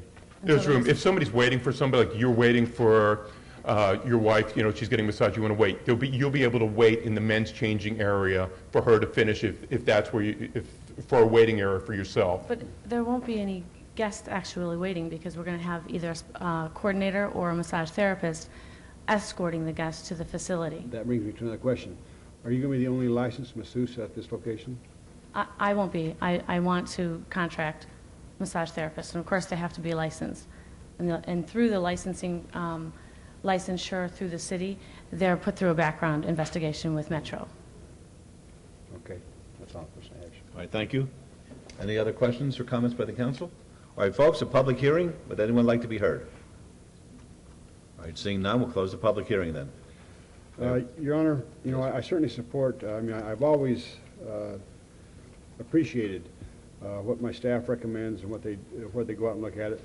And I'm really taken by the fact that this is a hotel. It is they do have a gaming license at this location. This is not going to be where people are going to be walking in off the streets, getting massages. So, you know, part of our conditions was to, you know, provide spaces. Are we going to be having, like if myself or one of the council members want to go over there and get a, well, anybody from the community, if they want to go in and get a massage, would they be, could they do that? Ideally, I wanted that. I'll make the accommodation, and we don't have to have outside individuals come in. We can just accommodate hotel guests. My goal is to have this opened. Well, So I'm not going to prohibit you from having outside people, because I want you to also be successful. I have had a couple letters, and I've had a couple phone calls, people because of the notification. The ones I talked to on the phone, they felt like that it was going to be a freestanding type use. I've always supported adjacency standards to the neighborhoods. I think that the intrusion they already have into the neighborhood with the hotel and the casino this close to a residential area is already there. With this application, we have to notice the distance, you know, the waiver for the distance. I think I can substantiate that within the hotel where this is going to be located, it's not going to be a freestanding type use. I really appreciate you trying to work with the staff. I know Margot's still a little bit doubtful, or our planning department is still a little bit doubtful, but I want to give you an opportunity here, because it is I think a use that a lot of the hotels have to have. I certainly support. I want the hotel to be successful as it is. I want this to add to. So I'm going to go ahead and make a motion for approval of this item, Your Honor, with a one-year review. And like I say, Margot, if you could help me out on like condition number 3 and 4, if they're not really going to have, you know, any people coming in from the outside, are we going to have the handicapped parking spaces and stuff like this? Like number 5 is the graffiti shall be removed. Do we need those conditions on this application? Mayor and Mayor Pro Tem, that's just standard property maintenance and to meet existing code requirements. Essentially, that's a requirement whether it's a condition there or Well, not. but I'm just saying, though, I don't think that because this is going to be inside the hotel, that they would be responsible for the graffiti removal and the trash containers and stuff like that. And I'm just asking for clarification, I guess. Right, and that needs to be, as in all cases, that needs to be negotiated between them and the property owner. The property owner signs the application, and therefore they are a party to the application as it comes forward. Mr. Duchoff, you understand what we're talking Absolutely. about? Yeah, okay. I will also add the condition that I want to have a one-year review. Okay. Very good. That's a motion. Let's vote, please. If I may? Yes, please. Just to ask a question, I need to have that the approval would be pursuant to the site plan date stamped June 21st, '06. I would also like to have the plans, the photographs, that they submitted, part of the file, and so that should also be added, that the floor plans as submitted at the council meeting of July 12th, '06 shall be part of the application. And it's my understanding what they're indicating is that there will be no in-room massage. And I'm, Glad you brought that up. that should be a condition? That would be one of my conditions, yes. Okay. Mr. Duchoff, that there will be no in-room massage. Absolutely. Thank you. Yeah. All right, and the record will reflect that Mr. Duchoff has handed Ms. Ronimus the renderings. All right, let's vote on that, please. Opposed?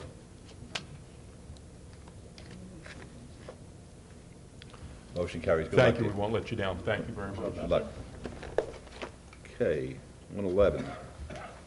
111 is SDR 12325, the public hearing. The applicant is Nevada Hand, Inc., the owner of Salvation Army. Request for site development plan review for proposed 78-unit apartment complex on 3.16 acres adjacent to the south side of Owens Avenue, approximately 660 feet west of Main Street. It's in Ward 5. The Planning Commission and staff recommend approval, subject to conditions. It's a public hearing which is now declared open. Good evening. Bob Feibelman with Nevada Hand, 295 East Warm Springs, along with Hi, Major. Major Rail. You got an address and stuff. Welcome. Welcome, 2900 Palomino Lane. Very good. Jackie Zussman, 295 East Warm Springs. Fine. Be happy to hear from you folks. Basically, we agree with staff's recommendations. We're here to answer any questions that you might have. All right. Are there any questions of any of the gentleman or the lady? All right, folks, it's a public hearing. Would anybody like to be heard on this? Seeing none, we'll close the public hearing. And this is Councilman Weekly. Thank you very much, Your Honor. I'd like to refer over to Bart for some amendments to conditions number 14 and 15. Yes, thank you. Subsequent to the Planning Commission approval, some issues were identified with the driveway location. We've worked out some details with the engineer, and I'd like to recommend the following amendments to conditions 14 and 15. 14 should read, all landscaping and private improvements installed with this project, including the portion of the driveway that encroaches into assessor's parcel number 13927502017, shall be situated and maintained so as to not create site visibility obstructions for vehicular traffic at all development access drives and abutting street intersections. Provide a copy of a recorded perpetual pedestrian and vehicular access agreement or access easement between this site and the adjoining parcel to the east to cover those portions of said driveway prior to the submittal of any construction plans or the issuance of any permits, whichever may occur first.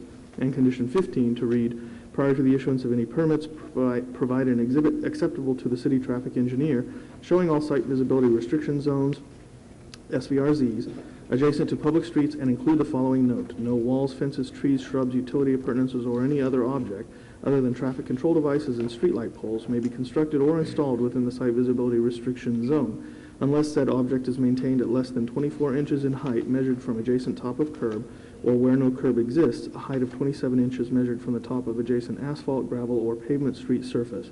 Area shall be labeled as privately maintained. And that concludes my amendments. All right, very good. Is that agreeable, folks? Yes, sir. All right, very good. Okay, did you want to be heard on this, sir?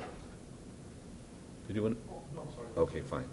All right, then, Councilman Weekly. Thank you, Your Honor. I'd like to move for approval, subject to all conditions as amended. Please. Right, let's vote. Opposed? Motion carries. Always good seeing you here. And Your Honor, just real briefly, I'd like to ask the Major, had you all had any conversations with the staff at Neighborhood Services on the adjacent vacant mobile home park that's adjacent to your properties there? Yes, I have met with Mr. Sanchez Orlando. We had an opportunity to speak together about working together in a partnership with the county, city to acquire that property, to expand additional housing on that particular piece of property. That property will now be in the middle of these two pieces, our main campus, and of course now this new development. So it would be pretty critical for us to have that piece of property. We could do some wonderful things with that additional housing, so we're working with Orlando to do that. We're very pleased with some of the progress that's taken place. It's a great partnership, Mayor, might I say, with the city. The city made this property available to the Salvation Army. We purchased it for the whopping sum of $10, and we're turning that into a $13 million investment with affordable housing, which is a critical need. And if we were able to obtain that other property, the Skyview Mobile Home Park property, we'd also turn that into affordable housing, and I think we could really change the face of Owens Avenue and make a very positive impact there. So we're looking forward to working with the council and the councilman specifically on that piece of property. So, Your Honor, I just wanted them to put that on the record. When we deal with the issues at the Southern Nevada Homeless Coalition meetings, we could say on the record that we have aggressively done our part to make sure that we are doing our part to take care of those men and women and children out there that need our services. But not only that, when you look at the entire landscaping of the what's labeled as the homeless corridor, I hate that terminology. I'd like for us to come up with a new name for that. But that particular corridor there, it's shaping up to be something that's very nice. It's shaping up to be an area where people who need to have that transitional type assistance in their lives, it makes them feel proud to be a part of that. And so if we're able to acquire Skyview. I know the property owner has taken the land cost through the roof, but if we're able to be blessed enough to acquire that, working with Nevada Hand as well as the major and their folks there has been really a good partnership. And I'd like to thank Deputy City Manager Orlando Sanchez as well as Steve Harsons and their staff for really working aggressively on this project. And Mayor, I appreciate all of your support as well on addressing this particular issue as well. Thanks, Councilman. All I can say is thank goodness for the Salvation Army and some of your colleagues in the 501c3 group that really, without you, I don't know what the city would do. I really mean that. You're there every time we ask you to help one of our constituents, help somebody who's needy, and whatever we can do to continue working as your partner, you could be assured this council will be supportive of it. Thank you, Mayor, and we do consider the City Council and your office specifically as a partner in our services, and we look forward to that, and it's worked great in the past, and I think we can do some good things in the future. Terrific. Thank you very much. Thank you. Well, good luck to all of you. Thank you. Thank you. Okay, item 112 is SDR 12374. There'll be a public hearing. The applicant is Bramble Development. The owner is Mackenzie Crossing LLC. Request for a site development plan review for proposed 12-lot single-family residential development on 4.62 acres at the northeast corner of Ann Road and Maverick Street. This is in Ward 6. The staff recommends denial. The Planning Commission recommends approval subject to conditions. It's a public hearing which is now declared open. Yes, sir. Good afternoon, Your Honor, Council members. Patrick Ward, Bramble Development Group, 1290 South Jones. We're developing this project on Ann and Maverick, and we've had a couple of meetings with Councilman Ross, planning and staff, and there were some issues that we've tried to address to make it, I hope, a happy medium for everybody. I started off with 12 lots, and I reduced my density to 11, and my average lot size is 11,000 square feet. And to keep the integrity of the neighborhood, I kept my square footage from 3,300 square feet to 4,400 square feet. And I know price isn't an issue, but our homes go from 600 to 800,000. And we had some phone calls with Chip Maxfield's office not to enter off of Maverick, so we're bringing our entry off of Ann Road to try to keep that rural preservation over there. There was some issues with our neighbors. They have a privacy issue. They live in two-story homes here. And what I was trying to do was to keep it as private as possible, put single-story homes behind theirs. So there wouldn't be an issue of privacy. And what we also did is we redesigned our two-story homes that none of the windows on our two-story homes would be overlooking their yards. I mean, the bedroom windows would be on the side. And the only windows that we will have will be like 20 feet up, and they won't be able to see out of our clients, or won't be able to see out the windows into the neighbor's yard. So I hope we addressed it and try to meet everybody's needs. All right, thank you. Are there any questions? Folks, the public hearing, would anyone like to be heard on these issues? All right, seeing none, we'll close the public hearing. Councilman Ross. Thank you, Your Honor. Mr. Ward, Bramble's built some very nice homes in Thank you Ward very 6, and there's some very close to me where I live, and I like them very much. It's interesting the way that you presented that, all of the significant changes to that development in regards to your efforts, but I'm going to go through a list of our efforts as a city council. This council has allowed Bramble Development to increase the density from this site from RE to RPD2. This council has approved a waiver for Bramble Development to allow an access on Ann Road to help alleviate, and this was the issue, flooding and traffic issues. I didn't want your entrance going out to those RE folks on the west side of your development. The council has also approved a waiver in code to allow a PD designation when 5 acres is the minimum. You're familiar with that too, I'm sure. This council also supported all of the above with over 60 protests from this community. You committed to mitigate the concerns and work with these neighbors, and you have not done that yet. You committed at our last council meeting to increase the wall height I think that was on June 20th.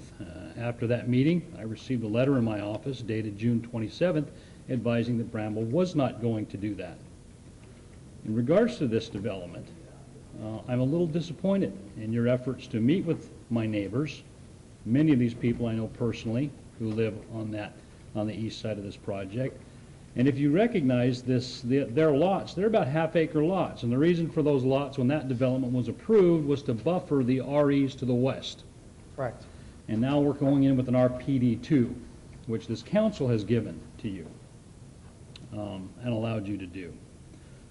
I am prepared to approve this agenda item. However, the condition on the homes on the east side abutting the half-acre properties will all be single-story.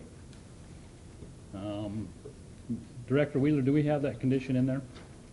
Mayor and Councilman Ross, that would need to be added, that on condition number 4, the language would be added that the height is 2 stories or 35 feet, except the eastern lots shown as lots 7 through 11 would be limited to 1 story or 25 feet in height, whichever is less.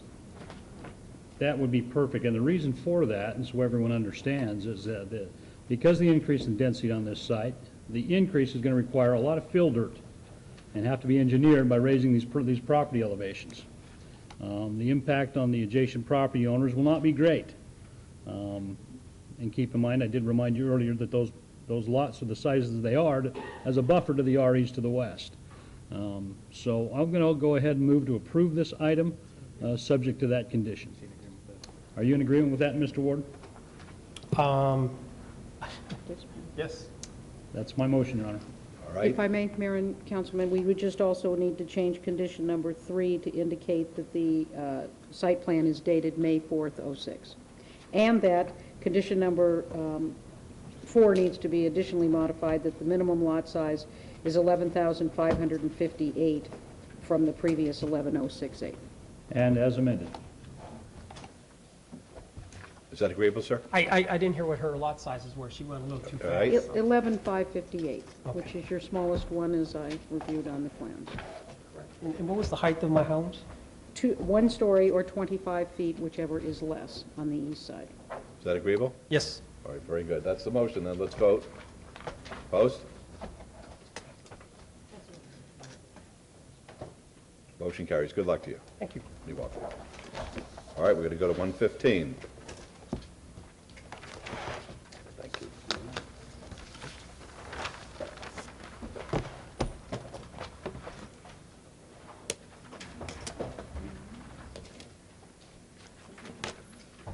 (115) is SUP 13410. The applicant is Arturo Varay. The owner is WMCV Phase Roman numeral 1 LLC.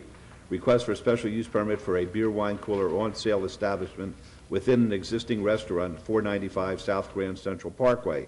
This is in Ward 5, and the Planning Commission and staff both recommend approval subject to conditions. It's a public hearing, which is now open. Yes, sir. Good afternoon. I'm Arturo Varay from 7660 Man of War. Okay, why don't you tell us what kind of little restaurant you have there? Well, right now at the World Market Center, there's an existing cafe, and the World Market Center management team wanted me to get a liquor license, well, not a liquor license, but a beer and wine license to serve for the World Market Show that was coming up on the 24th or 28th of July of this month. Okay, but that would just be for that one occasion. Here, you're seeking the approval for an indefinite period of time. Yes, also, because the market... This is in reference to, so that they don't have to continue to come back to the council Okay. each time for the temporary. I mean, it's not like they would be open 5 or 7 days a week. It's just when they have the shows that Exactly. they're able to open up their market to take care of the patrons at the conferences. Thank you, I appreciate that. Yes, sir. Okay, very Thank you. good. Any questions of the gentleman or public hearing? Anybody like to be heard? All right, then we'll close the public hearing. Councilor Weekly. Yes, Your Honor, and I'd like to maybe ask staff, Mr. Houchins or Mr. Sanchez, if we could find out from the folks over at the World Market Center, how many more applicants like this, because, Mayor, it is to my understanding that this gentleman here is not the only one who will be coming before us with this type of application. They've been able to offer several opportunities for different small businesses to go in and partake in the business as the conferences or as the shows come to town. So if we can find out how many more of these we will have so that we don't have to deal with one of them at a time, we can maybe take them maybe all in one council meeting. Mayor, Councilman, we'll go ahead and follow up. Thank you very much, sir. Thank you. Your Honor, with that, I'd like to move for approval with all conditions, please. All right, thank you. Let's vote. Opposed?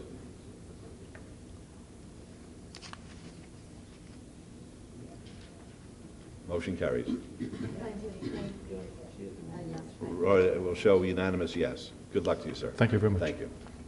Okay, 116 is VAC 13136. It'll be a public hearing. The applicant is Losha Engineering. The owner is Nevsur Inc.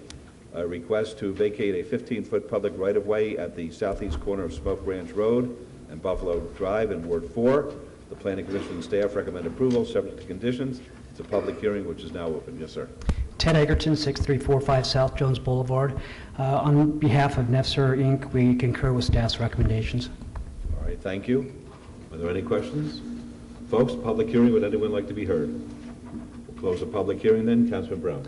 Thank you, Your Honor. Move for approval, subject to staff conditions. All right, let's vote, please. Opposed? Motion carries. Thank you, and good luck. 117 is VAC 13158. Public hearing. The applicant owner is Bart Mabey. The petition to vacate a portion of the west half of Buffalo Drive south of Iron Mountain Road in Ward 6. Planning Commission staff recommend approval, subject to conditions. It's a public hearing which is now open. Yes, sir. Good afternoon, Scott Rudy, WRG Design, 3011 West Horizon Ridge Parkway. We are in agreement with staff's conditions and would request your approval. Okay, you're representing Mr. Mabey, is that it? Yes, sir. Very good. Okay, any questions? Folks, anyone like to be heard? We'll close the public hearing. Councilman Ross. Thank you, Your Honor. Move to approve, subject to staff conditions. Thank you. Let's vote. Opposed? Motion carries. Good luck to you. Okay, we'll have 118, 119, and 120. 118 is GPA 12310. The applicant owner is TMF Investments LLC et al. Request to amend a portion of the Centennial Hill sector plan of the master plan from R, rural density residential, and SC, service commercial, to M, medium density residential on 5.41 acres adjacent to the west side of Decatur Boulevard between Madra Mesa Drive and Roberta Lane and Ward 5. The Planning Commission and staff recommend approval. It'll be a public hearing. 119 is ZON 12312. The applicant owner is TMF Investments LLC et al. Request for rezoning from RE, Residence Estates, U, undeveloped, M, medium density residential, master plan designation, and U, undeveloped, SC, service commercial, master plan designation under resolution of intent to C1, limited commercial, to R3, medium density residential on 10.53 acres adjacent to the west side of Decatur Boulevard between Madra Mesa Way and Roberta Lane. The Planning Commission and staff recommend approval, subject to conditions. And finally, 120, which is VAC 13244, TMF Investments LLC et al. Of the owner, Decatur Village TMF Investments, petition to vacate two 20-foot wide drainage easements generally located on the north side of Roberta Drive, approximately 680 feet west of Decatur. Ward 5, the Planning Commission and staff recommend approval. Subject to conditions are all public hearings which are now declared open. Yes, sir. Good afternoon, Mayor, Council. David Turner with Boffman and Turner. We concur with staff's if approved conditions, and we ask that you follow your Planning Commission and staff recommendations for approval. Okay, thank you. Are there any questions? Folks, public hearing. Anyone like to be heard? We'll close the public hearing then, and this will be Councilman Weekly. Thank you very much, Your Honor. We'd like to, on item number 118, move for approval with all conditions, please. Please vote. Opposed?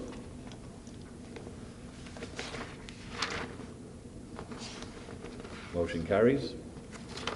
And on item number 119, Your Honor, I'd like to move for approval with all conditions and just check with Bart and Margot. Do we have anything?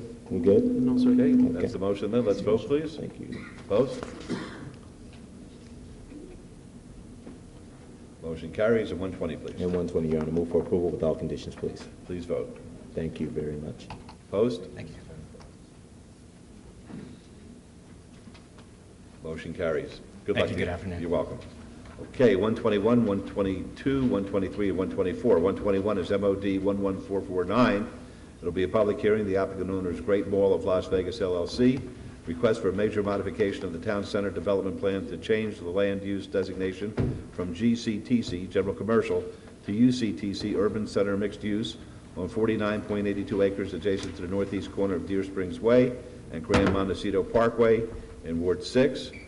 The application has been amended to change the APN from 125-20-201-001 to APN 125-21-201-001 and to amend the total acreage to 24.91 acres. The Planning Commission recommends denial. The staff recommends approval, subject to conditions. It's going to be a public hearing. 122 is VAR 13505. Same applicant owner. Request for variance to allow 15% open space where a minimum of 20% open space is required on 49.82 acres adjacent to the northeast corner of Deer Springs Way and Grand Montecito Parkway. The Planning Commission and staff recommend denial. It'll be a public hearing. 123 is SUP 11444. Same applicant owner. A request for a special use permit to allow a development in excess of 12 stories and a waiver from the 330-foot distance separation requirement from single-family residences on 49.82 acres adjacent to the northeast corner of Deer Springs Way and Grand Montecito Parkway. The Planning Commission and staff recommend denial. The Planning Commission recommends denial. The staff recommends approval, subject to conditions. It's going to be a public hearing. And finally, SDR 10126, same applicant owner. Request for a site development plan review for a proposed 1,575,000 gross square foot mixed-use regional mall with 900 residential units and waivers of a main transition zone, town center core, and town center urban zone building, height, step back, and build-to-line requirements, and to allow 15.4% open space, where 20% is the minimum amount of open space required on the town center portion of the project on 49.82 acres at the northeast corner of Grand Montecito Parkway and Deer Springs Way. The application has been amended from a waiver of the town center urban zone to a waiver of the town center edge zone, building height, step back, and build-to-line requirements, to remove the waiver to allow a reduction in open space, and to add a waiver of town center setback requirements, and to amend the APNs as stated before. The Planning Commission recommends denial. The staff recommends approval, subject to conditions. These are all public hearings which are now declared open. Yes, sir. Thank you, Your Honor. Paul Larson, 300 South 4th Street, representing the applicant. With me is James Grindstaff from 555, Gary Black from Hexagon Transportation, Sue Gray from Perlman Architects, and David Gramesian from 555. Let me interrupt you for one moment, yes, Your Honor. please. Counsel? Yes, sir. I had been advised at one point in time, a gentleman who was associated with my law office was representing one of the principals here. I have since received a letter indicating that that representation has been completed. I in no way share economically in that law firm as far as receiving fees from any of the clients that that law firm has. So I don't feel any reason why I would have to disqualify myself here, but I felt that I should make that disclosure. I agree with you, Your Honor. Your Honor, you're clear to vote. Okay, very good. Thank you. Yes, sir. Thank you, Your Honor. Just as a preliminary matter, I note that the introductory comments indicated that the Planning Commission had recommended denial.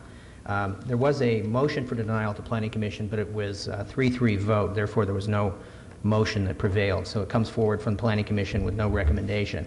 We are pleased to point out that staff does recommend approval of items 121, 123, and 124. And Mr. Grindstaff will walk you through the project, including addressing item 122, which is the variance. All right, thank you.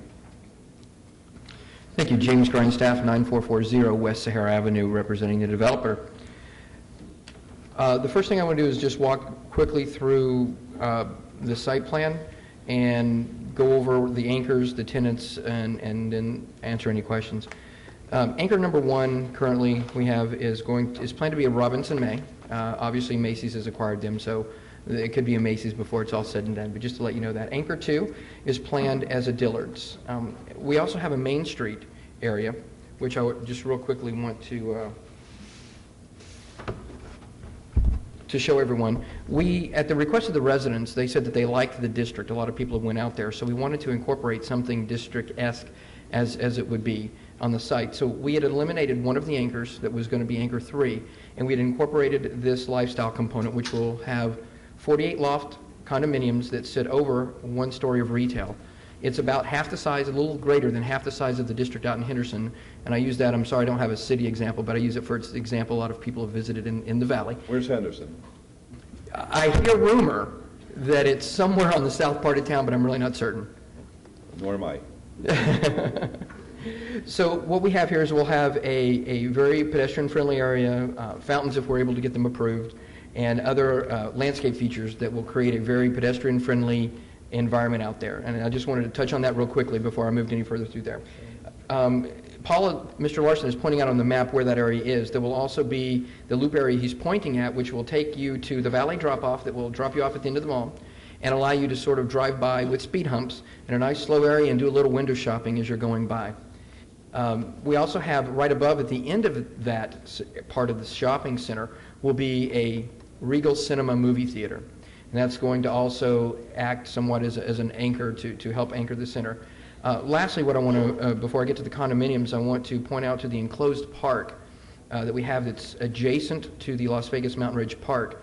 It is an enclosed park that will have trees, park benches, fountains, things like that. Will not have a true retail component in it. It's going to have maybe a few kiosks selling ice cream and soda, but it's mainly going to be a nice place. We're planning on glass windows facing the park so people can rest in there, walk around, not necessarily have to go to the mall, but enjoy a little respite from the heat, maybe while some of their children are playing over at the park. And then lastly, I'd like to address the condominium towers. We have 2 towers. They're outlined in orange here. They are 15 stories that sit above the height of the mall. The total height is roughly 250 feet, just so that we have that down instead of talking about this story, so it's clear. There's 900 units total. You have 852 that will be in the 2 towers and 48 loft units over the Main Street mixed-use component. The one issue that I'd like to address from a staff perspective are those that pertain to traffic.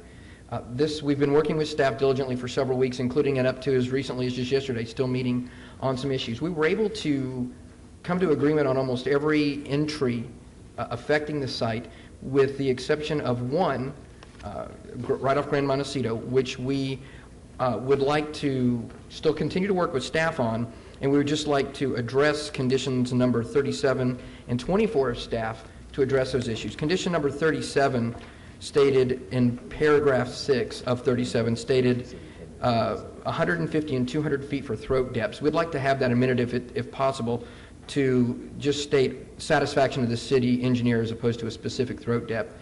So that way we have the flexibility for the traffic engineer to make the determination once we've got a design that is agreeable to both parties. Additionally, we'll be glad to come back to the city council if we don't come to an agreement with staff on that, but we're pretty close and we think we'll have an agreement with staff pretty quickly. Also, condition number 24 talks about 12 months. Oh, I'm sorry. Item number 24 is, I think it's the SDR, Bart. I'm sorry. If you could help me out. Sorry about that. The condition...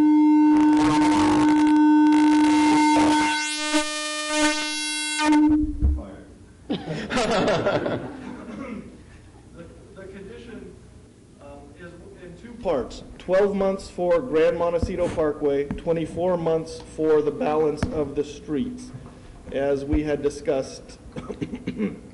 Pardon me. So that's the way the condition that I am going to recommend. We have some modified conditions that I will be submitting for your consideration, and that's the way that reads.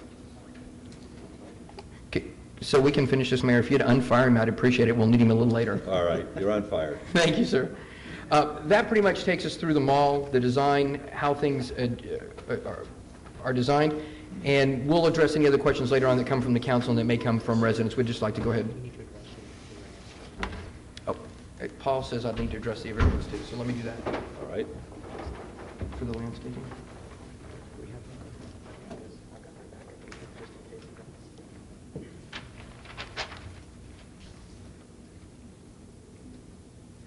The exhibit that you see here is partial of an exhibit that pertains to the variance we're asking for open space requirements. I wanted to show this area immediately adjacent to the residential just to show you what we've done to buffer the residents and the large amounts of open space that we've created down there. As Paul can point out there at the corner, We've got a very large open space area. It's not necessarily designed as a park, but it will be landscaped nicely with entry features, trees, and adjacent to it will be a bus stop that we were designed at the request of the residents strictly for the public school buses. So in addition to all the bus stops we provide for the RTC, it will be an additional one to help provide a safe and secure place for the children getting on the public school buses. The one thing I need to address in this is that there are two parcels, two planning areas. There's a line that goes through the middle that divides the site into Town Center and into Montecito, which is the line that is on the exhibit in this corner here. The Montecito side, we have exceeded the amount of open space required. On the Town Center side, we're slightly under the required open space. However, if you combine them, the aggregate is greater than what would be required separately. But staff said they did not have the flexibility in the code to combine the two numbers. So although it is a on-paper variance, in reality we're providing more than what is required overall on the site plan. So I just wanted to go ahead and address that quickly before we move on to the rest of the public hearing. And just to elaborate on that point, we're treating it as a singular project. However, because of the fact that there's a parcel boundary running right through the middle of the parcel, we do have to meet the requirements for the Montecito side and the Town Center side. But in the aggregate, as Mr. Grindstaff has said, we do exceed what would be required for it. All right, thank you very much. Any questions of the gentleman at this point? All right, folks, it's a public hearing. Anybody like to be heard? Well, instead of making everybody, how many of you would like to be heard? If you raise your hands, I'll have an idea how to run this. Okay, not that many, that's fine. Why don't you just step up? How many would like to be heard for the project? Any of you? All right. We'll have the fours on this side, using this mic, please, and the against on this side, and I'll call you one by one. Let's hear the fours first. As I said, this will be on this mic. Very good. If you'd be kind enough to just step up and give us your name and tell us where you live in relationship to the project, that's sometimes helpful to us. Good afternoon. My name is Sandra Kay. I live at 8228 Impatiens, which is on the northeast corner of Farm and Tule Springs. I am in favor of the project. I think we need more shopping out there. Right now we only have 2 department stores, Kohl's and Target. You cannot get from one to the other without going away, out of your way and across 95. And as far as the condominiums go, I think it's better to have condominiums to put all the extra people that are moving out there in than the way the developers are building houses right on top of one another that look like the inside of a New York City tenement. I mean, you look down the street and there's 4 feet between each house and no front yard, no backyard. I would rather see a condominium with open areas and trees than house upon house. All right, thank you very much. We appreciate that. All right, against, please. My name is Christine West. I reside at 6513 Alpine Forest Court, which is in the Timber Lake community that adjoins this parcel of land. I'm here today to voice my objection to the zoning changes, 121, 122, 123, and 124.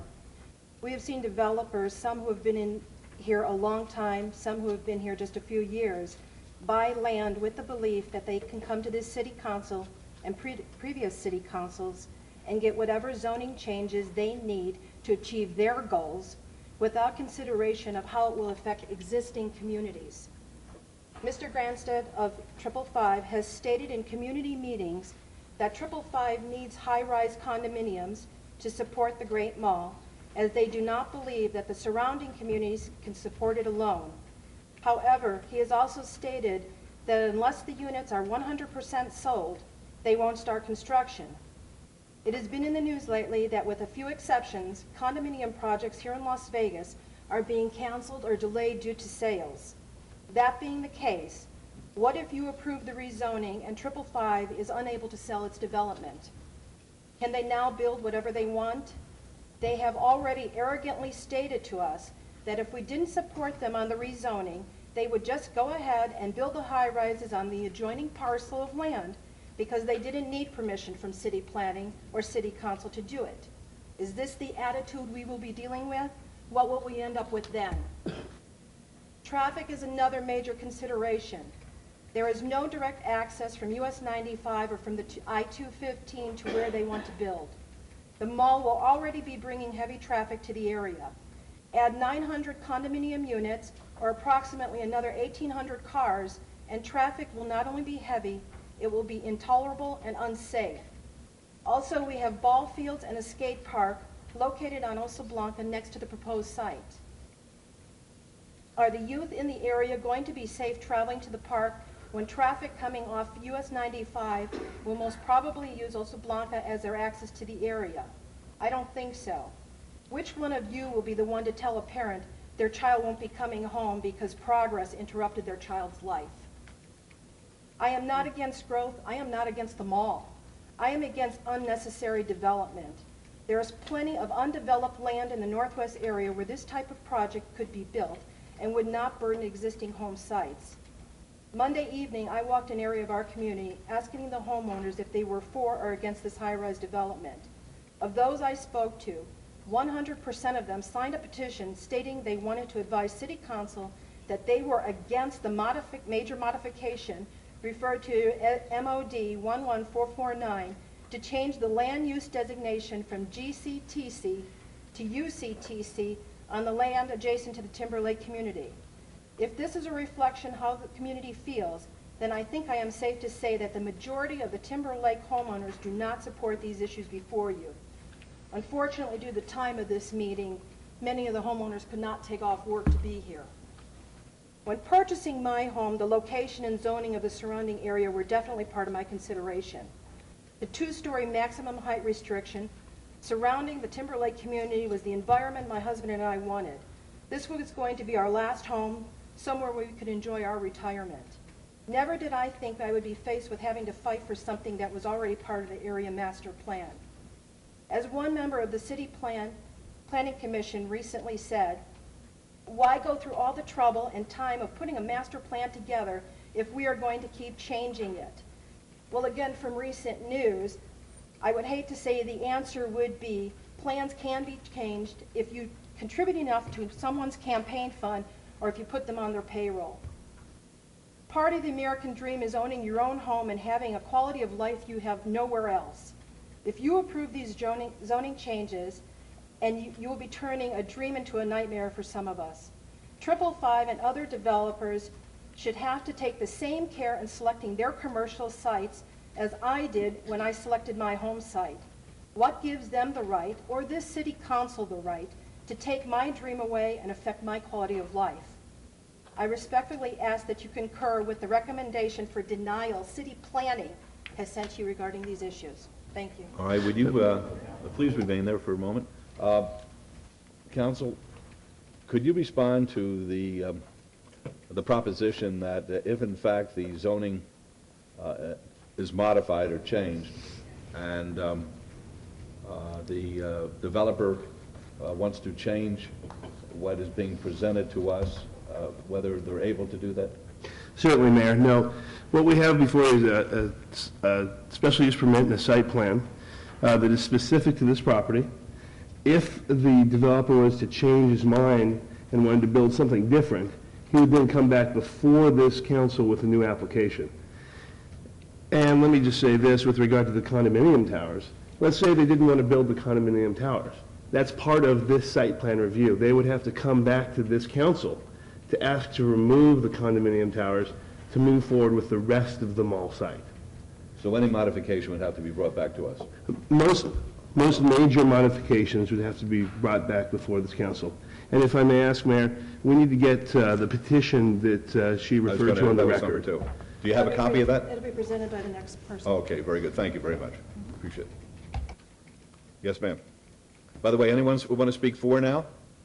All right, then against. Good afternoon, Mayor and Council. My name is Dottie Miller, Timber Lake resident, and here's the petition that we spoke of. Okay, if you'd be kind enough to have passed that up to me. Unfortunately, we were only able to canvass part of the neighborhood, not entire neighborhood. Okay, thank you. At this time, a lot of people were unable to attend this afternoon.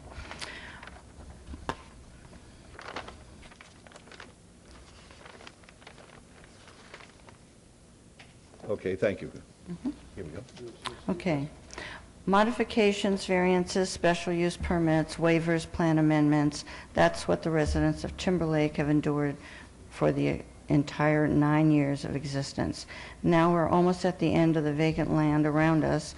Nothing has been planned that was planned or promised has materialized. The town center concept is gone, and we have a Manhattan in the works. Some of you will remember when this piece of property was zoned Main Street mixed use, 555 asked for this piece to be changed to general commercial to accommodate their Sears Automotive, which has now been canceled. Now they're back asking for UCTC to accommodate their towers. Do we continually give them what they want? When is this council going to stop giving the developer what they want and accommodate the homeowners? If you accommodate this developer on these changes, you'll be setting a precedence for other developers who are waiting in the background. The open space that was discussed earlier on the Oso Blanca side of the property, that Mr. Grinstaff said that was approved by the residents, that was not what we discussed. We discussed it being on the other side of the development at the Dobrook Trail end for the children of Richmond American Homes and Timberlake children to take the bus at that point, which would be a whole lot safer. The traffic area right now is horrific. It's already extremely crowded with the continued growth. And this traffic is a major problem. The density that they're asking for is extreme. It's not compatible with the Timberlake development. The special use permit is really pushing the residents over the edge. 330 feet separation is too close already, and they're asking for less. It's a disgrace. The mall is a mall. Condos do not fit in a mall. This is the first time I've seen this drawing. Conceptual drawings have not been brought to any of the meetings, just little things you're seeing here, an aerial drawing. If the whole condo concept was like that, it would be a lot better. We have felt threatened by Jim Grandstaff that says, if you don't comply with this project, we'll just build them on the other side. I say, go for it. Build them on the other side. We don't want them on our side anyway. When they purchased this land, they knew what the zoning was. They know the requirements, the town center standards. This developer feels that he can change anything he wants. Perhaps they should not have bought this land at all. We have several homeowner meetings with 555, and the consensus, as your staff has witnessed, was negative from the majority of the homeowners. This project is too intense. Some of us bought our homes with the intent of being our last home. Now we cannot relocate due to the hardship of inflation. We're trapped by a mall in Manhattan. Our property values have already gone down just knowing this project is coming. This is definitely not what we bought into. Please stick to the standards and the plan. The developer has not dealt with the residents in good faith. This piece is zoned 2-story, no residential. A lot has been left out in these meetings. With that being said, I ask all of you to deny the modifications and all it entails so that these high-rises will not be built. And Councilman Ross, we expect you to comply with your campaign promises that the developer will not always get what they want. Thank you. How many meetings have you attended with the developer or his Me representatives? personally? Or if you can answer the question, how many meetings have there been with the adjacent residents? I think about 4. And you're saying that at no time were the drawings made available to you? No, just this type of drawing. When you say this type, I don't have One that in on front the of me. overhead. Did I see what's on the overhead? Okay, that's the only thing, but this is the first time that you saw where Oh, things would be actual placed? conceptual, Does yes, that make sir. a difference to you? Absolutely. We have no idea what that'll look like. We have 21 stories at the end of a mall. I mean, it's ludicrous. Okay, This but- is on 2 stories. All right, but I'm saying, when you see the drawings that were presented to us today, does that make a difference to you? Well, we asked for him to draw, or to draw like a district type of complex. And district is what, two 2 to 3 stories tops. Never been there, but that's okay. Well, you should go. It's very lovely. Can't find it. I don't know where Henderson is. Well, I don't know where Town Center is, so we're equal. All right, thank you. All right, anybody for? Okay, against, please.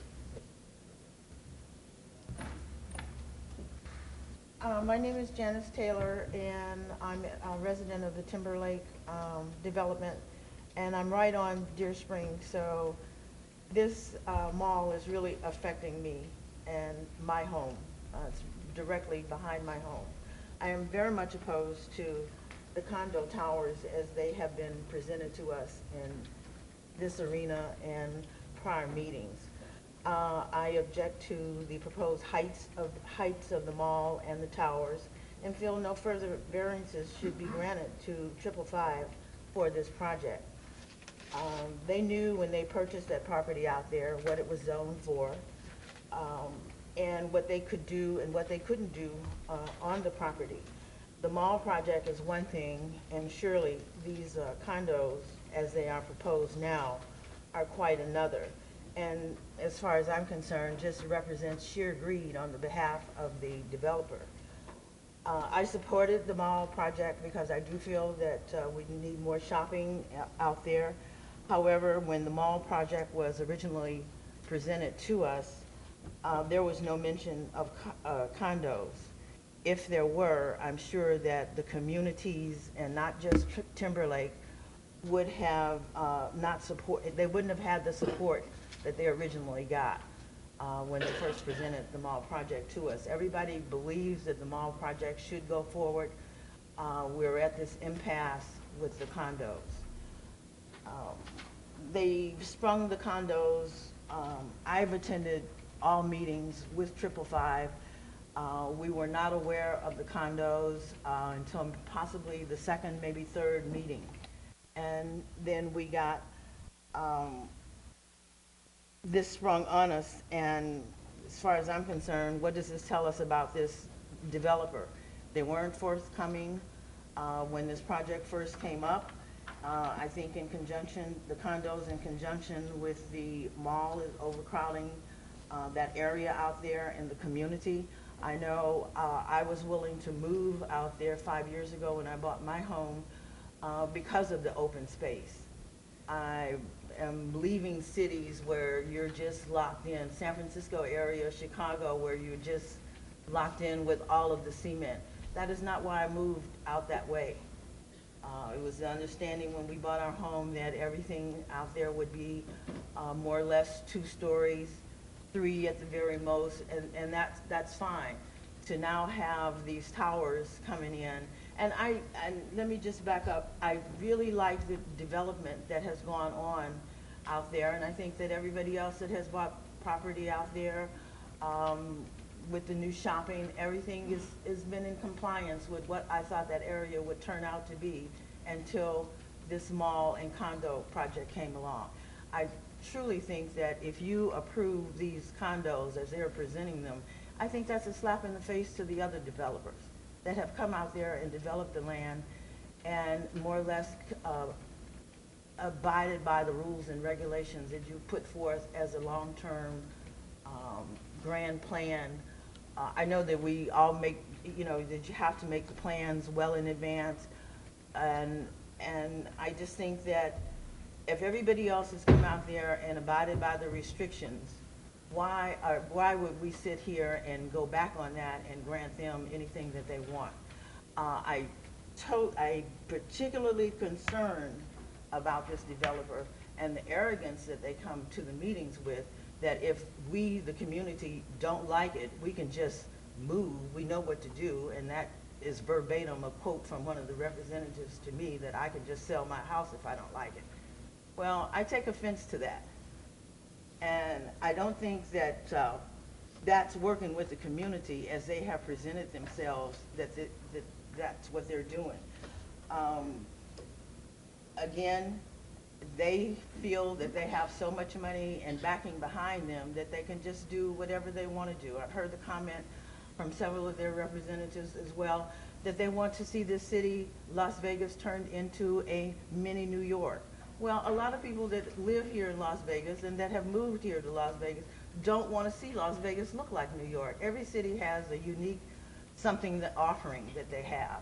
And I don't think that we should sit here and just because they want to move condos or this is what they want to do all of a sudden, that, that they should be allowed to have all of these variances. Okay, if they buy property that's already zoned for, that's all well and good, but why should we have to change the rules because this is what they want to do? Okay, thank you. And in closing, I hope that you will I respectfully request rather that you deny these variance requests by 555 and insist that they build a product or a project in accordance to what is already zoned out there. Okay, thank you. Okay, anybody for?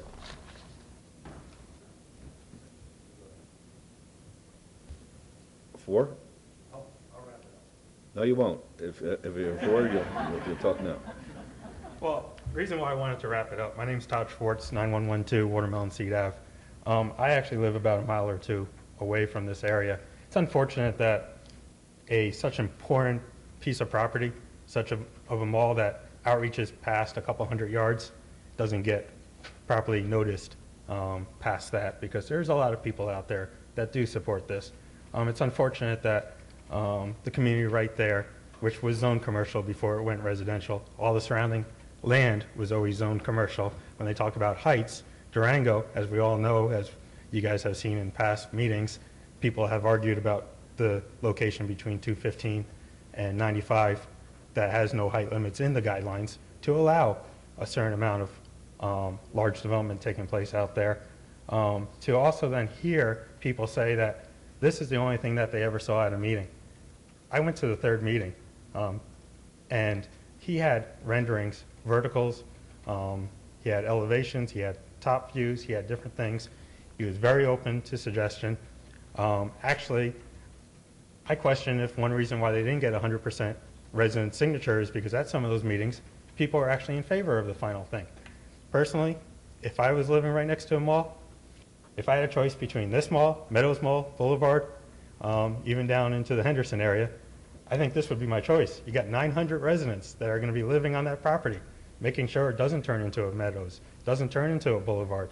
Also, if I was owning a house that was going for about $250 a square foot, I would love development next door at $700, $800 a square foot. And it's funny because the Richmond American community that's being built there, I went to the sales center when this mall was first proposed. They were talking it up. So to say certain things that they say, and also for this developer to go and be willing to put money into this community to help them with redirecting streets if they want street exits, redirect it, that's a lot, And the whole concept, person that was just up here saying certain negative things, she was the one that wouldn't even have ball fields behind her house. When we talked about possibly rezoning the ballparks down there, if we were able to do that, unless if it was another 5,000 square foot house or a 2,500 square foot house, some of these people might not be happy. So flexibility, that's a key fact. That certain flexibility has to happen. And I think from removing some of the closest towers that he originally had in his first proposal, keeping them on the way back, is some of the things that shows flexibility on the developer side. This, like I said, I moved out there several years ago when Kohl's didn't even exist yet and other places didn't exist, realizing that I'm on the outskirts, it's going to get developed. I got the house possibly at a little lesser cost because certain amenities weren't around at the time. Shopping, close shopping right now, outside of if you want to shop at Walmart or Target, you got to drive about 20 minutes down to a Boca Park or down to a Meadows. Also looking at this developer, look at him nationwide. 2 of the best known malls in North America are owned by 555. Okay, the one in Canada, Edmonton Mall, and the Mall America. And then one of the best known shopping areas in Las Vegas is also owned by these people, Boca Park. If you say where Boca Park is, most people know it. I think that's a key fact of the quality that they're going to put out there and everything else. And I just hope that we think about this beyond the residents that moved out there, hoping that they were going to be able to change the zoning around them. You know, they were aware when they moved there what the zoning was around them. You know, and that, I have to say, is a key fact that has to be considered. And some of the things I heard today from some of these people regarding that certain things were not shown is a falsity. Okay, thank you you. know. Okay, very good. All right, against, please. My name is Mickey Moore, 7616 Roop Street. I live several miles from the area. I noticed that the Great Mall of Las Vegas, which I believe was originally to have 4 anchors, now has kind of turned out to be the Wimpy Mall of Las Vegas with 2 anchors. The traffic is a major concern. We have residential areas surrounding it with the ballpark at the far side. Last meeting that I attended, they were talking about putting in like 1,200 units in the condos. Now they have dropped that down. But even at 900, you're going to have a tremendous amount of access and egress with these people going to work and coming home. I don't see any mention of any infrastructure or accommodation for the people that are going to live in this condo. Prior to moving to Las Vegas, I lived in the Uptown District of San Diego, which was one of the first joint use projects. You cannot have the community, the condos support them all, but you have to have the community working together. There are no grocery stores. The restaurants are the restaurants in the condos. I don't see a place for the people that live in the condos to shop and to do the things that they want to do. If I was to build a condo, I would like a place where I could put my mother in it and know that she would be happy there because she wouldn't have to drive, because she could get everything she needed within walking distance or within the bus route that would come on. So I'm not against putting in the mall. Every time I hear about it, it changes. When I was at the meeting, the last meeting, they were talking about 3 anchors. And it seems like they really don't have a good grasp upon what is needed. I would like to see them all go forward, but I would like this council to make sure that it doesn't turn into a high-rise ghetto type of thing where people are living there and working, but they don't care about the neighborhood, because it is a beautiful neighborhood and we all need to take care of it. And I would like to thank Councilman Ross for the effort that he has put into it also. Thank you, sir. Sir, where is the Uptown District in San Diego? It is in Hillcrest, just north of Balboa Park. Okay. I believe, let's see, it's probably been there about 22 years now. They took a standing Sears, tore it down. They put in 312, I believe, condos on part of the property, and then contiguous to it was Ralph's, Trader Joe's, and a number of other jewelry stores and so on. Okay, I am familiar with it. I didn't. Yeah, and it worked quite well. They made a bridge that went over to connect a part of the community that could not get there by walking. It was designed to be a walking area. This could very well do that same type of thing. The children are going to have to cross streets to get to the mall. Usually a mall is a island of commercialism surrounded by a sea of asphalt. And if you can eliminate that so that people feel that this is their mall, and the people from the community here are walking over. They're walking over to do things and keep abreast of what's going on, and the mall itself becomes part of the community, being supportive of everybody around it. Perhaps putting a flyover into the ballpark so that people could come and then get to the ballpark without having to go across the major intersections. Okay. This type of thing, I think, would be very advantageous. Thank you very much for your time. Thank you. All right, anybody for? All right, against? Can I move this to show you? You can do whatever you like. Attorney Vicki Driscoll. I reside in Timberlake. I live right on Dobrook. Is this where I need to go? I can't see it. The overhead's not working. I'm not working. Okay, I can see it. I can see it. I know you don't like hearing reiteration of prior arguments, so I'll just make some points. The one, I think we always focus on where this is being built and not really looking further back on an aerial to really appreciate the land around it and what we're talking about. This is the area where they want to build a mall. This is Timberlake. The area where they want to build a mall. Where do you live? I live right there. Okay, in Timberlake. In Timberlake on Dobruk. Okay, for it. The area of the mall is essentially smaller than our entire community, which consists of less than 300 homes. So on a smaller area, first they proposed the mall.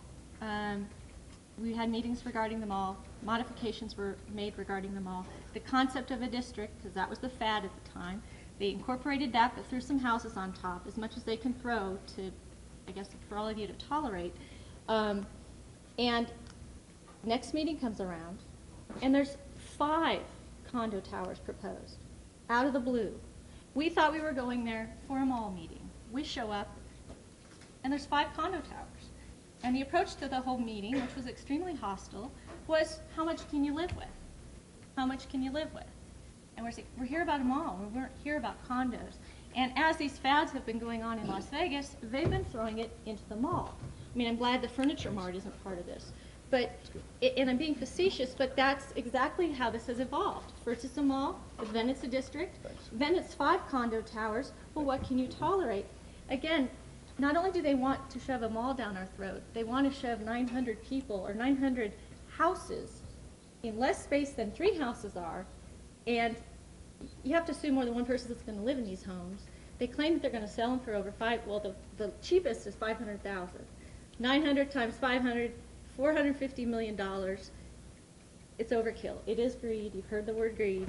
They're going to make enough money off the mall. They don't need the condos.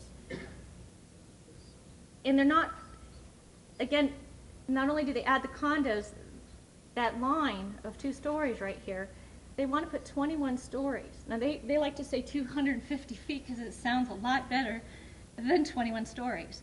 I haven't seen a schematic of what this person right here is going to watch me doing in my backyard. And I had a reasonable expectation of privacy when I bought a home next to a 2-story zoned piece of land, that I'm not going to have to worry about a condo tower constantly watching me make my dinner in my barbecue or watching me in my pool. The reasonable expectation of privacy of all these residents is lost when you allow them to throw out a 2-story zoning and allow a mall and 900 condo units, 2 people in each one, 1,800 people to live on the site as well. The other aspect that I don't know that all the councilmen appreciate, but Councilman Ross is familiar with it, but we only have 3 ways. This is a gated community. We only have 3 ways to get in and out of our community. This right here on Oso Blanco, which is a 2-lane road, which I don't think I've seen a speed limit sign, but pretty much construction trucks go 70 miles an hour, and that's where all the children wait for the bus stop. It's a 2-lane road each direction. I haven't seen any plans developing beyond the mall site of that changing. So, I mean, everything I've ever seen just stops right here. This is 2 lanes, and we can't, this is the only way we can get out and get in on this side. The only other way we can get out and get in is right here on Dobruk. And they essentially have traffic going through here too, which will become the shortcut. All of us, when we go to Boulevard Mall, we don't go down Martin Luther King, we go through that neighborhood. This is the only street that's going to be the shortcut off of the very busy Montecito Parkway, because they've developed, there's been zoning passed here to allow, I believe, 115-story office mixed use something or other on this side of the land. There's also Echelon up here, which is a condo development off of Durango, but this is really the only shortcut that people are going to find if it's not closed, so that at least we can get in and out of our community safely. There's also an exit gate right here. So if I'm trying to come home and I've got to wait for 7-day-a-week traffic in and out of the mall, as well as 1,800 people living on the site, and we have all the residents coming home at the same time, it doesn't make sense. And it hasn't been addressed. We talk about people saying, oh, the traffic's not that bad, quit complaining about traffic. We all know about traffic, but we're basically prisoners of our residential gates if we don't have something addressed to either make Dobrik private or make this other street larger, put a stoplight, I don't know. But they haven't addressed that. It's enough for us to have to deal with them all. And I don't know that that's been adequately addressed by any of the plans. Dobrik, Councilman Ross conducted a survey of our community, and I just have to, in my opinion, the survey was fundamentally flawed in one aspect. It gave us 4 plans, one of which was to buy the street. And basically everyone living on Dobrik would have to sign a vacation agreement. And the street would become Timberlakes. I don't know who all voted, but 86 people voted. The majority of the people voted for option C, which is purchase that street, to make it ours, to keep people off of it. But not everyone along Dobrik apparently agreed with that. So because of that, our votes were all thrown out. We didn't get a second vote, which my second vote would have been the plan that at least makes a cul-de-sac here, doesn't allow the mall traffic in. Instead, they went with the second majority vote, which was leave it like it is, which really I don't think speaks of what the majority had voted for, and I didn't anticipate my vote wouldn't count at all. So that's another option to address. I just want to stress I don't know all the conditions that have been put on their plan, but we're not just complaining because it's there. We're complaining because we have legitimate, these are two-lane roads. It is the only way we can get into our community. It was raised at the commission too, is what are these people, I guess people that buy condos and high-rise towers, you know, they know what they're buying into. I'm not aware of any such development connected to a mall, but I can just imagine what the teenagers are going to do. I don't know where, one of the commission gentlemen mentioned, well, where the dog's going to go. Good point. I don't know, but I imagine anyone who gets bored with a little spray paint is going to have a heyday with our neighborhood. And it just doesn't make sense. It's overkill. The mall, and perhaps it's all a ruse, I don't know, for negotiation purposes. First we'll propose a mall.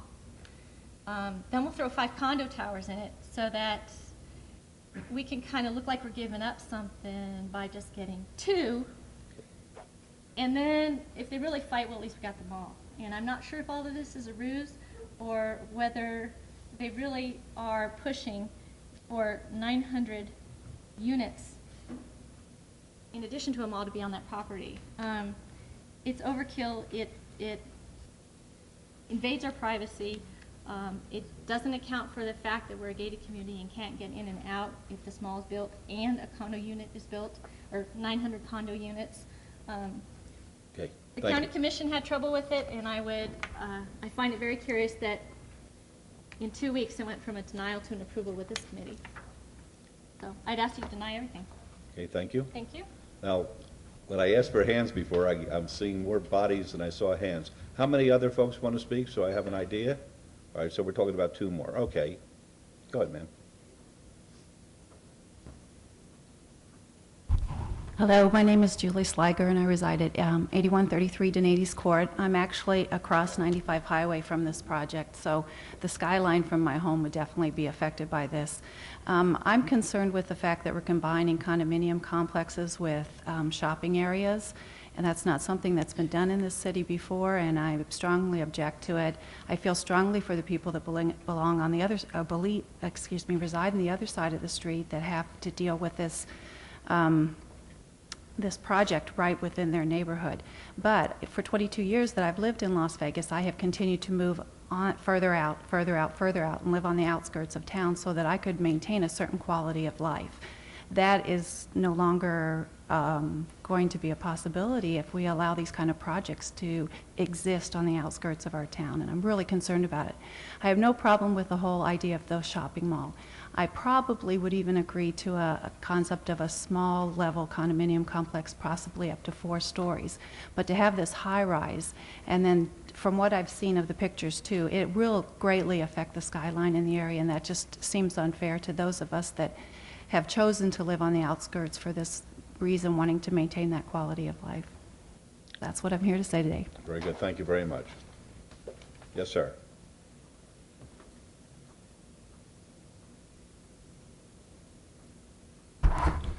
My name's Tim Miller. I live at 8213 Mountain Heather Court, also in Timberlake. I'm going to make this real short with you folks. Obviously, the look on your faces is a pretty well done deal here tonight. I only really have two concerns. If you guys are going to give us a mall, then, I mean, it's written on your faces, but bottom line is this. Say it again? It's written on your faces. Two concerns, or actually a question. One gentleman said that, oh, the Mall of America is so successful and it's a wonderful place to be at. Well, you know, they've had to file bankruptcy in the past, folks. I don't know if you were aware of that or not. So that's how successful they have been. Two is, you know, there's right outside our gate over on Oso Blanca, our main gate here, we have our model homes. And we're supposed to have a trail, a buffer zone, where the parking lot is supposed to be at the 4-story that they want to put up here. I have not seen or heard of any type of a buffer other than it's going to be a what they did over at Boca Park, 40 feet high with some pine trees. Thank you very much.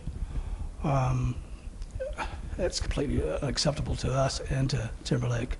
Two is, if we're going to have this mall, you know, the children and the gangs and the graffiti, you know, whatever. The only way that I read an article that, I mean, I even know if it's been brought up tonight or not because I got here late, but have they spoken about being a security system where you know, the parents drop the kids off and see you later, I'll pick you up tonight whenever. Well, I heard where the kids are actually being escorted off the property at 5, 6 o'clock in the evening because they're underage. So, you know, again, I mean, there has to be some restraints on these kids because they're going to be running through the mall, knocking old people over and, you know, yelling and screaming. You know what they do. They go rampant. So maybe need some more higher security, 24 hours a day, gets people, if they're going to be at the mall, then they have to be with the parent after a certain period of time at night. Just a suggestion. Thank you. Thank you. Okay, folks, anybody else? All right, what I'd like to do is I'd like to hear, the thing that bothered me is this council really likes to think that the developers work with the neighborhoods. And some of the comments that I heard were disturbing to me, to be quite frank with you, about this arrogance that has been mentioned by more than one person. Also, the moving target, which has been suggested that you go to one meeting, you see one thing, you go to another meeting, you see another thing. And I know that you're working very closely with Councilman Ross here, and he's very attentive to what's happening out there, but those comments have bothered me a little bit, and I'd like you to address those. Sure, I'd be glad to address the mayor. First of all, you know, I think that some explanations have inadvertently been misunderstood as arrogance. For instance, we explain the options. This is a very complicated application, as staff will tell you. We've got Montecito portions, we've got Town Center portions, we've got portions that are in just under Title 19A. So we've got all kinds of different things we have to apply. When we explain to them about the condominiums, for instance, we explained about this invisible line, but real line that divides Montecito to Town Center that Paul's showing you right now on the overhead. On the west side, in the Montecito, we have a greater amount of flexibility on things such as height and density. No limits on density and heights up to 500 feet. On the Town Center side, we have other limitations, 12 stories without a special use permit approval through this council.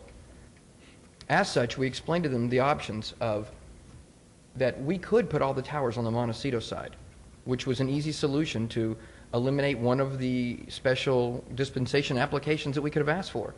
What we chose to do was design what we thought was the best plan. We put the condos where we did so they were easily accessible from the frontage road. What that access does is it allows people that live there on a day-to-day basis, who know the road system better than anybody else because they live there, to access off what hopefully would be the least traveled of all the roads. Would also stop the mixing of commercial traffic and pass-through traffic that will go on Grand Montecito Parkway. If we move the towers over all to the Montecito side, which would help conform to some of these land use plans that currently are out there, they would then be accessing the condominiums primarily off the Grand Montecito Parkway. along with the same pass-through traffic, along with the same traffic that will be there to visit the mall. The reason we chose the design was to mitigate that.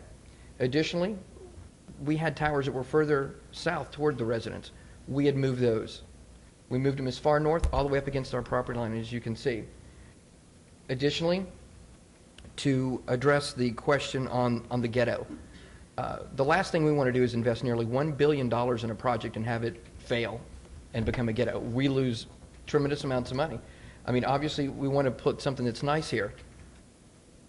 I don't question that. How about the statement that they have not seen the drawings before? Yes, sir, I'll be glad to address that. Every meeting, and staff is at every meeting, so you have staff members you can rely on to know what was presented.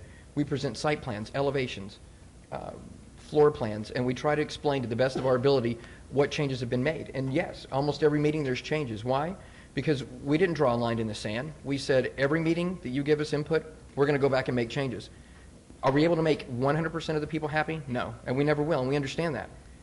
We relocated towers. We eliminated towers. We eliminated one of our anchors here that we had a contract with, well, a letter of intent with, because they said they wanted a lifestyle component, so we wanted to accommodate them with that.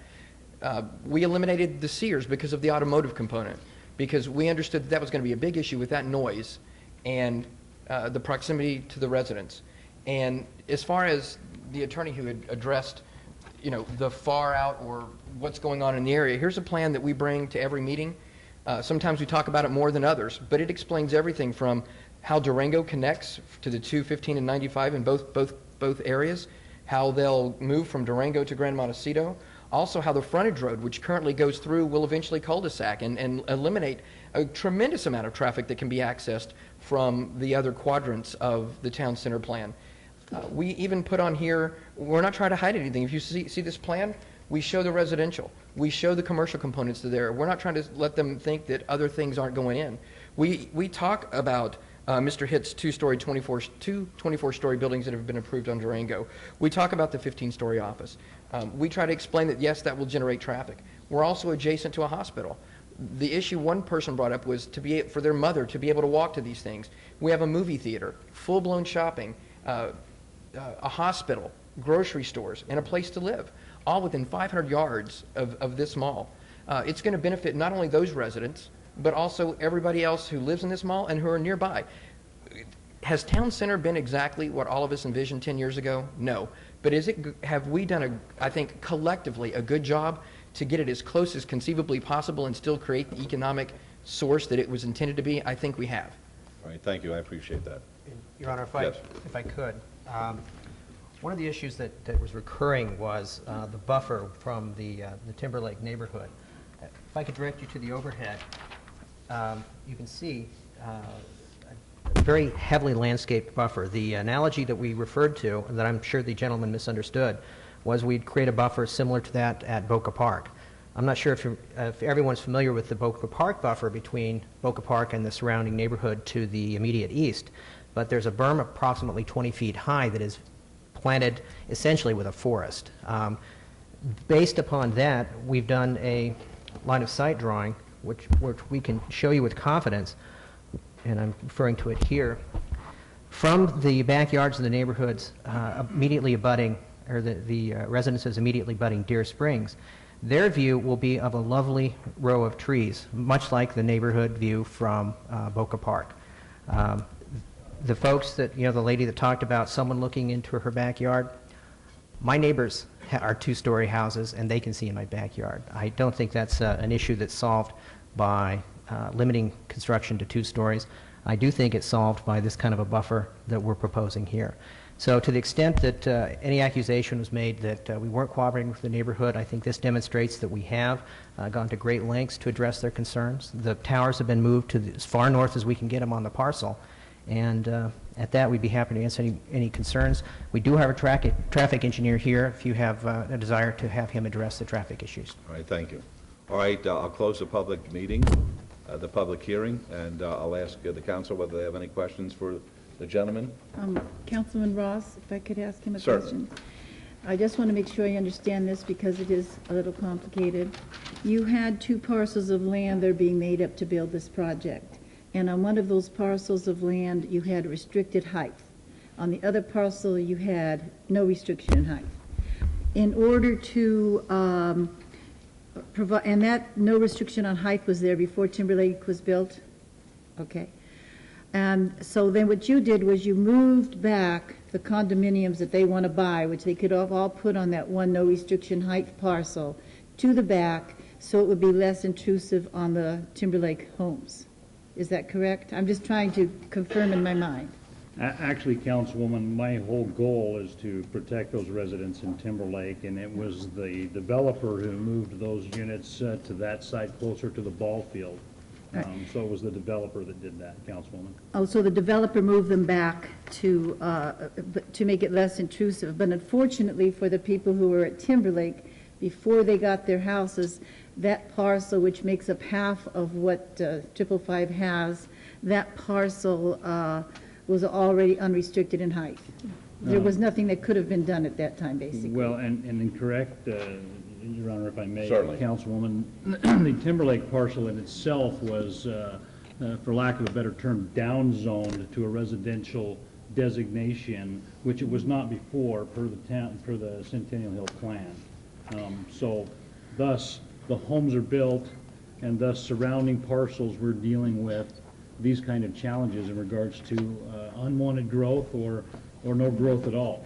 I understand the situation you were in, and I know you looked hard, I'm sure you did, into this, and we hurt when this happens. I know we all do.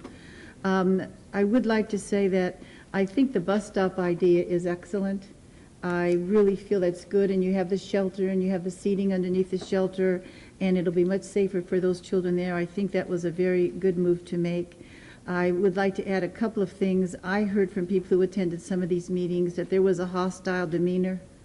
And I do think, because I wasn't seeking it out and I heard it different places, that for some reason or other it was there and it was consistent. And I agree with the speakers who were here that that shouldn't be when we're dealing with people whose homes are involved.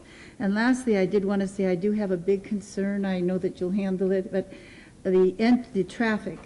I want you to know that at one time, Scotch 80s and Rancho Circle and all that area on Rancho there was the outskirts of town, and there were no traffic problems. Now you can't get out of Scotch 80s half the time. McNeil Estates has to make illegal turns into Scotch 80s.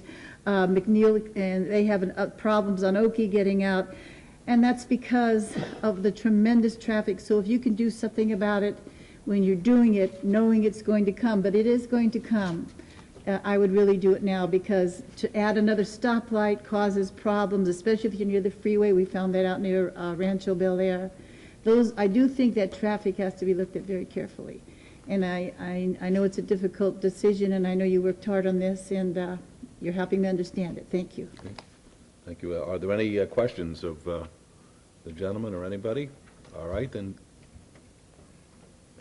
Yeah, it's your chance. Forget about it. Councilor Ross. Thank you, Your Honor, and thank you, Councilwoman, for your comments. And I think all of this council and the mayor understands the challenges we are confronted with this project. I want to make it clear and fresh in our minds, Councilwoman, in regards to traffic. Bart over there, poor guy, he's just been working twice as hard as I have on this in regards to traffic, and so have our traffic guys in regards to access and egress and the whole 9 yards. We are very, very aware of the traffic challenges. And I remember when we lived on the outskirts of town at Lorenzi Park, and that was the edge of town, and I wanted to make comment about the young lady that spoke about moving farther out and farther out. It's important to know that all the residents of this city are familiar with the city boundaries. Ward 6 boundaries go beyond the Indian Reservation, past Kyle Canyon Road. We are a growing metropolis, and I'm not sure that if we don't think smart, if we don't encourage good growth and good development, and we keep our heads out of the sand and focus on traffic and focus on what the needs of the city is. I also want to make something clear as well. This developer actually went the extra mile because of me, because I said, you have an opportunity here to do something bigger, to do something great, to do something significantly different than has been done anywhere else in this city. Ward 6 is often a blank slate, and someone with the right kind of paintbrush and the right kind of money to pour into that paintbrush can really do something good out there. This isn't a project that is going to be flipped, and quite often developers will come in here and receive entitlements and get zoning changes and receive entitlements and then sell this property. This developer is the real deal.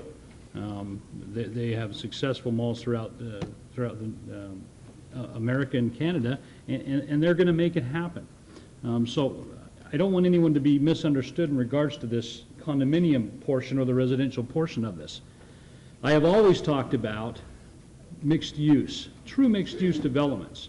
And I have a question for you, Mr. Grandstaff, in regards to this, before I get too far along here. Is there an office component part of this residential building, or what's on the lower floors? There is, sir. I apologize for not explaining that earlier. The first two floors are pure retail, just like a traditional two-story mall that you see anywhere else in the valley.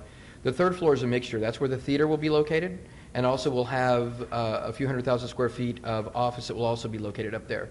So you've got some of the people, professionals we hope, that we feel pretty confident based on our experience elsewhere in this country and other countries, that professionals buy some of those towers there and have their offices right there in the mall.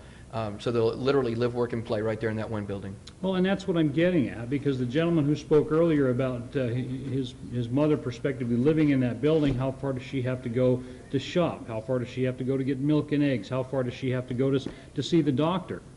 This is truly a mixed-use development.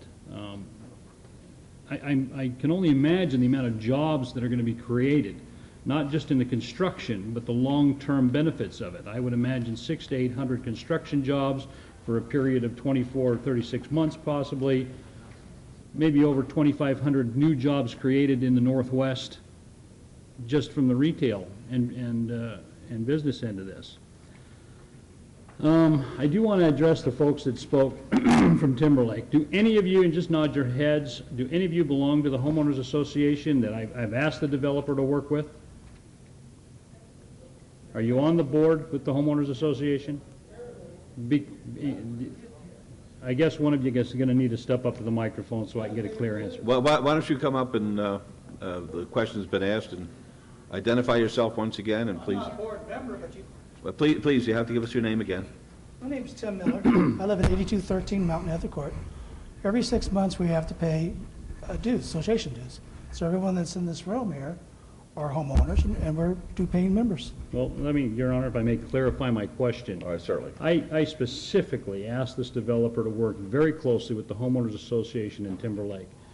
The Timberlake residents, and especially you folks, know how important it is for me to protect your neighborhood, and I made you that promise during my campaign. And I'm not going to back down from that. But we also have to think of the bigger picture here in regards to good growth and good development. My question was, do any of you represent the homeowners association that I asked the developer to work with? The answer is in the negative. Let the record reflect that. I believe the question is, are any of you folks members of the board which would be dealing with the developer when the councilman suggested that the developer work very closely with the board? Are any of you members of The board is a street and landscape maintenance association only, and they are not able to speak for the entire community. They speak for themselves only. I'm a former board member. Okay, that's the only board that would be out there, is that correct? We have 3 residents that are board. Okay. Is that what you're referring to, sir? That's the question. That's the answer I was looking for.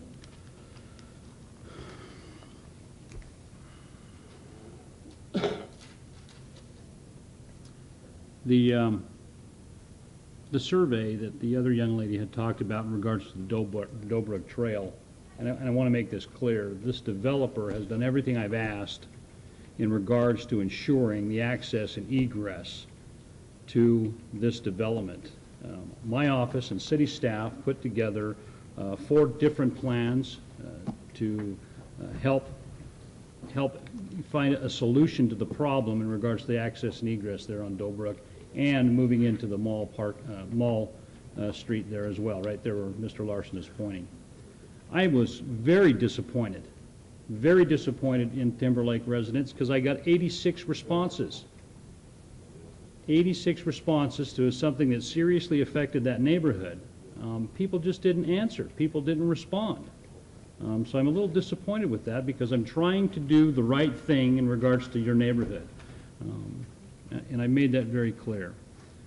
It is important to know also, and I think Mr. Grandstaff pointed out, Oso Blanco, that frontage road, is going to dead end. Have you got a picture of that? Yes, we do, sir. Can you point at that, Mr. Larson, right?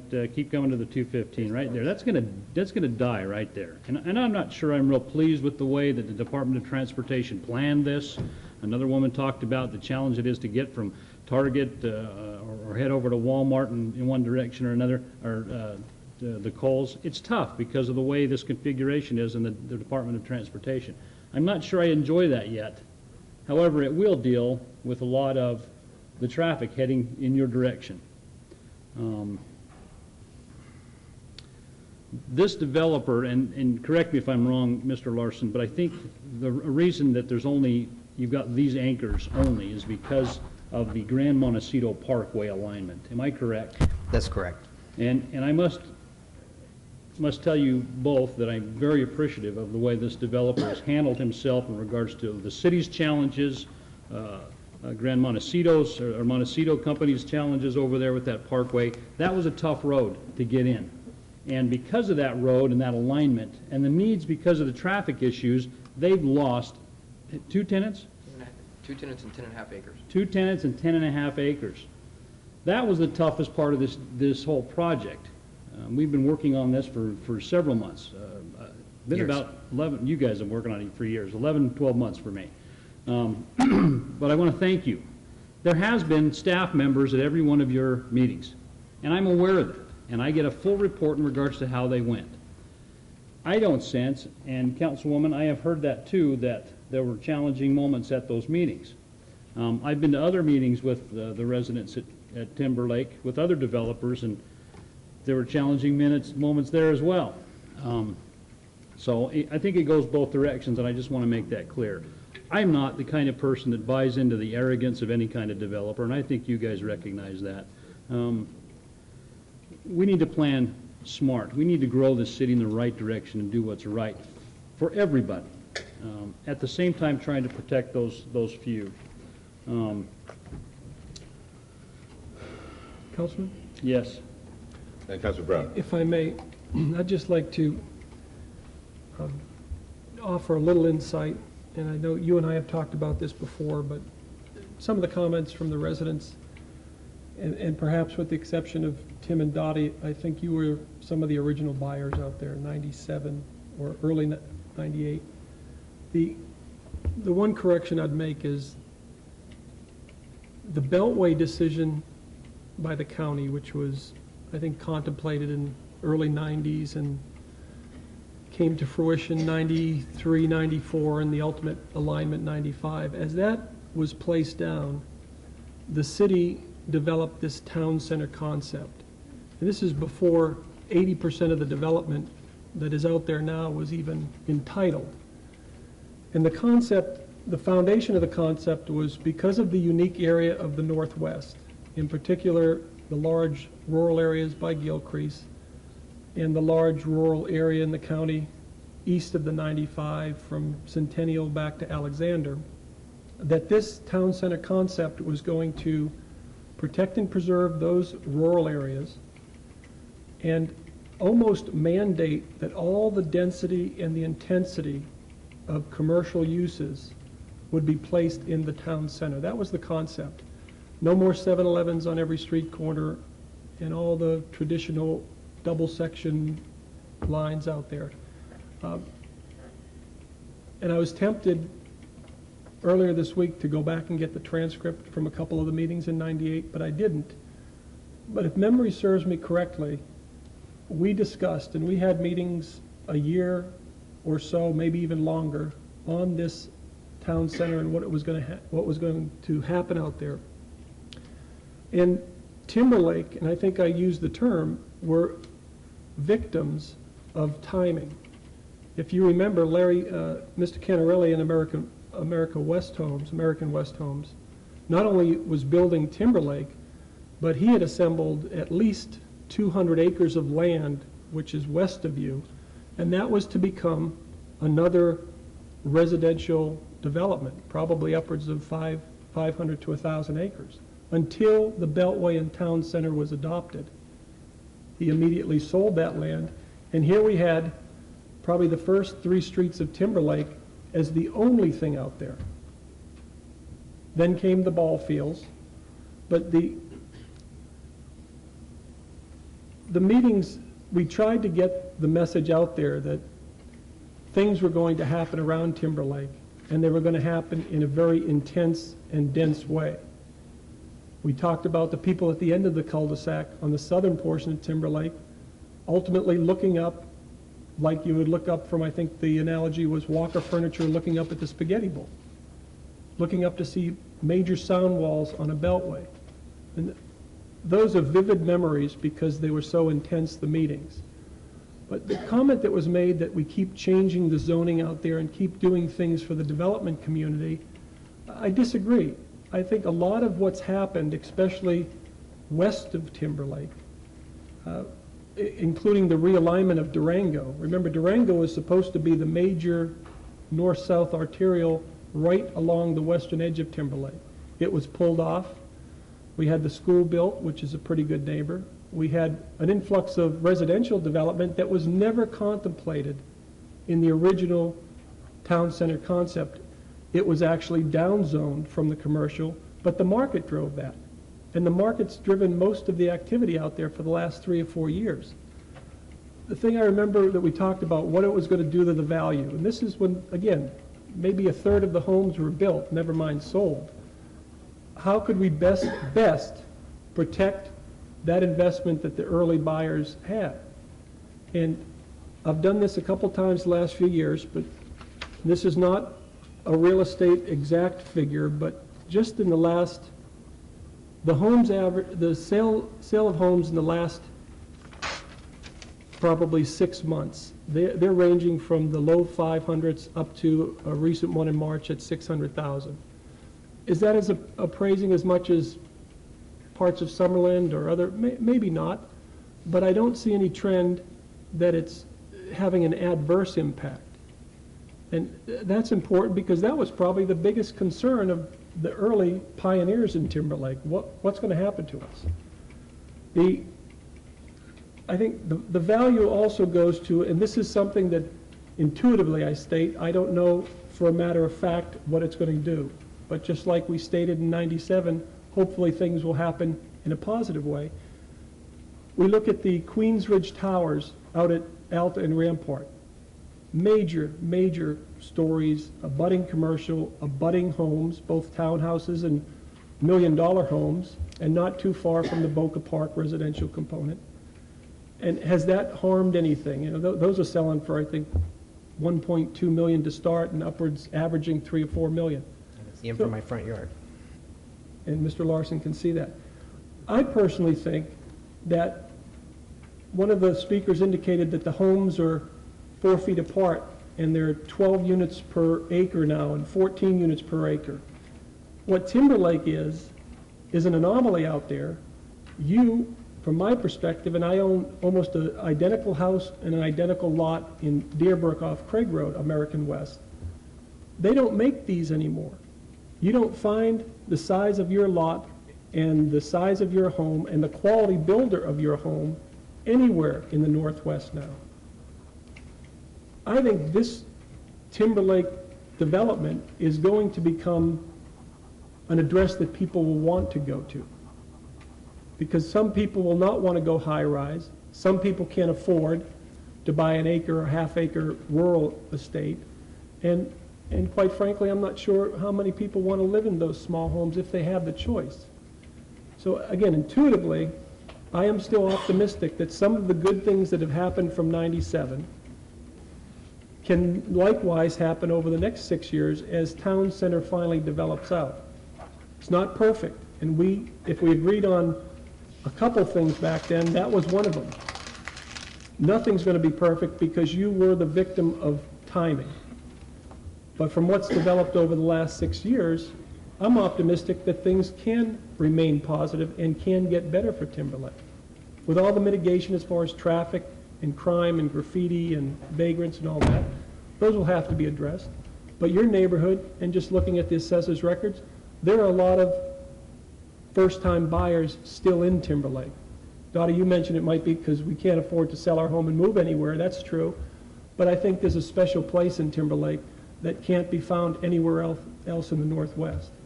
So I just wanted to offer that perspective because some of the people that have spoken are absent of that history, and especially when it comes to the city changing the zoning and changing the intent to help the development community. I'd argue that. I don't think it's been a pretty good balance out there. Master plans have been changed, but in many cases, abutting Timberlake have been changed for the better as far as downzoning and compatibility. So, Councilman, I appreciate that, the time you offered just to offer that perspective. Councilman Ross. Thank you, Councilman. You have a more unique perspective than I do on it because of the timelines, and I appreciate your comments. Councilwoman, you mentioned the bus stop, and I want to make mention how important this was. The kids there that are catching the bus stop at Timberlake, the bus stop's in the middle of Oso Blanco, and they run out to the bus stop. That just drives me nuts. Long ago, when we started talking about this development, and Mr. Grandstaff, I'm sure would concur, that was one of my biggest priorities in regards to those kids getting on the bus.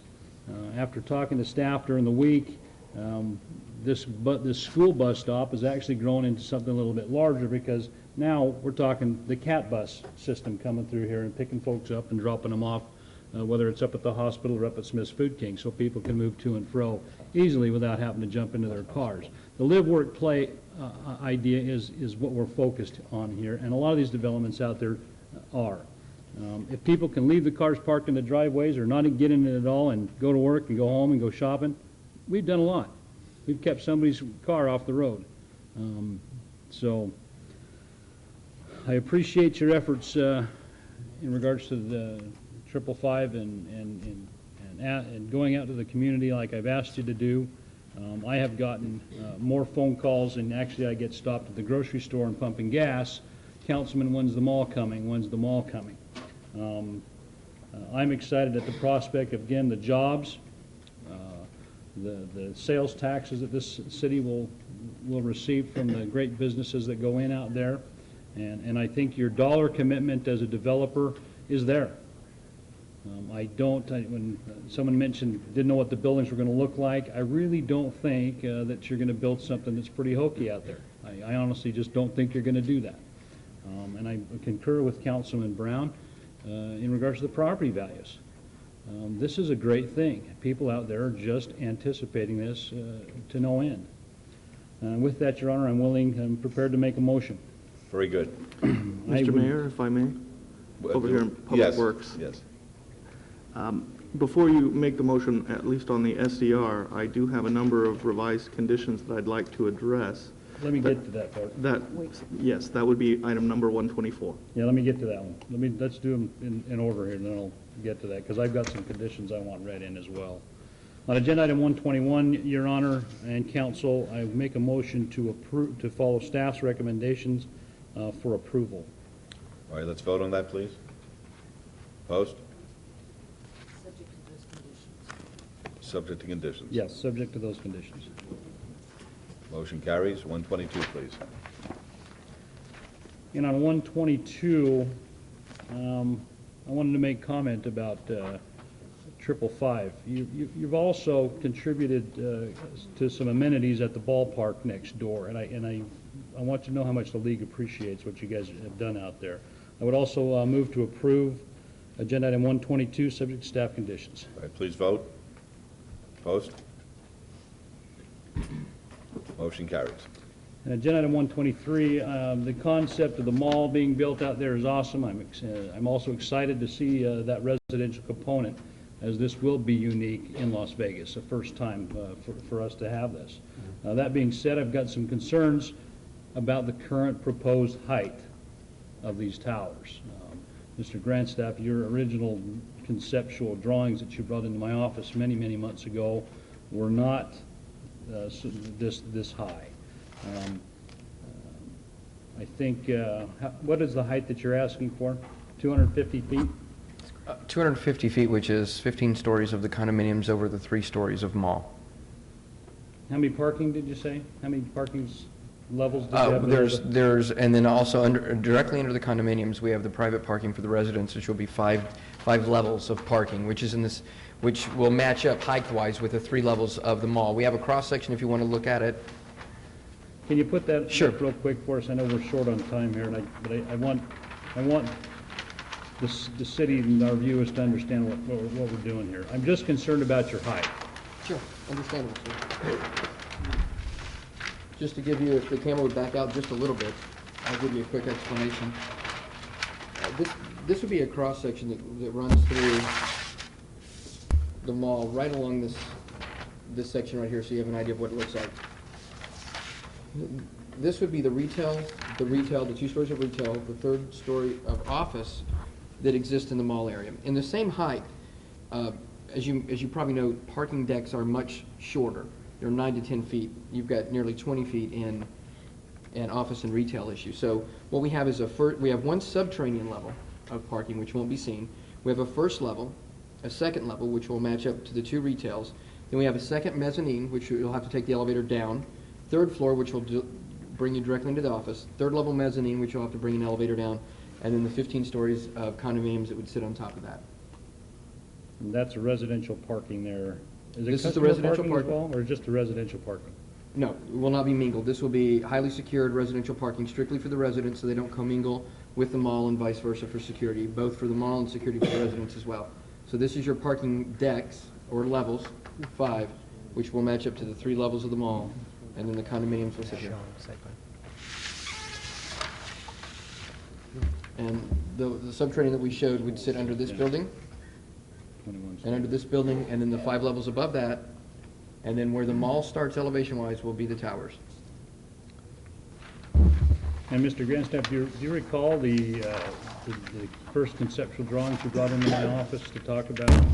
We do, sir. How tall were they? I think they were 15 stories, sir. I think. It's been a while. It's been a year and a half. You know what? I think the proposed height that you're asking for, 250 feet or roughly 21 stories, is just a little too high for that area. And I know I'll be dealing with this again out there, but with that, though, I'm going to stand firm on on our discussion. In regards to what we talked about in my office, I think you can do 16 stories, 200 feet. Okay. Maximum, and I'd like the conditions to reflect that on agenda item 123, and move to approve agenda item number 123, subject to conditions and as I amended them. All right, Councilman, if I could? Yes, before we vote, the Mayor Pro Tem. Mayor Pro, yes, Mayor. I've looked at this quite thoroughly, and you know, we do have high rises going up all over our valley. It seems like Ian Henderson on the Strip. I think it's inevitable we have to go out this direction here too. I've always supported the residents on most issues. I've always said if I wouldn't put it in my backyard, I wouldn't put it in yours. The thing I look at here is we have a shopping mall, and to me it's huge. It is some distance from your backyards. I appreciate what that one lady said about looking down in. I feel like with the buffer that they're able to put here, I mean, it's different than having a commercial use right here and have a residential right next to it. They do have that here, but they also have room. They have space to put in a buffering. I think it's great that they put in a 20-foot bank with a forest on top of it. I think that the view, no matter what we put out there, will be easy to look at as far as the forest type, the tree type look. I am going to support this, but again, though, I just want to put on record that I feel like that the distance is far enough away that when with the buffering that we're going to have here, that it won't really affect your backyards. All right, thank you. Councilor Ross, I want to be sure that we know what we're voting on now as far as the height is concerned. Could they go over that one more time, including the parking? I want to know how tall this building's going to be. Sure, based on Councilman Ross's recent suggestion, or what we have right here on the plan, sir. Which is 200 feet. Well, what we have on the plan is 250 feet. Councilman Ross suggested the 200 foot, which would move it from this level to approximately this level right here. All right, so, but I want to be clear. When we're talking about the 200 feet, we're talking about 200 feet from ground level? From ground level to the top of the highest point of the condominium tower. All right, and 200 feet... which would include the mall and the parking deck as well. Okay, that's just what I wanted to be clear on that. And Your Honor, I think I want to use the footage instead of the stories, because, you know, at 200 foot, you know, you guys can determine how many stories you want that to be within that, if that makes sense. Am I good with that? Margot? If I may, Mayor and Councilman, our usual language would be as such that the maximum building height of the two towers, because that's what we're talking about, shall be a maximum of 16 stories or 200 feet, whichever is less, and that each parking level shall count as a story. Do you agree with those conditions, Mr. Johnstaff? I would like to address it, especially the levels of parking. The levels of parking, and not to beat a dead horse, but just to go over one more time, we have one level that's subterranean, 5 levels of parking that is above ground. That's in the same height as the mall. Let's assume that we didn't have any tower there to look at. If you were standing in front of the mall, the parking deck would not stick up behind the mall. It's going to be the same height as the 3 levels of the mall. It's just that levels of parking are much shorter than levels of retail or office. You can put 2 levels of parking. Hence the reason we have the mezzanine sections, is because there's no access directly to a floor. They have to travel down. And that's because in the mall area, you have to have false ceilings, ducting, wiring above that. You don't have to do that in a parking garage. So for the same height as 3 stories of retail, you can put in 5 stories of parking garage. So we're more comfortable with an absolute height limitation in terms of feet than a limitation of stories. Well, I think the way the director read that, 16 stories or 200 feet, whichever is less.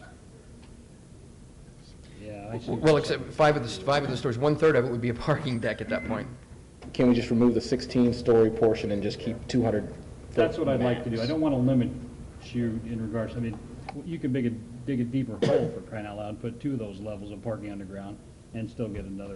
Correct, sir, we could do that. It's the height that I'm mainly concerned with. And that's why we like to talk in absolute numbers as well. Director, are you okay with that? As you wish the condition to be written, sir. That would be that the maximum building height of the 2 towers shall be 200 feet. If I could ask Mr. Larson if he could go back to that one map you had showing the buffering. 11 by 17, do we get over there? The line of sight? Yes.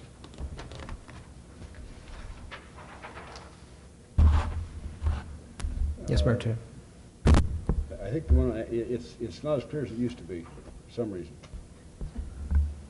All we're getting up here is a dark mass. Well, if we could get the engineer to zoom in on this one, I think it's the more relevant.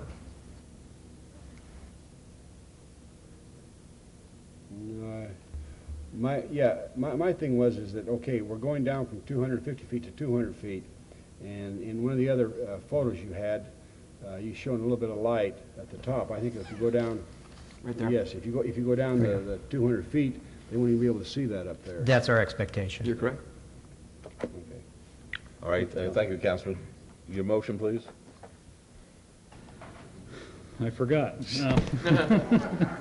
My motion, Your Honor, on agenda item 123 is to move for approval subject to staff's conditions and as we've amended it. All right, let's vote on that, please. Opposed?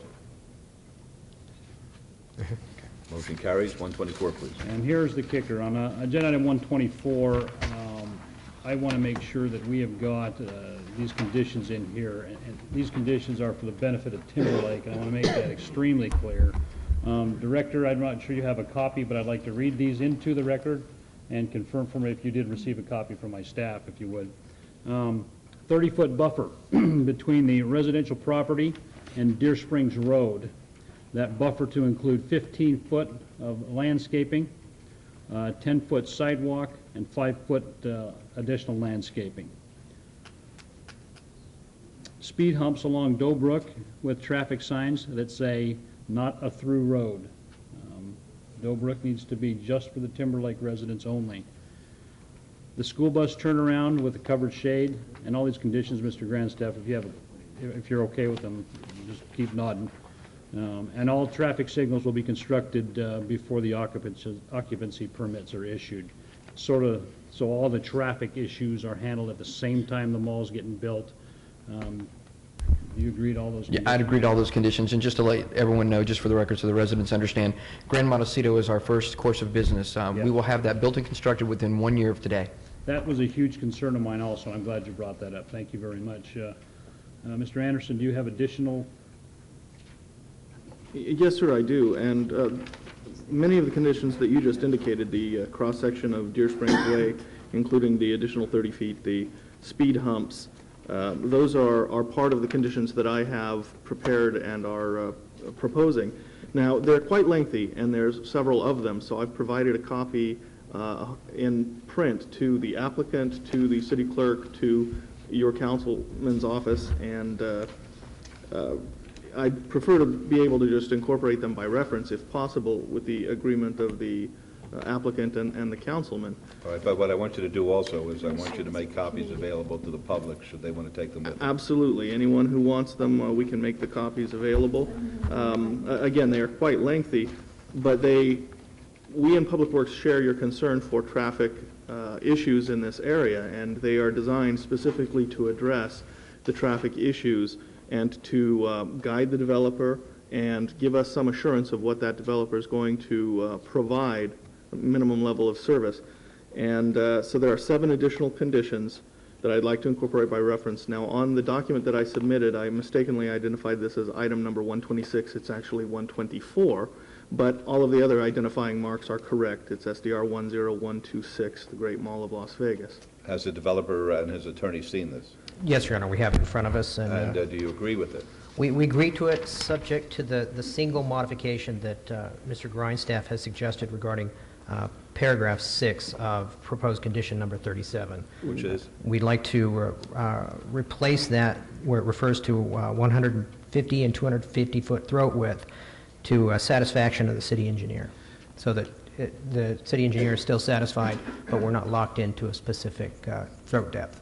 And certainly, we've had the discussions with the city and traffic engineer. They are very comfortable with the numbers 250 and 150, so I would recommend we not eliminate those numbers, but we can add to the end of that sentence, unless otherwise allowed by the city engineer. That gives us guidelines, what we're shooting for, but gives us the flexibility if they come up and show us that something else can work. Fine, is that agreeable? We would be happy with that. All right, that's good. So what we'll do is we'll make that part of the record, just so we know we're all talking about the same thing. Why don't you initial the document, give it to the clerk, so we And Your know Honor, that all parties... my staff is making copies for the residents. Very good. Yes. Mayor and Ms. Councilman, Wheeler. 2 other changes very briefly. Condition number 3, the date of the site plan shall be changed to July 11th, 06. Other dates remain the same. And in condition number 8, the sentence, the revised plan shall also show an 80-foot width for Oso Blanco Road. That sentence is to be deleted. Those are the only 2 changes that we have. Agreeable? Yes, Your Honor. All right, very good. Okay. With that, Your Honor, agenda item 124, I will follow staff's recommendations for approval, subject to all of the conditions we've discussed and amended a couple of times. And I want to make one closing comment. It's important to recognize that the 555 Development is a community partner in the Northwest with the City of Las Vegas and with the neighborhoods and with my neighbors and with the folks I represent. And they recognize that as well. I've had those conversations with them. They are committed to this city. They are committed to the folks at Timberlake and doing what's right. And I just want to tell Mr. Grandstaff how much I've appreciated getting to this point. It's been a long road. Right, that's my motion, Your Honor. All right, very good. Let's vote on that, please. And so that's as amended? Yes, as amended. Opposed, please? All right, motion carries. Good luck to you, gentlemen, and make sure that we have that signed document given to the clerk. Your Honor, for the record, I just handed it to the clerk. Okay, very good, thank you. Thank you, Your Honor. Okay. All right, item 125 is VAR 12102. This will be a public hearing. The applicant is 555 Development. The owner, Village Square Building P, LLC, requests for a variance to allow 2,404 parking spaces where 2,440 is the minimum required after the addition of a 1,200 square foot restaurant within an existing commercial center on 36.8 acres at 9440 West Sahara Avenue. This is in Ward 2. The staff recommends denial. The Planning Commission recommends approval, subject to conditions. This is a public hearing, which is now declared open. Yes, sir. Good afternoon, Mayor, Council. James Grindstaff, 9440 West Sahara Avenue with the developer. Quickly, the Village Square Shopping Center has been open for a little over a decade, and as you know, the parking calculations in the city calculate restaurants and retail a little differently. So every time you have a second-generation tenant, and let's say, for example, in this specific case, that a retail use, which is parked at 1 per 250 as far as the parking requirement leaves, and a restaurant comes in, you have to park it out with the 1 per 50 for the public and 1 per 200 for the non-public. What we've got is in a situation here where we have recently lost a retail tenant, a regular retail tenant, and we're trying to replace them, hopefully, with a restaurant, and we're pending this application in order to allow the restaurant Haru to go in. The variance is for 36 spaces. Will give us a little cushion in case somewhere along the line we've made a small mathematical error in the parking lot calculation, but it will allow the Haru restaurant to open up. Additionally, we know that one of the issues on this site has been the parking in the rear here and trying to get people to the back. Recently, on top of this building, which is indicated on the site plan by the dark shaded area, we have office above that as well. All the office people for that park in the rear now, so we've started to generate a lot more parking to the back there. And we've also, in the area of here, placed additional signage that says parking in the rear so the people at the theater understand that there is more parking to the rear. It's been brought to our attention probably that some of the theater patrons parking up front, unless they unintentionally drive to the back, didn't know those spaces were there. And we have seen an increase, certainly not a great number, but an increase of people now starting to discover those spaces. And we think that that will continue to keep Village Square viable. And we ask for your approval today, and I'm glad to answer any questions. All right, thank you. Any questions, Mr. Grindstaff? Folks, public hearing. Anyone want to be heard? Seeing none, we'll close the public hearing. Councilman Wilson. Thank you, Mayor Goodman. I'd note that this is less than a 1.5% deviation. So it's a very, very small deviation. I think your request is reasonable under the circumstances. I'm very sensitive to the parking at this shopping center. It's a little convoluted with people forced to drive in different directions around different islands, but I also consider it to be one of the finest shopping areas on the western edge of town. So recognizing it's such a small deviation, my motion is for approval. All right, let's vote on that, please. Opposed? Motion carries. Good luck to you. Thank you very much. You're welcome. Item 127 is VAR 13245. It's going to be a public hearing. The applicant owner is Warmington Homes of Nevada. Appeal filed by the applicant from the denial by the Planning Commission of a variance to allow 220 single-family dwellings with side yard setbacks of 2 feet, where 3 feet is the minimum setback required, on 20.9 acres at the southwest corner of Wallapai Way and Farm Road. This is in Ward 6. The Planning Commission and staff both recommend denial. It's a public hearing, which is now open. Good afternoon, Jennifer Lazovich, 3800 Howard Hughes Parkway, here today on behalf of Warmington Homes. Before I show you this exhibit, just to give you an idea of what we're talking about today, the code requires from structure to structure, and structure is measured to the end of the eaves, for there to be a total of 6 feet. What we have between our eaves is 5 feet 7 inches. So we're close to the 6 feet, but obviously that puts us here today before you with a variance request for the difference between 5 feet 7 inches and then, of course, 6 feet. We have been working very diligently with Councilman Ross's office as well as the fire department on this variance request, hoping to come to some kind of resolution that would satisfy some of the concerns that were raised. And a couple of conditions I think that we'd like to add. One is actually already a condition, which is that the eaves will all be fire rated. We worked with the fire department on that. That was obviously, I think, rather a given, and there should be a condition that addresses that. A second condition that we would like to add is that all units within this project will be fire sprinkled.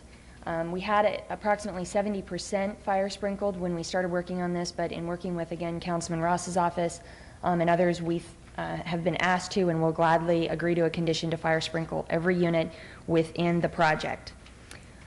This is a little bit off the topic of the variance, but one in which I think is still pertinent to bring up here, and that is how the amenities will work in this particular project.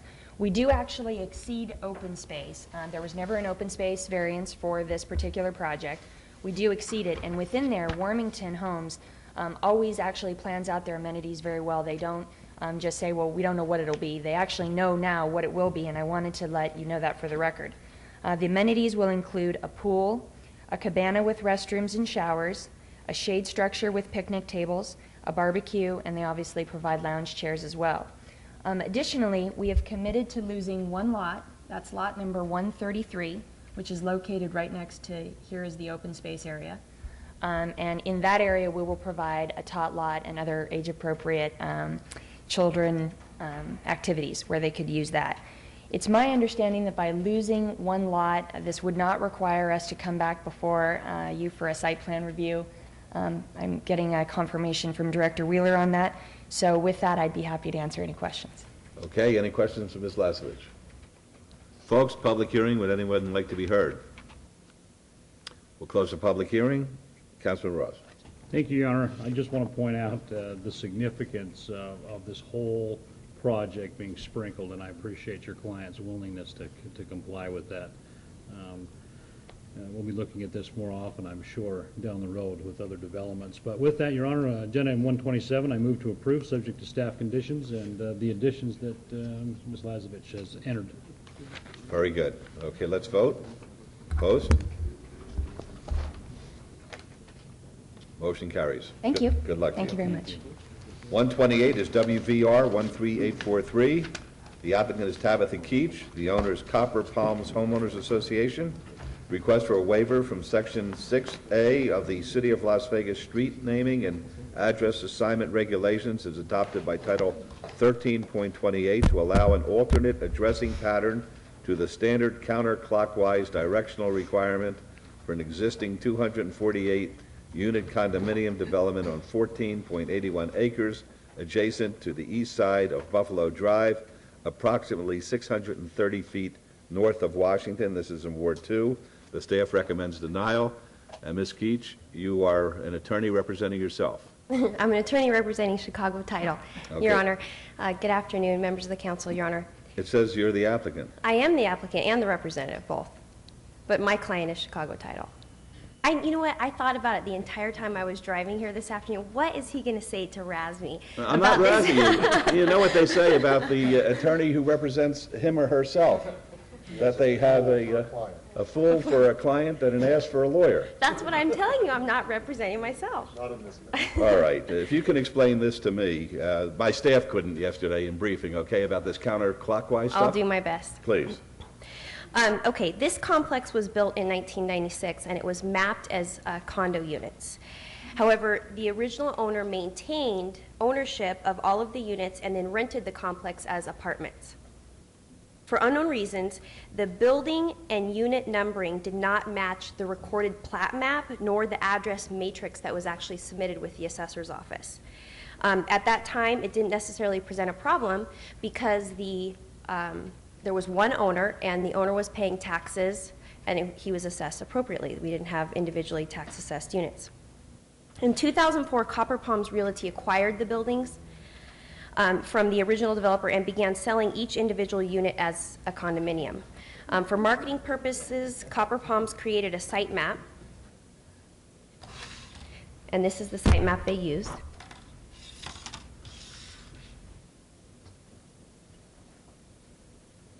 And that map is based upon the actual physical addresses of the units as they exist today. So purchase agreements were prepared based on that addressing scheme that's before you.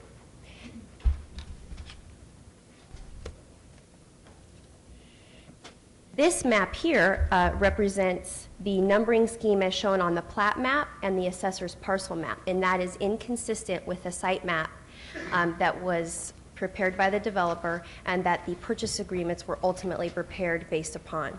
So that inconsistency is what created the problem that we are here before you today on. Not only can the individual homeowners not transfer their property or refinance it, but they are basically paying taxes on units that they don't own.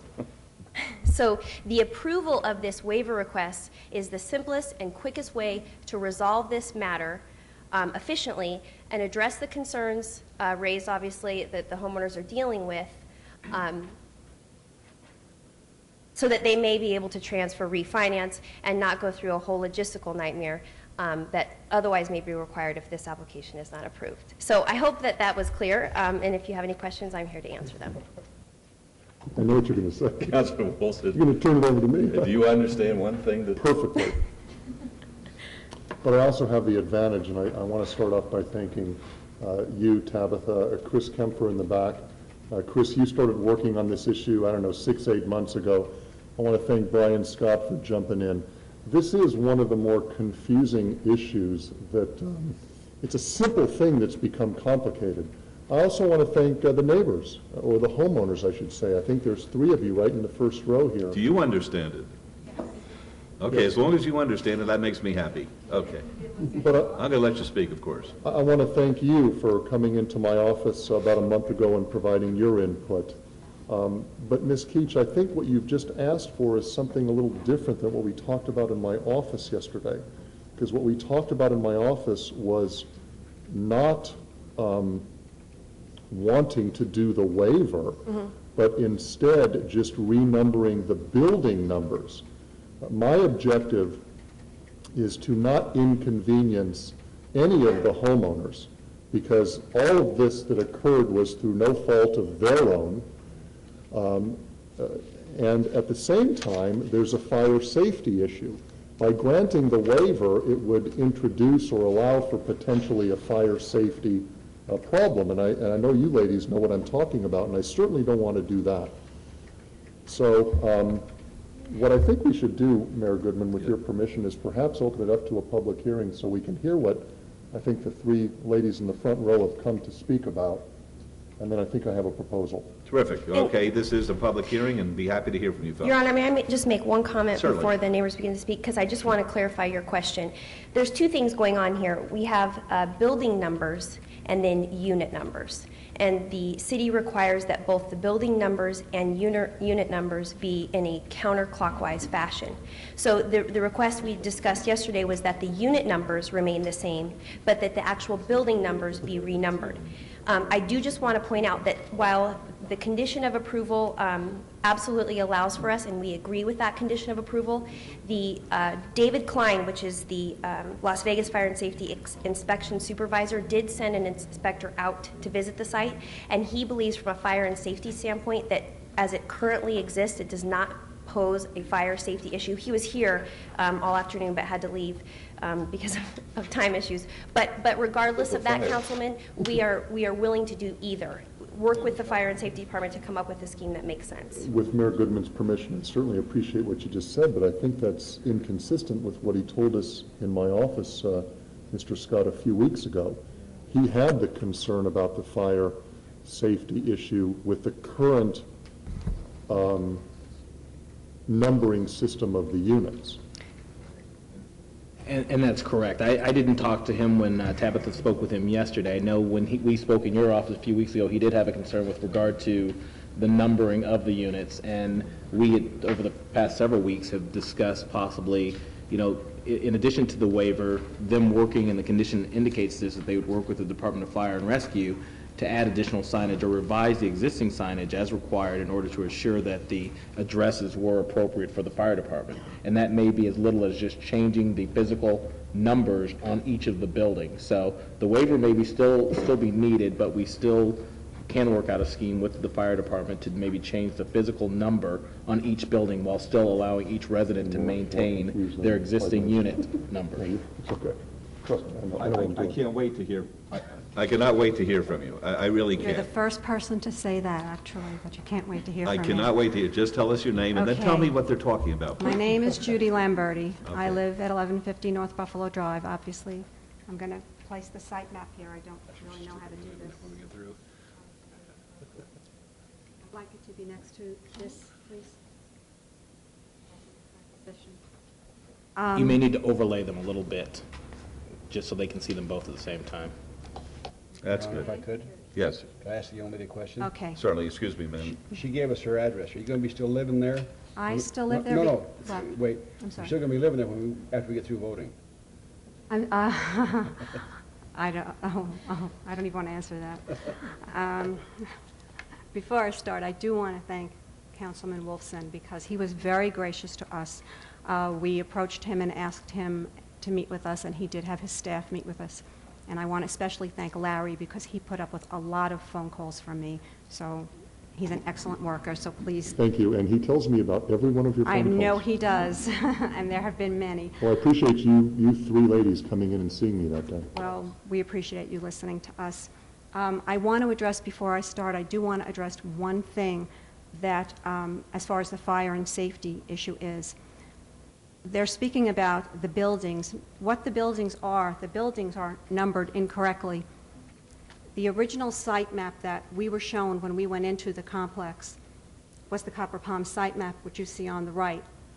The front 4 buildings, just for your example, are 1, 2, 3, and 4. There's 1 and 2 on the left side of the entrance and 3 and 4 on the right side of the entrance. That's the Copper Palm site map. According to the legal plat map, the left 2 buildings are 15 and 16, and the buildings on the right side of the entrance are 1 and 2. Now, every building in this community, every unit in this community is incorrectly numbered and incorrectly parceled. I bought a 2-bedroom, 2-bathroom, 1,062 square foot unit, but the assessor's office and the title company has told me that what I own is a 1-bedroom, 1-bathroom, 825 square foot unit. I pay taxes on the 1-bedroom, 1-bathroom unit. I live in the 2-bedroom, 2-bathroom that I thought I bought. I pay a mortgage on the 1-bedroom, 1-bathroom, and I cannot sell or refinance my home legally and properly because I have a deed to another person's home. And all 248 people in our complex are in the same situation because of this. Was there a title company? Was there a title company involved in these things? There are 2 title companies involved, and Mr. Kempfer and Ms. Keach, they are attorneys for the title companies involved. I would like to point out, I don't know if you can hear me if I move over here, what she said about the fire safety. If you enter Copper Palms here, and if a call comes in from a person in building 2, and they say, we have a problem, we have a fire, we have an emergency in building 2. The fire safety inspector told us at Councilman Wolfson's office that the emergency response team will respond to the legal plat map, which means they will not go to building 2. They will go to legal building 2, which is here. That creates, for us, a major problem. I am very, very concerned about this. Well, you know, I'm not sure you have to speak much longer about this. I mean, it's a horrendous situation, and I think what we're being asked to do is to rectify it. And Well, we don't have to hear that you have a problem. You got a real problem. You got a great problem. You have a good problem in a way. You're paying less taxes and you're paying less mortgage. I can't. But you don't know what you're paying when. So it's no, I understand.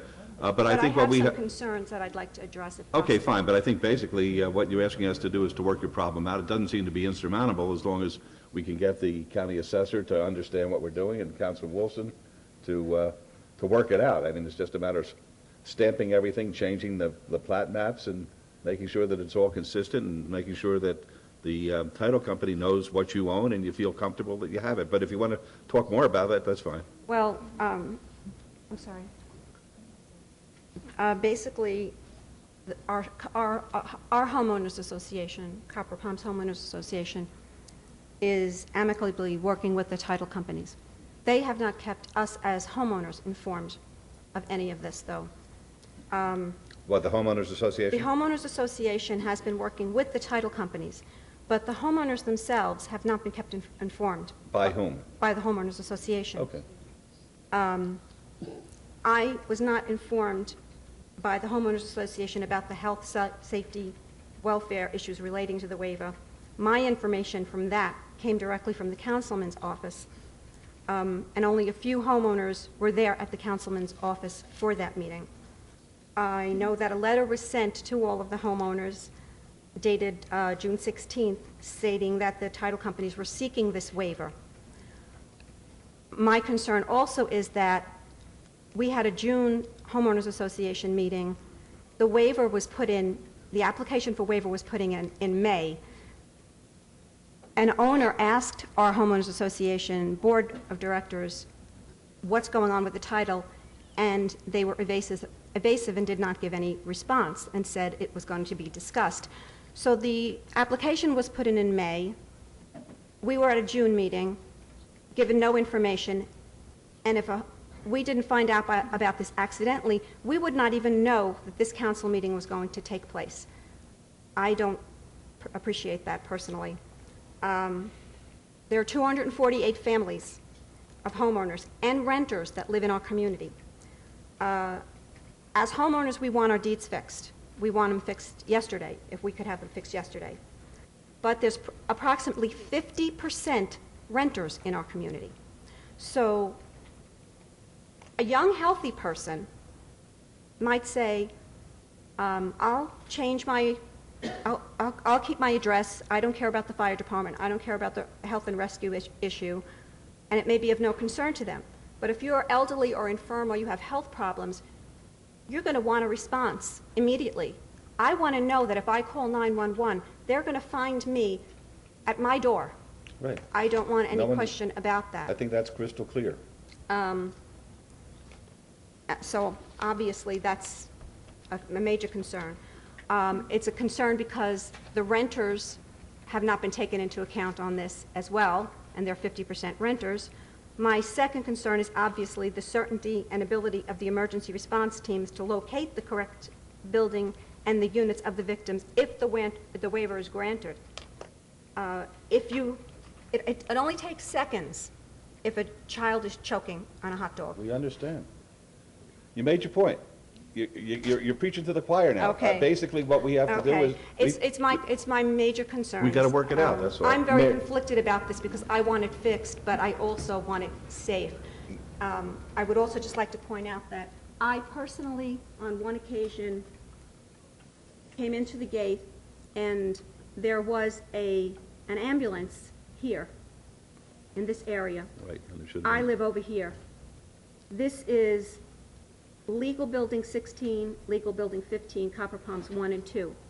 There was a gurney for the patient here, which is Copper Palms Building 15, Legal Building 14. So the fire response or the ambulance response responded to the legal building here when the actual call was for here. You know, you made... now I understand it. And it's a problem. No, I understand it. But it's not insurmountable. This is not... I'm sure Councilman Wilson's going to have the answer at the tip of his fingers. I hope so, Councilman Wilson. I do. I have great confidence that as soon as you're through speaking, because you spend a lot of time waiting here, we're going to hear you talk, but I'm sure as soon as you're through, Councilman Wilson's going to go like that and have the answer for you. Yes, ma'am. My name is Edwina Stranahan, and this is my daughter Prudence Crane, and we own unit number 2026, we think. At least our furniture's in there. And the mortgage company thinks we own it, so don't tell them otherwise. Actually, however, the deed and the title policy give us title to and insurance for a one-bedroom, one-bathroom in Building 3 on the south of the clubhouse, and we occupy, I don't know what building number it is. Well, but it's, at this time, Building 15. Right, we understand. but what we paid for and what we have a mortgage on is a second floor, two-bedroom, two-bathroom. And so we have hoped, we found out that the title company has known this from the get-go. And this is my point.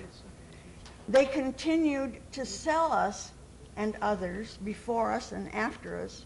They continued to sell them and give everybody the wrong deeds and the wrong title policies.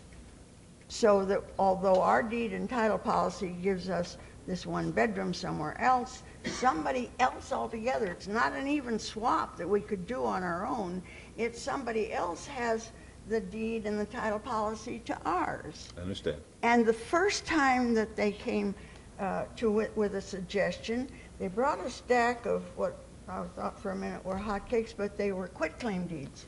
And they wanted everybody to sign quitclaims back to the seller.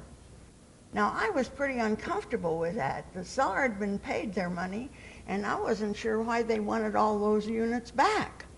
But I have had repeated problems trying to get any response from the title company whatsoever. So I have lost confidence and trust in them, totally. And that's why I continue, and my daughter and my friend continue to watch like hawks. What are they going to try to do next to settle this instead of doing it some way that would be proper and appropriate? Okay, well, you mixed us into this mix here, so sleep a little better, okay? Good. Thank you, sir. We're going to work this out. Yes, ma'am. Mayor, the only two concerns I have... You have to give us your name, please. Oh, I'm sorry. My name is Prudence Crane, and I live at 1150 North Buffalo Drive, 2026. My two concerns is how rare this variance is. In talking to Larry in Councilman Wolfson's office, it is a very rare occurrence. It's not only the fact that we found out in February when Chicago Title admitted they never did a title search to this property, and we have not yet had any response from the title company. This first notice is the first actual response the homeowners have received since one of the homeowners brought this to their attention in December of 2005. My only concern about if there is a doable way, if they can renumber and make sure that there are enough lights and signs every place else, and that the numbers are correct that will match the renumbered buildings, but it has to also be applicable to the new title deeds and the new title insurance policies. And basically, you know, we want accountability from all of this, because there are children there, and we're over, I believe 55% renters. And not only are they not informed, but we as homeowners at our homeowner meetings are not informed of anything that's going on. And that's the thing that has troubled us from the get-go. And I've only lived there since August of last year, but it has just been an insurmountable problem. I have met you twice, Mayor Goodman, at the Los Prados Women's Club, as well as at Starbucks a couple of times, and I've brought my mother with me to meet you. And I thank you very much, Council, for Wolfson, excuse me, for meeting with us, because it has meant a great deal. If there's a doable way, but it has to implement, it has to cross all boards as far as our title deeds, our title insurance policies, but number one, safety. And the fire department said he was very concerned, because you're going to have to retrain all the help and you know, this is not something that happens throughout the community. From my understanding through Clark County, that they're going to have to constantly retrain people, and I don't know if the signs are going to be just enough to have it bold for everybody, just to retrain for this one community. They have everything that'll be in that computer once we straighten this out. I think that once we straighten this out, the fire department has computers with all the addresses in it, so we'll just have consistent computers, and they'll push the button and be able to go right there, but we have to straighten it out. Thank you very much. Thank you, sir. With your permission. Absolutely. I'm not sure if we can correct it today, and that's the concern I have, because you just hit the nail on the head when you use the expression it all kind of has to come together with the maps, the safety issue, and no inconvenience to you. Mr. Kemper, could you come forward? It's too easy for you to sit back there on this one. You started this thing, and I don't mean that in a derogatory way, but I think you and I had contact a long time ago on this, and here we are again today, and you're the smartest man in the room. So I want you to figure out a way that we can resolve this so that if, is your first name Judy? If Judy wants to sell her property in the next 60 to 90 days, she's not going to have problems with property descriptions and maps, whether it be the plat map or the final map or the deed, Number two, I don't want any inconvenience to these folks because they're the victims. I think that the previous owner was the person who committed the wrong. And I also want the public safety issue, because what we have right now, Mr. Scott, are the addresses are not in counterclockwise order, nor are the building numbers. So if we just change the building numbers, the A, B, C, D, E, F, G, to go counterclockwise, the individual addresses on the units aren't corrected. So the safety issue isn't fully addressed. Well, go ahead, Mr. Scott. Actually, I think with the, if you read our counterclockwise, our code with regard to unique addressing, it says addresses shall be assigned starting at the entrance of a loop street and continue counterclockwise around the outside with even numbers on the outside and odd numbers to the inside of the loop. So if you physically went out there and changed from, and we probably need that other one up there to show the comparison between the two. If you change from where building 3 currently is in the community back to building 1, building 3 is right there to the right of the entrance. If you change that one where her finger is right there to building 1, take the number 1 from wherever it is in that development, change that one to number 1, the one to the right to building to number 2, and make them match what was on the recorded map in 1996. That should satisfy the fire department's requirements with regard to counterclockwise. But that's only as to the building number, not the individual addresses. But if you look at the way their buildings are addressed, on each building you see a giant number 1, and underneath that number, if you went out to the development, you'd see that each address within that building is located on that sign. It says building 1, and then it has the addresses for each individual unit that are within building 1. In other words, there's a separate sign? No, it's all incorporated into one large sign. It says building, it says 1, and then it has the listing of all the units with right there. There it is right there. Okay, now what do we do about the different maps? So if Judy wants to sell her condominium in the next 60 days, she's not going to have a map and deed misdescription issue. It's my understanding, with speaking from Plummer Kempfer in Reno and Mr. Kempfer's office, that they have worked out a plan with the county assessor and the county recorder whereby this is the first step in solving that problem. They've already corrected everyone's deeds and everyone's title reports and things of that nature to reflect what they currently own at this time. So this is the first step in correcting those deeds. The county assessor has agreed with them to allow them, the county recorder has will allow them to re-record those corrected deeds that they've corrected. The county assessors, from what I understand, Mr. Kempfer can correct me, those persons who have overpaid will be overpaid their taxes. You know, they lived in a one bedroom and were paying for a 2-bedroom. They'll be reimbursed by the title companies for that overage. Those persons who underpaid their taxes, those living in a 2-bedroom but paying for a 1-bedroom, will get the windfall, but in the next tax cycle, they'll be required to pay their 2-bedroom unit tax assessment. And that's my understanding too. Mr. Kempfer, I'm going to, forgive me, you're going to hate me for doing this, but I'm going to put the burden on you. Could we come back in our first meeting in August with you presenting us in written form a stepped plan of how we're going to accomplish what I want to achieve?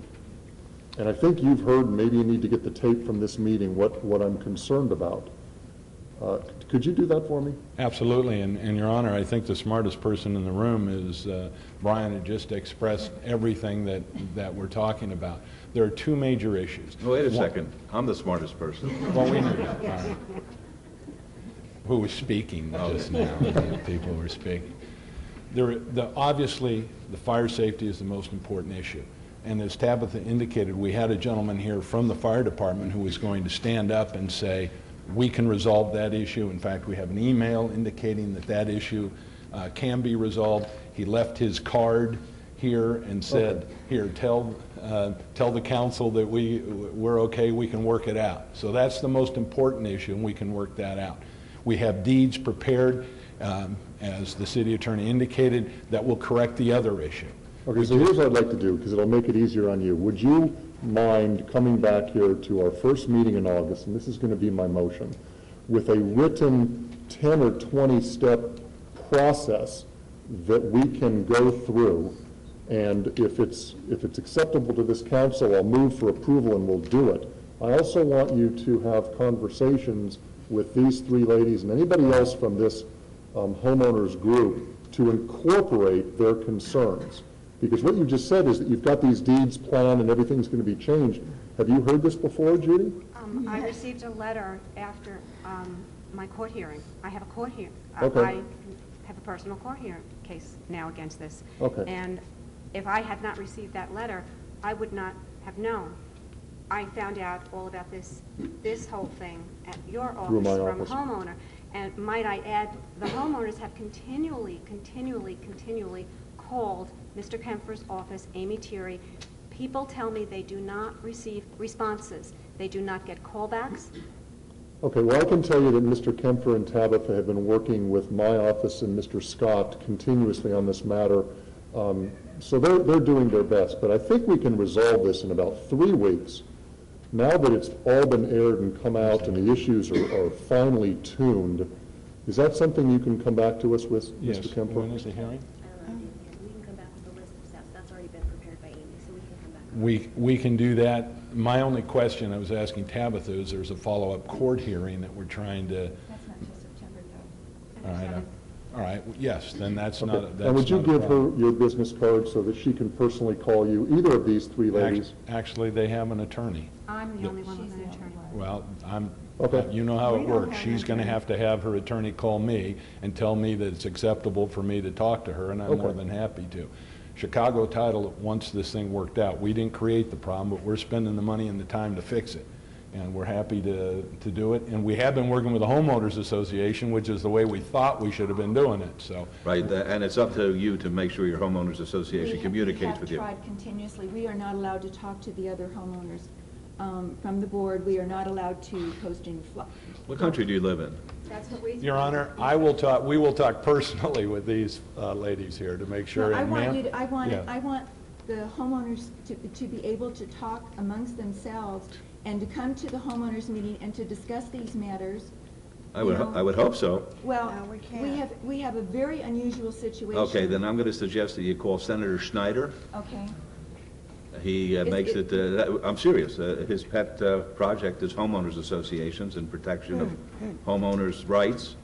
And bring this to his attention, and I think a phone call from him to your homeowners association may straighten out. I never heard anything so outrageous. Chicago Title admitted in February of 2006, Catherine Wonders, the attorney for Chicago Title, admitted that they never did a search. Okay, well, that's a separate issue. No, but I'm just saying, they're continuing to sell, and so... Okay, but right now, But we're talking about safety issue. You know, we don't own what we own. no, I understand, And that's why we're we're here, and that's responding. why Councilman Wilson, not suggested, directed Mr. Kempfer to come to our August 6th meeting with a list of what has to be done and what is being done, and I think at that time you'll feel much more comfortable. I would appreciate that. Okay.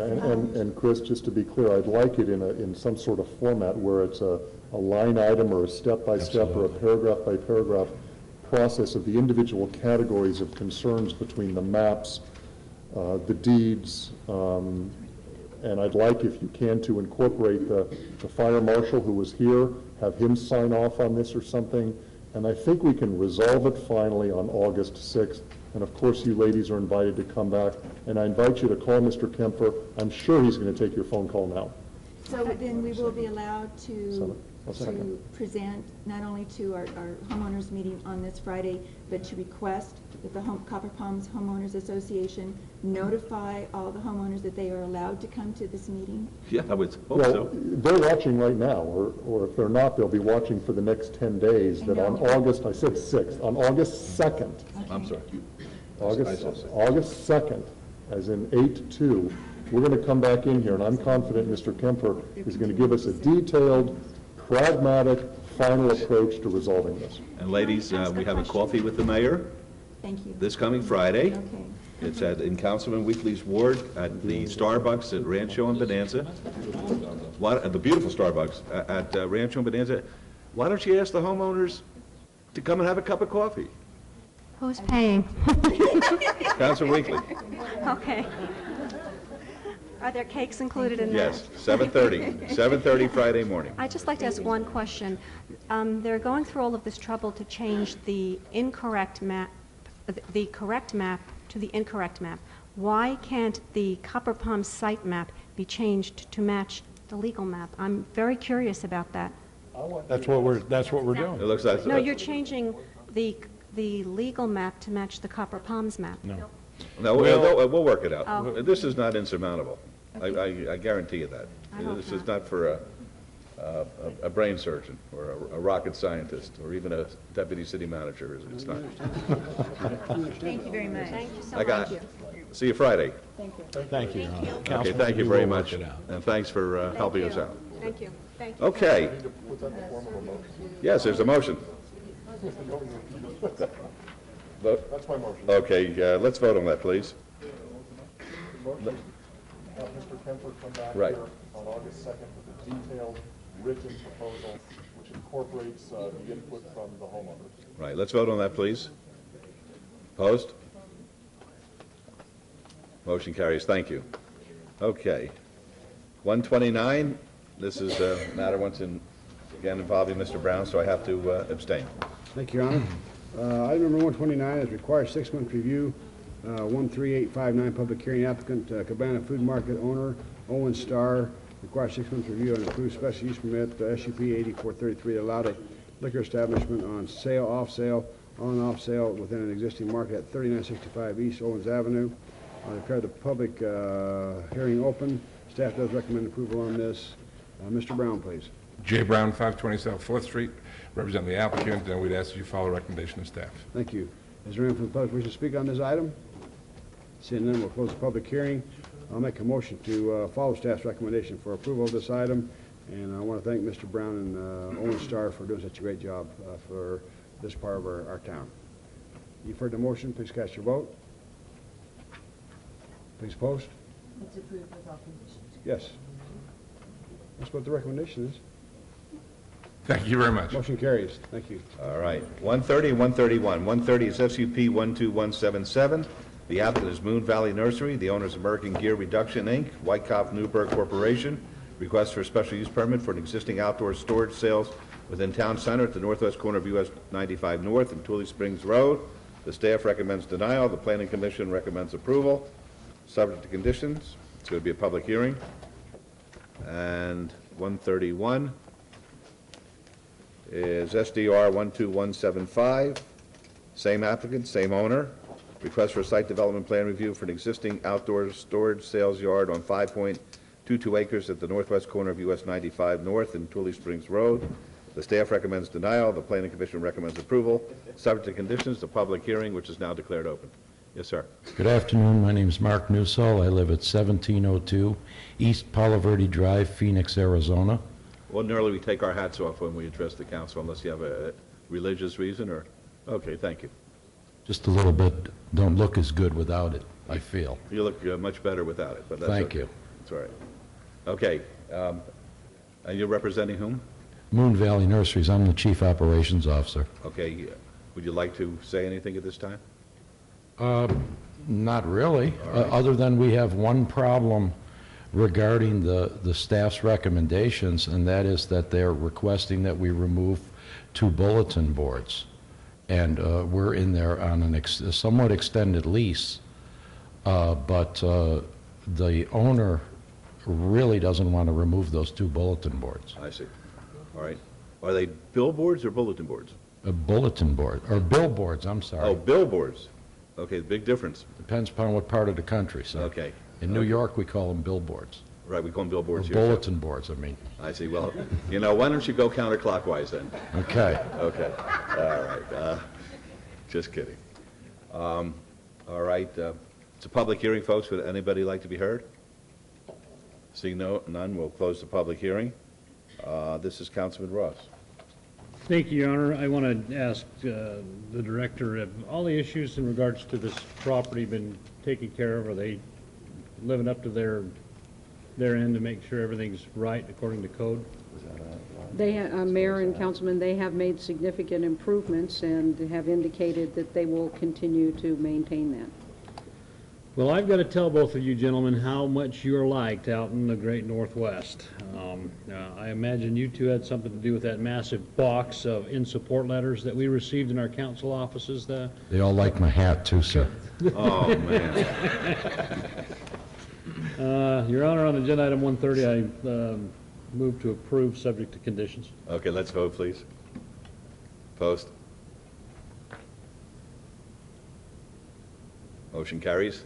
On agenda item 131, the SDR, I think I would like to add a one-year review, just to make sure you guys keep heading in the right direction with the city and code ordinances and that sort of thing. And I would also like to eliminate condition number 7 in regards to the billboards. That is my motion for approval, subject to conditions and as amended. All right, let's vote, please. Post. Motion carries. Good luck to you fellows. How did you get all the letters? We went and asked the neighbors. We sent our people out all over the neighborhood, every place that we felt was going to be impacted, and had them knock on the doors and talk to the people. Pretty remarkable. Thank you, sir. All right, you did a good job. Thank you. Okay.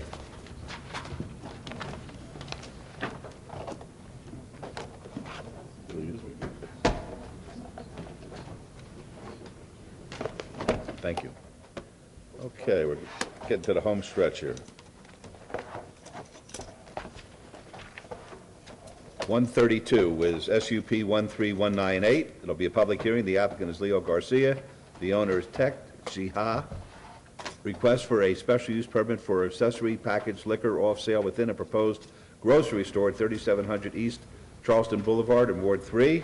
The Planning Commission and staff recommend approval subject to conditions, and this is the first time as a agenda item that we are being told where the packaged liquor is being located. I think it's very helpful that we know that it's in a proposed grocery store rather than some other location. So I'm happy that you have adopted that policy. Yes, sir.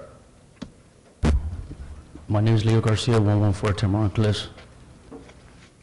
Here to answer any questions you have. Okay, thank you. Are there any questions of Mr. Garcia? All right, folks, it's a public hearing. Would anybody like to be heard? We'll close the public hearing then. Councilman Reese. Thank you, Your Honor. Thank you for waiting around, sir. I'll make a motion for approval of the SUP 13198 with all staff conditions. All right, let's vote, please. Post. Motion carries. What kind of grocery store is it going to be? It's a Hispanic grocery store. How many square feet? It's 18,000 square feet. Is it a chain? Yes, this is my third location. Which one is it? Rincon Latino. Okay, very good. You may want to look over in other areas of our community that are desirous of grocery stores. You told me this last time I was here for my last one. I know, I always talk to, I always say the same thing and nobody listens. I'll have to visit you. You got a good location. I'll think Yeah, about I do. I do. Okay. Councilman Weekly and myself would like to talk to you. Okay, All I'll right, give you will guys a our call. office? Yep. Thank you very much. Thank you. Thank you. Good luck. Okay, 133 is SUP 13209. It's a public hearing. The applicant owner is J&S Diesel Service, Inc. Request for a special use permit to allow a 40-foot wide private street for proposed 8-lot single-family residential development on 2.10 acres on the southeast corner of Durrell Lane and Unicorn Street. It's in Ward 6. The staff recommends denial. Planning Commission recommends approval, subject to conditions. It's a public hearing, which is now open. Yes, sir. Good afternoon, Mayor, Councilman. I'm Mike Samansky with EMS Engineering, here representing the applicant. I'm at 5160 Southeastern Avenue, Las Vegas. Just here to ask you to approve it according to the recommendation of the Planning Commission.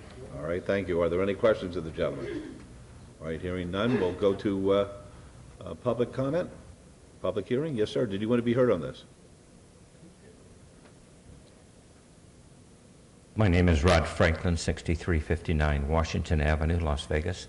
I have two roles here. I represent the applicant as his agent, and I also own the property adjacent on the southwest corner of Unicorn and Durrell. I've owned that property since 1980. I have no objection to this. We're surrounded by residential properties, which is a small enclave in there. Thank you. And I just like the record to reflect that you have a very nice haircut. I use a good barber. Okay, that's probably an ethics violation. I just want to disclose the fact that in that way that I do know Mr. Franklin. I don't feel like we haven't talked about this item at all. during our course of conversation while he's getting his hair cut. It don't really take that long to cut his hair. But we haven't talked about it, and I don't feel that there's any problem with me voting on this item or discussing, having a discussion on this item. You're fine, Councilman. We're asking equal time for follically impaired people. Okay, would anyone else like to be heard? All right, we'll close the public hearing then. Councilman Ross. Thank you, Your Honor. I just want to make mention, and for the record, that this agenda item, the zoning was approved for this item in 2004, and this is only to make the street a private street. So I would move for approval subject to staff conditions, Your Honor. All right, let's vote, please. Opposed? Motion carries. By the way, Mr. Franklin, your uncle was a very dear friend of mine, and no, very, very supportive. Isn't that something? Thank you, sir. Thank you. That was a memorable day. Appreciate it. All right, 134 is SDR 11676.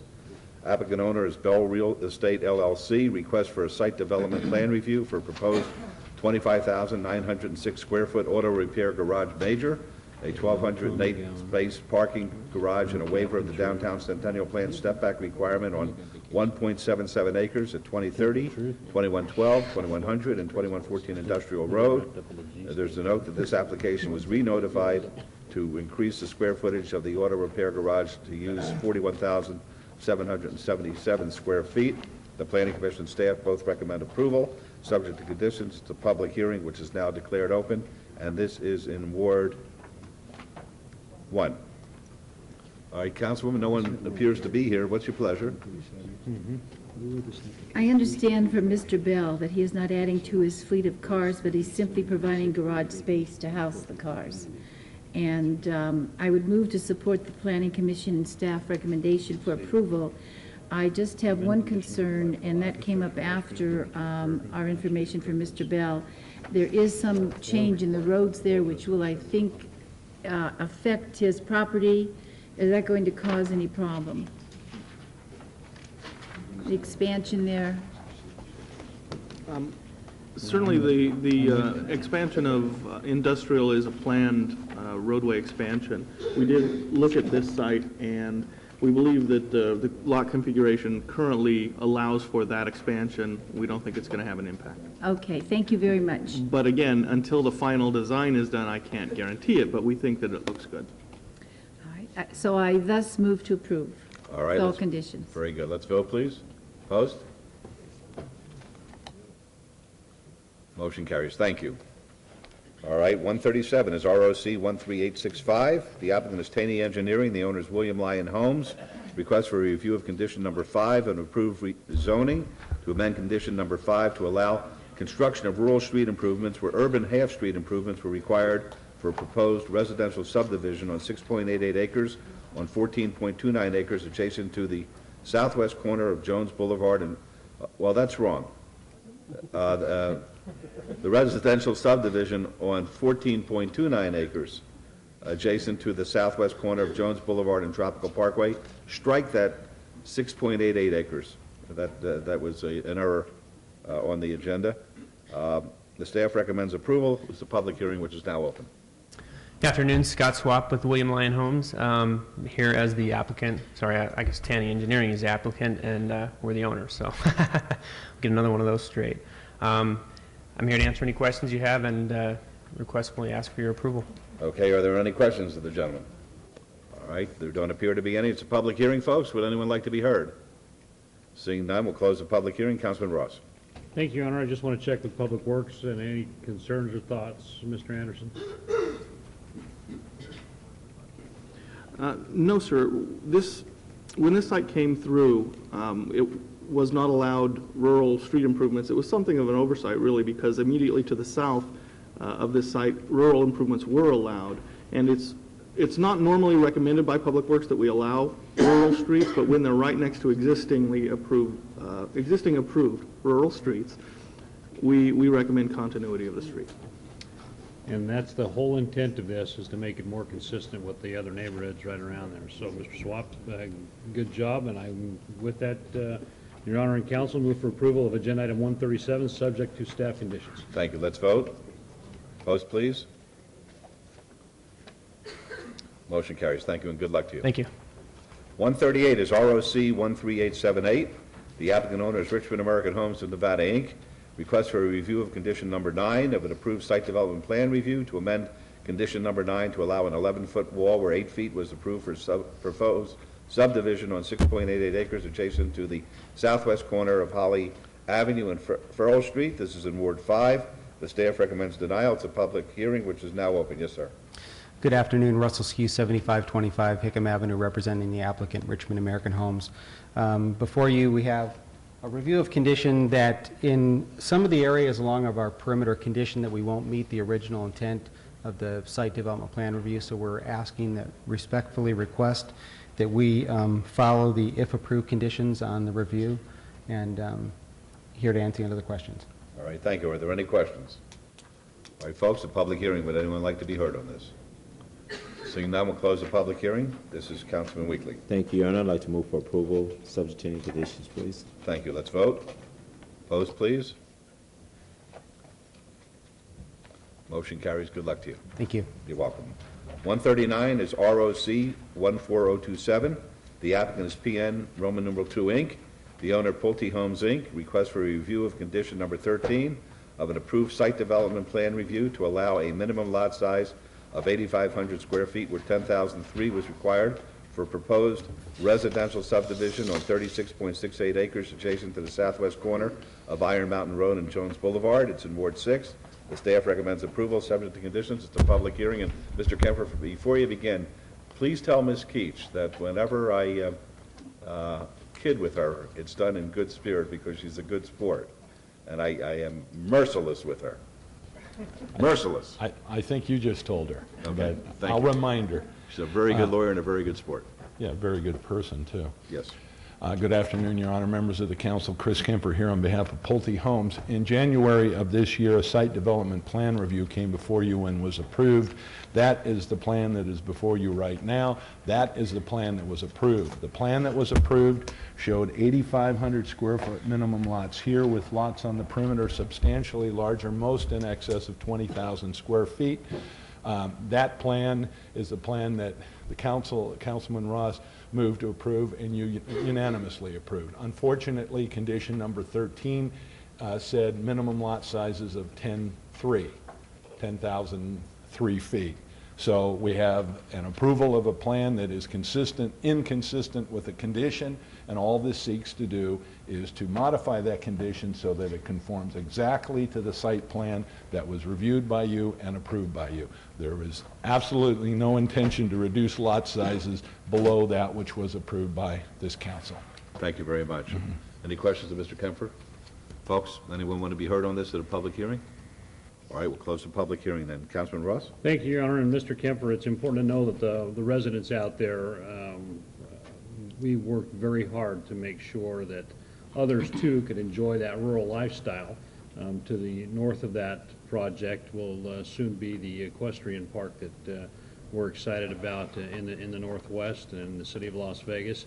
So Pulte has gone the extra mile and helped others have that same kind of lifestyle. And Councilman, just so you know, I'm sorry for interrupting you, but I did call the homeowner's representative out there and advise him of what's going on, and he had no problem with it based on my representations of what we were doing. Thank you for doing that, because whenever a neighborhood is re-noticed on a development issue, the lights go off, the sirens are going, and the bells are ringing. So I appreciate you going the extra mile and doing that as well. Thank you. With that, Your Honor and Council, I'll move to approve agenda item 139, subject to conditions. Very good. Let's Mayor vote. and Councilman, Yes. I just want to apologize as staff that we didn't pick that up when the original project was approved. It was an error on our part. Well, we all should have seen My it, part. so I take responsibility just as well. All right, let's vote, please. Opposed? Okay, you can have it. Motion carries. Thank you and good luck. Thank you, Your Honor. Okay, Thank you, item Councilman. 140, I'd please ask the clerk to set the public hearing dates and appeals from the City Planning Commission meetings, Centennial Hills Architectural Review Committee, and dangerous buildings or nuisance litter abatements. Thank you. 141 is citizens' participation. Public comment during this portion of the agenda must be limited to matters within the jurisdiction of the City Council. No subject may be acted upon by the city council unless that subject is on the agenda and is scheduled for action. If you wish to be heard, please come up to the podium and give us your name, and then we'll hear you with a 3-minute clock. Dorothy Barnes, Las Vegas resident since August of 1999. I came to Las Vegas as a tourist. Had never been to Las Vegas before, but I dreamed of coming after. My ex-husband came after he got out of the military and told me how he enjoyed. He said, I didn't win much money, but I ate good food, and I went to see a good show, and that was the Jubilee at Bally's. And I came here with great expectancy of enjoying this city, enjoying, and not having to be confronted with the problems that I found myself confronted with in August of 1999 coming here. I was lied on, signal on in casinos. I did lose my money, get down on my luck, and got stranded and decided to stay as a newcomer because I wanted to go on more tours. I wanted to see the Grand Canyon. I still want to see the Grand Canyon. I've been to Hoover Dam, and it was very interesting.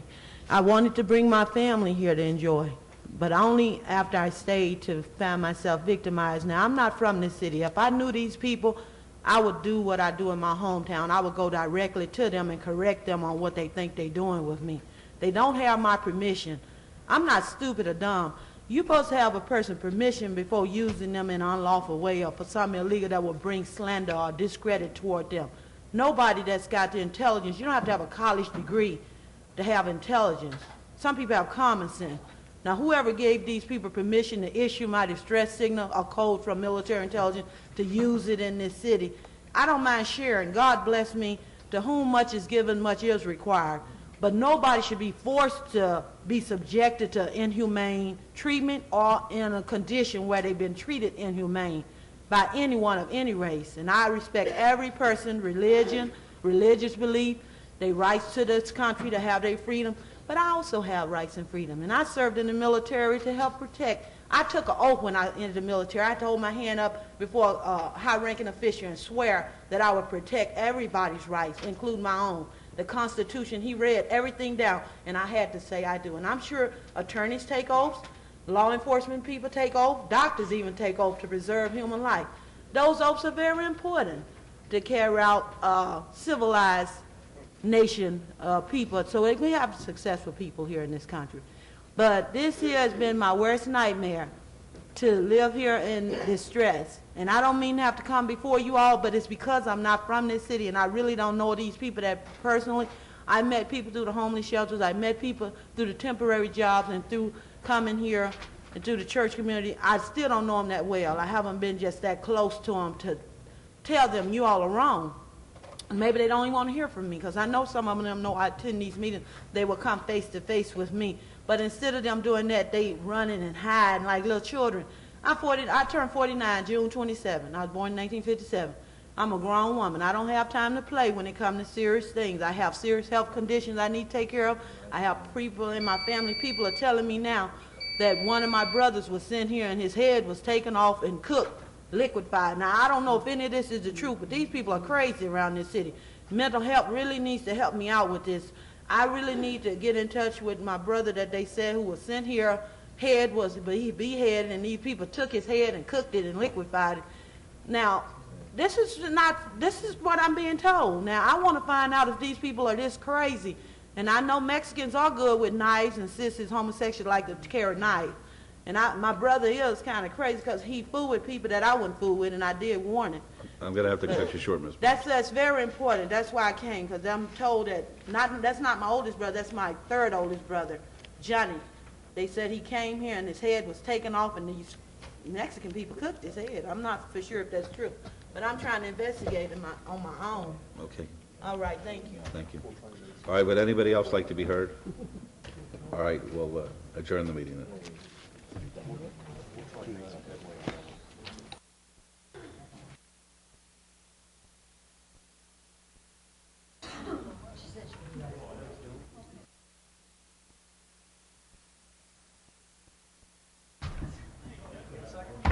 We'll get right on it, Mayor.